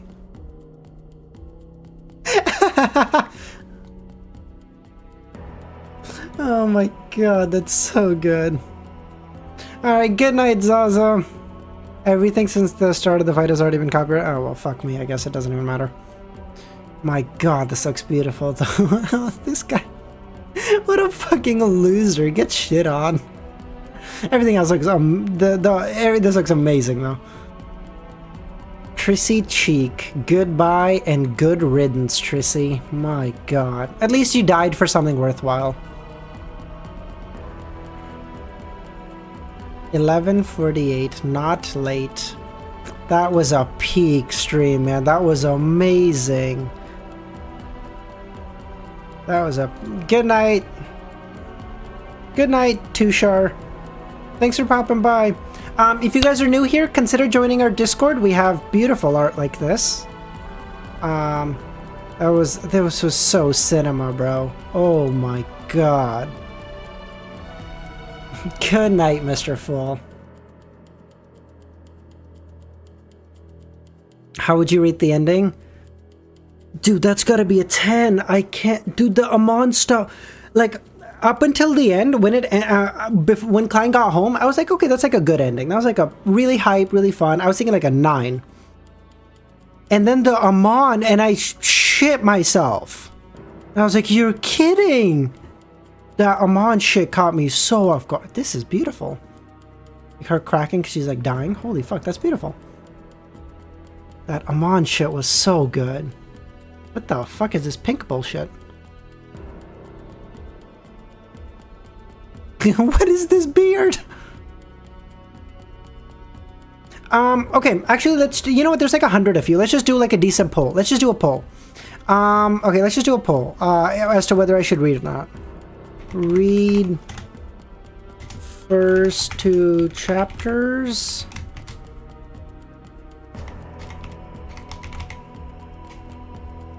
Let's just start a poll.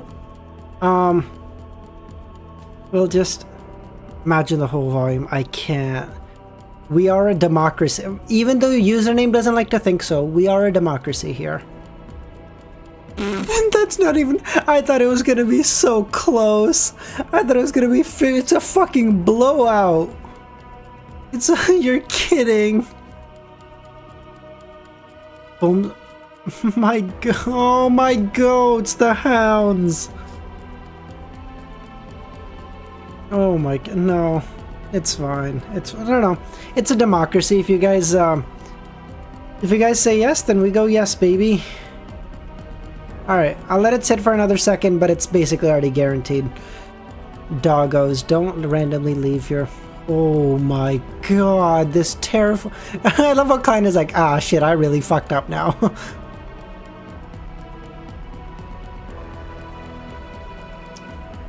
Amon is like, listen, I don't know how to play chess, but... I don't know how to play chess, but if I just steal all the thoughts in your head, I by definition win. So like, checkmate, really.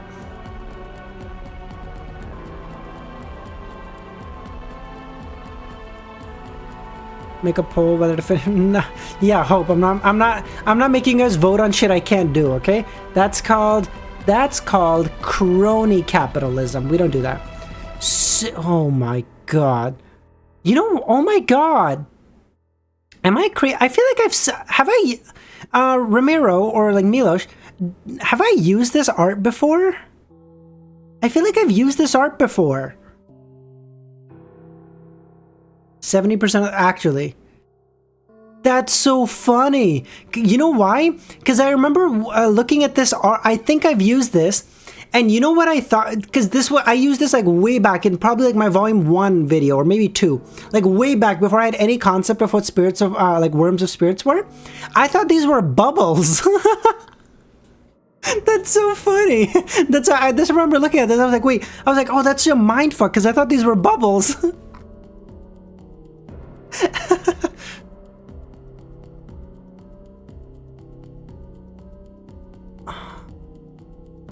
One's really tiny, but it does look beautiful. Oh, this guy. I've used like all of his other... dude, I thought those were bubbles, right? Exactly.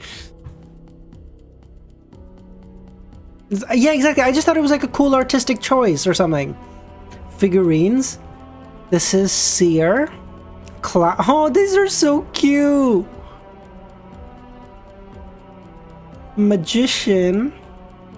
Oh, that's so clever. Marionette. Oh, these are so well done. What? Bizarro Sorcerer. Scholar of Yore. This is... You can actually buy these?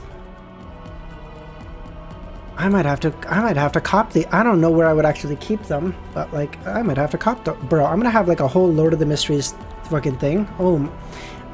If someone knows where to... Thank you, Vin Valley, man. I appreciate you popping by, even if just for a moment. If someone knows where I can find these, send me the link. I'll take a look at them. My god, these are so cute. I don't know where I'd put them, but I'll find... My room is so fucking cluttered. Holy shit. I'm an actual hoarder. Yeah, I'm gonna need to clear out one of the shelves from my bookshelf and just buy them with the... yeah. Mr. Door, man. We saw so much Mr. Dora. I'm gonna leave this for the time being, but oh my god, this is so good. Scholar of Yore. Yeah. Pew, pew, pew, pew, pew. Door of Doors. What is this? I'll check these out later. I can watch these now, right? I can check these out now.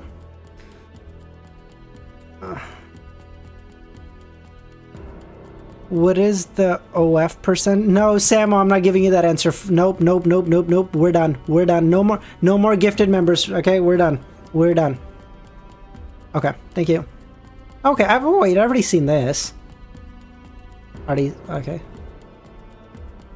Oh my god, this is beautiful. New, what do you guys think? New thumbnail for Volume 6? This is beautiful. Oh my god. Have I seen... Oh, maybe I have seen this. I don't know. Or if there's another... Actually, no, wait. Is that Foggy Town? Oh, wait. Is that Foggy Town? Wait, let me... okay, you know what? Let's just... Okay. Okay, so... No, we'll figure out what the thumbnail looks like after I know the title of Volume 6. It's fine. Okay, yeah, the poll is a resounding yes, so we'll... Okay, 2 more chapters. Let's go. 1160 is a good... Okay, perfect. That works out great. Then 8 chapters next stream, we can do that. Let's go. Read, yeah, now we're back to reading. We're back to reading. Let's go. Hype, hype, hype, hype, hype. In a hotel in the Backland Bridge. My god, this is going to be a 5-hour long stream. Keep the present one for a half of Volume 6? You think so, Pushkar? Okay. In a hotel in the Backland Bridge area, apart from his thoughts still belonging to him, Klein could no longer control a thing. He knew very well that this was a deeper level of parasitizing. In this state, he could only look ahead of him in fear and despair. He watched as Inuni, who was wearing a monocle with a smile on his face, changed into Amon's original form. He took a step forward counterclockwise and opened his mouth to speak in the Mandarin.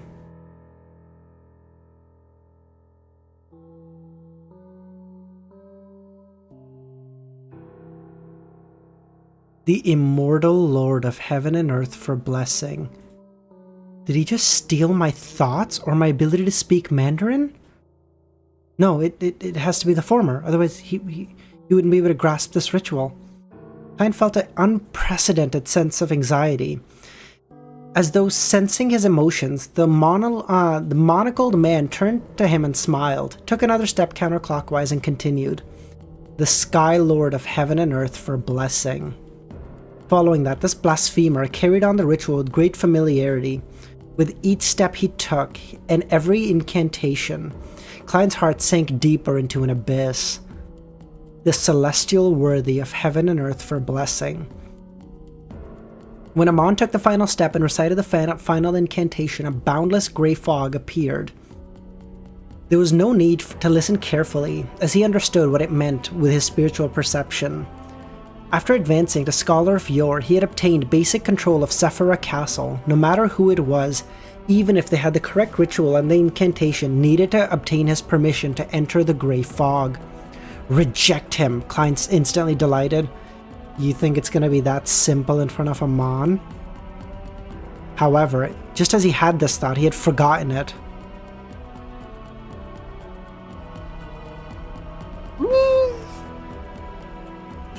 However, just as his intention of rejecting Amon had been stolen, Klein once again felt despair, but the grey fog in front of him and the prayers in his ears didn't disappear.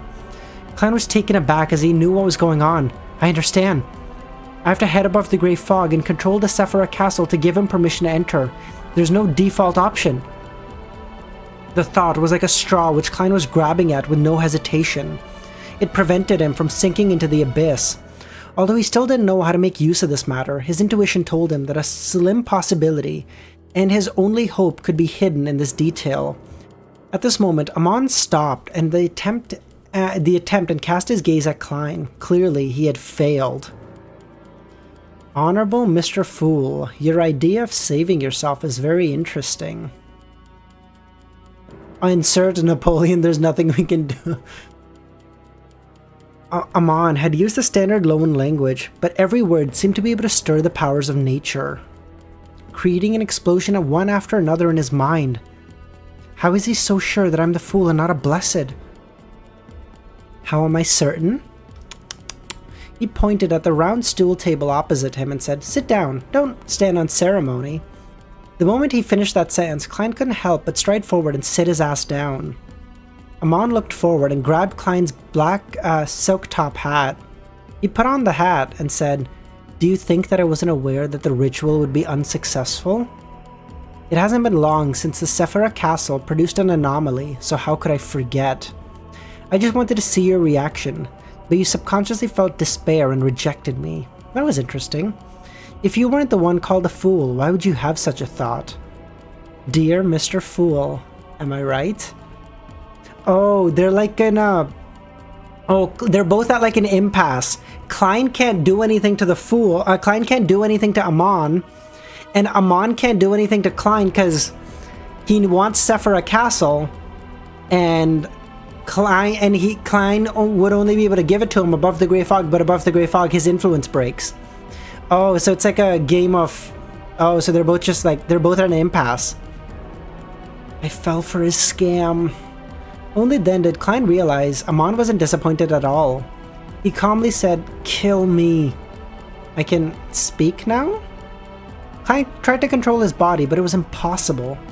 In the next second, he was prepared to recite the name of the goddess, but this thought was lost yet again. So you think you can be reborn in Sefirah Castle? The more I think, the more I talk, the more mistakes I make. Klein shut his mouth and didn't utter another word. There's no need to be so afraid. There's no bad blood between us. Klein was stunned. The only conflict we have is regarding Sefirah Castle. But do you really wish to shoulder that fate? Aren't you worried that the original owner of Sefirah Castle will revive within you?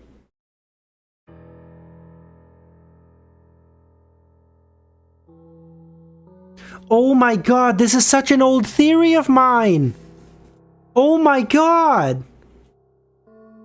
I hadn't even thought of this in so long!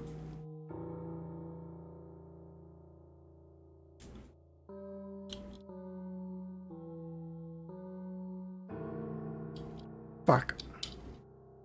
Oh my god, this is such an old theory!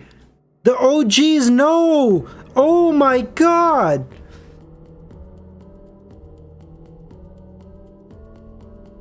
This was something Klein was concerned about, but it made him at a loss.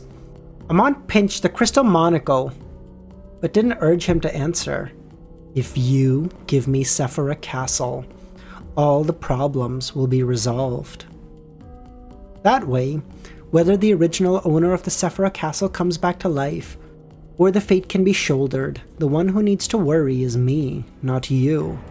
Also, I'll be able to take over the subsequent arrangements of my zealous brother, Dor, and little Zaratul's pursuits and the benediction of the Evernight. And you will be freed from all this, and you just stay as a Sequence 3. The fuck do you think this is, huh? You think we came this far just to come this far, Amon? The fuck? Who the fuck do you think you're talking to, you little shit? As for the organization you established, I can help you maintain it. It'll be fascinating. If you think that's not enough, then I can make you my blessed. Are you not pretending that the fool is the angel of time Amon in the City of Silver? This can turn a reality into the future. I will lead them out of the forsaken land of the gods and see the light outside. When the time comes, you will still have a chance to become an angel. You think so, you fuck? He's practically taking over all my worries and hardship. There's only benefits left. Klein, who didn't have a huge desire in becoming a true god and controlling the Sefirah Castle, felt his heart palpitate. If he hadn't known that Amon was a master in deceit, he would have agreed to it. But in the end, he said, "Kill me." Is that all you know how to say? To Amon, this was an interesting matter. It was completely understandable that he would encounter difficulties during the process. It only served to make success even more delighting. To him, I'm just a heartless, broken record. By lampooning, Klein realized that the despair and depression had eased. Instead of answering, he asked, How do you know the City of Silver thinks you're the fool?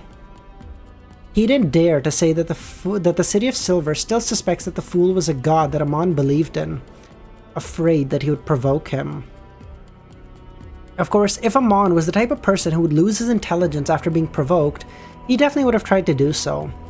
This was because he now suspected that after gaining initial control of Sefirah Castle, he would have been reborn above the grey fog after his death.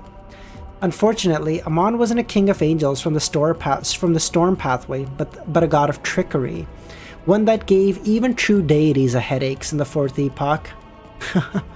Do you think I only have 2 avatars in the City of Silver?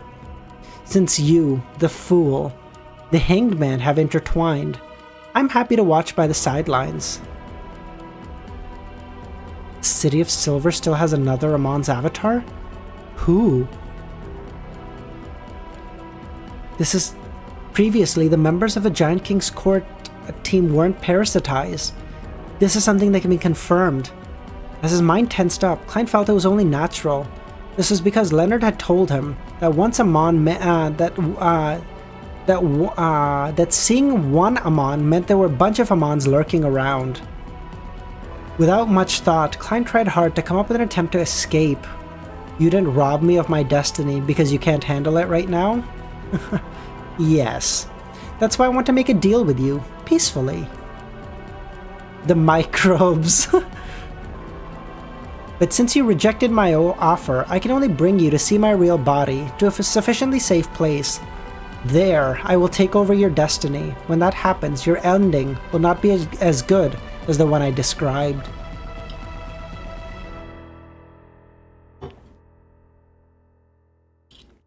As he spoke, the black-haired, black-eyed man with a broad forehead and thin face slowly got up and walked towards the door.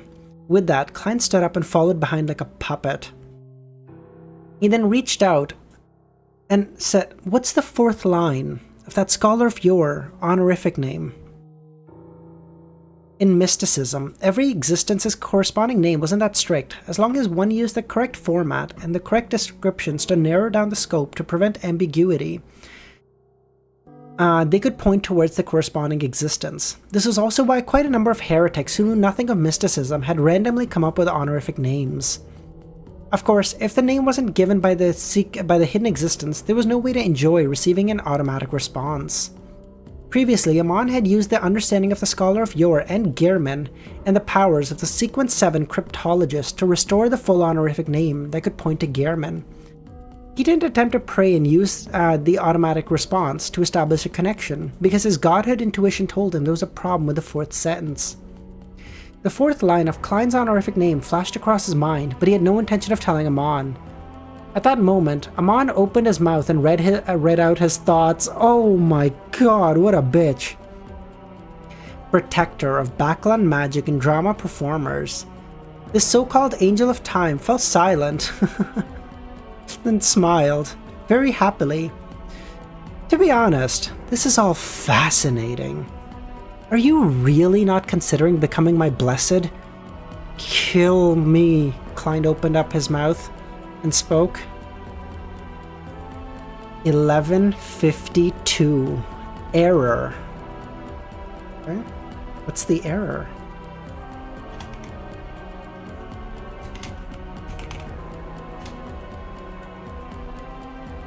By the way, it's weird. After a while of wearing the monocle, you actually start getting weirdly used to it. It doesn't, like, it's not hurting my nose. It's hurting a little bit, but like not much. Like I can bear through it. Upon hearing Klein's reply, Amon smiled. How did you think of such an honorific name? It needs to have a connection with myself, but also needs to be able to, but also to avoid others from using the prayer's automatic response to lock onto me. There aren't many such honorific names. Since his identity had been spoken, there was no need for Klein to hide it any further. He was hoping such a conversation could help him grasp the opportunity. At the same time, his mind raced as he began thinking how to save himself. I've been deeply parasitized. If I have any thoughts that aren't beneficial to Amon, he'll sense them and steal them. Today's Saturday, it's almost Monday. If the fool suddenly stopped the tarot gathering, the other members would be terrified, nervous, and confused. Those with the means to contact the world would attempt to summon the messenger and ask for the reason. Once Miss Messenger approaches me, she'll be able to discover Amon, and she can use the Yesterday Once Again charm to recover her peak condition. With the complete strength of an angel, she has a sizable chance of recovering me. You think a full Sequence 2 can fight against Amon? Not just a Sequence 1. The peak of the, like, the head of the King of Angels? Avatar, not mean, but okay, true. The most important thing for me now is to persist. Since Amon can't steal my fate, why did he try to trade peacefully? Even if I agreed, he wouldn't dare let me go above the Grey Fog to grant him permission. That means that I'm free of his control. Is the agreement itself a switch? As Amon... Amon deliberately didn't mention this, as expected, a scam. Having grasped a sliver of hope, Klein decided to stall for as long as he could over the next 2 days. As he walked out of the room, he scratched his chin and said, "Have you provided any protection to the Backland magic and drama performance?" "I've protected a trick master before." "I'm a magician myself. I've performed many times in Backland." "Barely counts," Amon added. He then walked out of the hotel and went down the street. Like a servant, Klein followed behind. How regretful. Amon pinched his monocle. "What's there to regret?" Klein asked. "I've already been caught by you. What more do you have to regret?" If you can make a guess, if you can guess correctly, I will give you a better ending." Klein didn't believe in his promise at all, so he decided not to be tricked. "I can't guess it." How boring. Amon clenched his right hand and tapped his monocle. From the pedestrians, the trees on the streets of the street, the sparrows on the rooftops, and the rats in the muddy corners, all the living creatures in the air, flew out, returning to Amon like stars. This son of a god instantly rose to the level of an angel. As for Klein, he raised his left hand and used the human skin glove to activate traveling. At that moment, the only thing on him which was real was creeping hunger. The rest were made by the powers of Faceless. Seeing that traveling was about to begin, Klein blurted out, "Why didn't you teleport out of the room?" He had expected Amon to leave Backland. After all, this was a place where even kings of angels had to be wary. The eye behind the monocle swept across Klein's face as he smiled. "I've already answered you. What a pity you didn't seek help from Palez." The Angel of Time had an obvious smile on his face, but there was no emotions in his eyes. "He's certain I have some connection to Palez." "Is it because of what happened last time?" "No, stop it, Klein."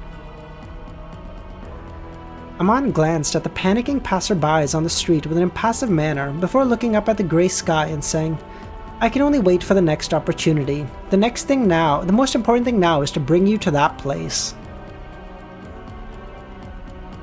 As they spoke, both of them turned transparent and vanished from the hotel's entrance.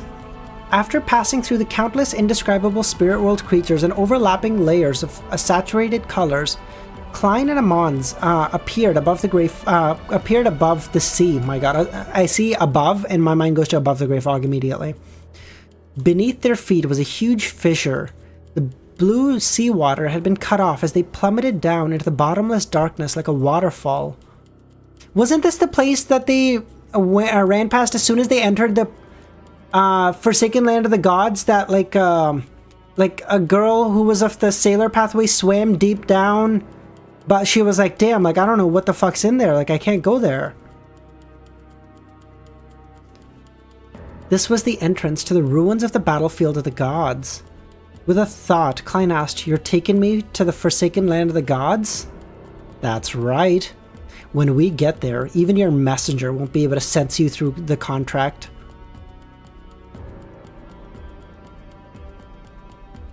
Amon knows what I'm planning. The flame of hope ignited in Klein was extinguished by the cold reality. The forsaken land of the gods was separated from the spirit world. Only the Sefirah Castle could make connection. At this moment, by levitating, Amon muttered to himself, "If my mausoleum in Backland hadn't been destroyed by the Church of Steam, I would have used the Abyss as a springboard to head there. We wouldn't need to go through all this trouble." Klein guiltily changed the topic. The Abyss is connected to the land forsaken by the gods? No. But I can use some of its properties to go where I want. I heard that there were some nasty changes in the Abyss, Klein probed. You're aware? Yes. I once thought of exploring the Abyss. Klein didn't speak further, afraid that the King of Angels would discover that he could read Roselle's diary. You want to explore the Abyss? What's so funny about that? Klein asked. Just as he finished speaking, Klein had another idea. Using the conversation he had with Amon, he could grasp more historical secrets and speed up the digestion of the Scholar of Yore. This way, deepen his control of Sefirah Castle and escape his predicament. This thought flashed through his mind as he quickly restrained himself and stopped thinking. Your visit of the Abyss is like offering yourself in a beautifully packaged gift to someone who wants it. Dark side of the universe? Klein made a quick guess. He was the originally only surviving ancient god, the Devil Monarch, Farbauti now. Oh my god, I fucking knew! Dude, I said for so long, I don't know who the dark side of the universe is, but that is such a cool fucking name. That's Farbauti? Oh my god.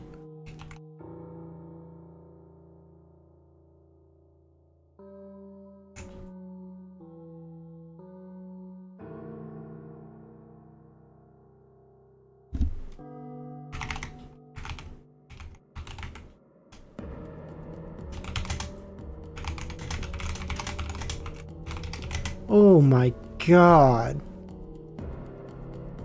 Far booty is crazy. You're a bitch, Hope. Nagito, what did you say? Nagito. So basically every word Amon says is lore fucking clearly. Oh my god. Without finishing his sentence, Amon leapt up and jumped into the huge illusory rift. With that, Klein lost the support of the wind and fell straight down. After an unknown period of time, the water that resembled a fountain surged upwards, rapidly throwing himself to Amon. Just as he entered the ruins of the battlefield of the gods, Klein was hit by bright sunlight. He suddenly heard a series of intense, crazy ravings. It was like a thin needle that pierced through his eardrums and stabbed into his brain, filling every thought with intense pain. As from the worms of spirit that formed his mystical creature form, they gradually changed, as though they were about to give birth to the degenerate consciousness that didn't belong to him. The true creator's ravings. Klein could barely withstand it. It was hard for him to hold on too long. There was no way for him to go far into the battlefield of the gods. At this moment, he saw the monocle on Amon's right eye absorb all the light around him. Then a thick darkness ruled the sky. Bro, is Amon on crack? What the fuck is this? Amon directly stole the day of the ruins of the battlefield of gods. In the darkness, this Angel of Time's avatar had brought Klein to an island and made him sleep against a stone pillar. Soon, Klein arrived in a hazy dream world. He saw the projection of Ormir's court, which was filled with an epic feeling opposite the Black Cloister. Amon, wearing the black silk top hat and crystal monocle beside him, smiled. He pointed to the projection of Ormir's court frozen in sunset. That's the entrance to the forsaken land of gods. Don't you need to enter a dream at a specific time to open the entrance? He couldn't help but feel a glimmer of hope. He thought it would be great if Amon wasted a week or two of his time in the ruined battlefield of the gods. That's right. Amon didn't deny what Klein said. If you wish to open the entrance, you have to travel on a ship to the core of the ruins of the waters. This may take more than a month, and you will experience many dangers that you're currently unable to withstand. As for me, I don't have to. Because you're the son of the creator? No. In chaotic places like this, order is in shambles. All the laws governing them have been mutated. There are too many things that I can exploit. As this angel of time walked, he turned to look at Klein. The Marauder Pathways Sequence 0 has a strange, abstract name. Error. Bro, what is this? Error?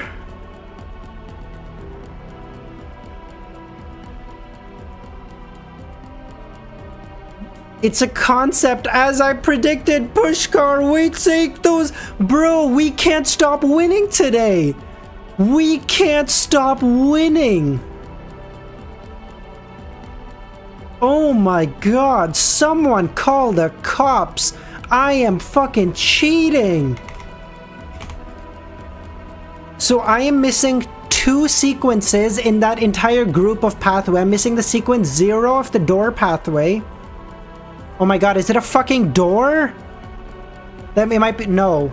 In my mind it's no. In my mind it's a planet. So no, in my mind it's a planetary thing. So it can't be. The error path. Winning. Oh my god. It was the name. It was named by my father. Celestial object. Yeah, I think it's a celestial object. The Marauder Pathways Sequence 0 was given a very strange abstract name. Error. It was named by my father. He once used a strange word of unknown origins to represent it. Bug. Bug, is that where your name comes from? Disambiguous. Oh my god. When translated, it's a Trojan horse of fate. Wait, hold on. It's a Trojan horse of fate, the slug of time, the loopholes and rules, the manifestation of all errors. Oh. Wait, it's an English word. When he's saying it's a strange word of unknown origins, it's an English word. So ASG is indeed a fucking... Oh my... So ASG is a transmigrator. Oh... Bug as in a computer code. Oh, because he's probably some fucking autistic comp sci major. Oh. He's some fucking autistic comp sci major who tried to become a god. Oh, that's so funny. Oh, that's so funny.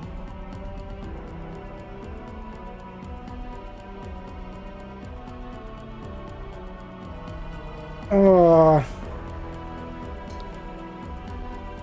Monocle emoji, will emoji. Yes, Pushkar. Oh, that's so good. That's so good. Alright, I think we're done, right? Fucking Christ. Milosh sent like 900 Amon art. Who calls their son an error? He does, I guess. Milosh, okay, I'm just gonna, okay, I'll look at a couple. I'm not looking at all of them. Milosh sent me, like, all of the art. What the fuck, bro? Well, son, you were a Mr. Error. Yeah, fucking Christ. 40, you're out of your mind. Like this one, that looks very nice. Damn, this man's out of his fucking mind. Unlocking the third transmit. No, but there's 4, man. My divinations can never be so wrong. It's impossible. No, the Evernight Goddess has to be a transmigrate. I refuse to believe it. I don't care. She was the original. She was the OG. I have to. She was the original. She has to be. Nope. I refuse to believe it. I'm coping so fucking hard. 10 up. Then there was a 4th one hiding elsewhere, bro. I don't know.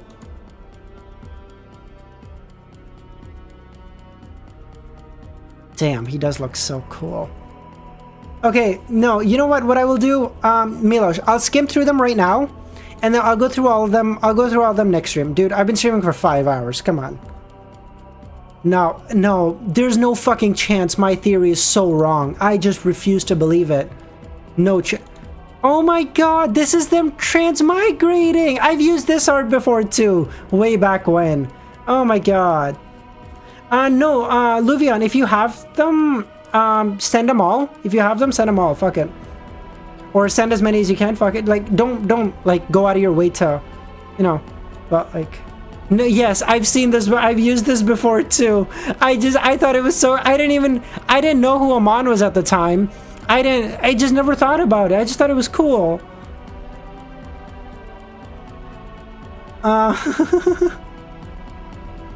What's the argument for Evernight to be a transmigrator again?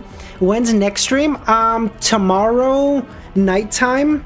So like about 3 hours from now it'd start, give or take. 3 or 4 hours from now it'd start tomorrow. So like 60, so like 28 hours, sure.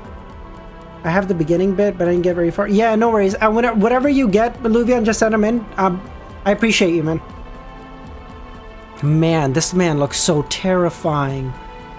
Oh my god, what the fuck? Jesus. Why does he have a gun? American. Chat pissed me off. It's fine. It was a great day, Romero. I didn't see any spoilers today. I mean, I know you were working overtime as fuck. Thank you so much, by the way. Don't search up names of this volume. No, I'm not gonna. I'm not gonna search anything up. Later next stream we'll start with the author notes, and then we'll go there. I'll go there. Damn, bro, my man's he's getting real touchy feely. Hey, all I'm saying is I don't see his second hand. Okay, there's a 60% chance he's grabbing his crotch. My god, this looks so cool. Like, gotcha, motherfucker. Alright. Alright, guys. I think we end it there. Thank you so much, everyone, for coming. A special thank you to Samo, to Gil, to Devil, to anyone, to everyone who joined as a member. Thank you so much, everyone. If you're new here, thank you so much for popping by and staying for so fucking long. If you guys aren't in our Discord, consider joining. Link in the description. Thank you so much, everyone. Like, holy fuck, this was by far our most successful stream. It was awesome. We were at 100 for like so fucking long, dude. Oh my god. Thank you to all the mods who fucking were working overtime the entire fucking time. Thank you, Gil. Thank you, Gil. Thank you to all the mods who were working overtime. Thank you, guys. And yeah, I'm gonna leave it there. Bye, guys.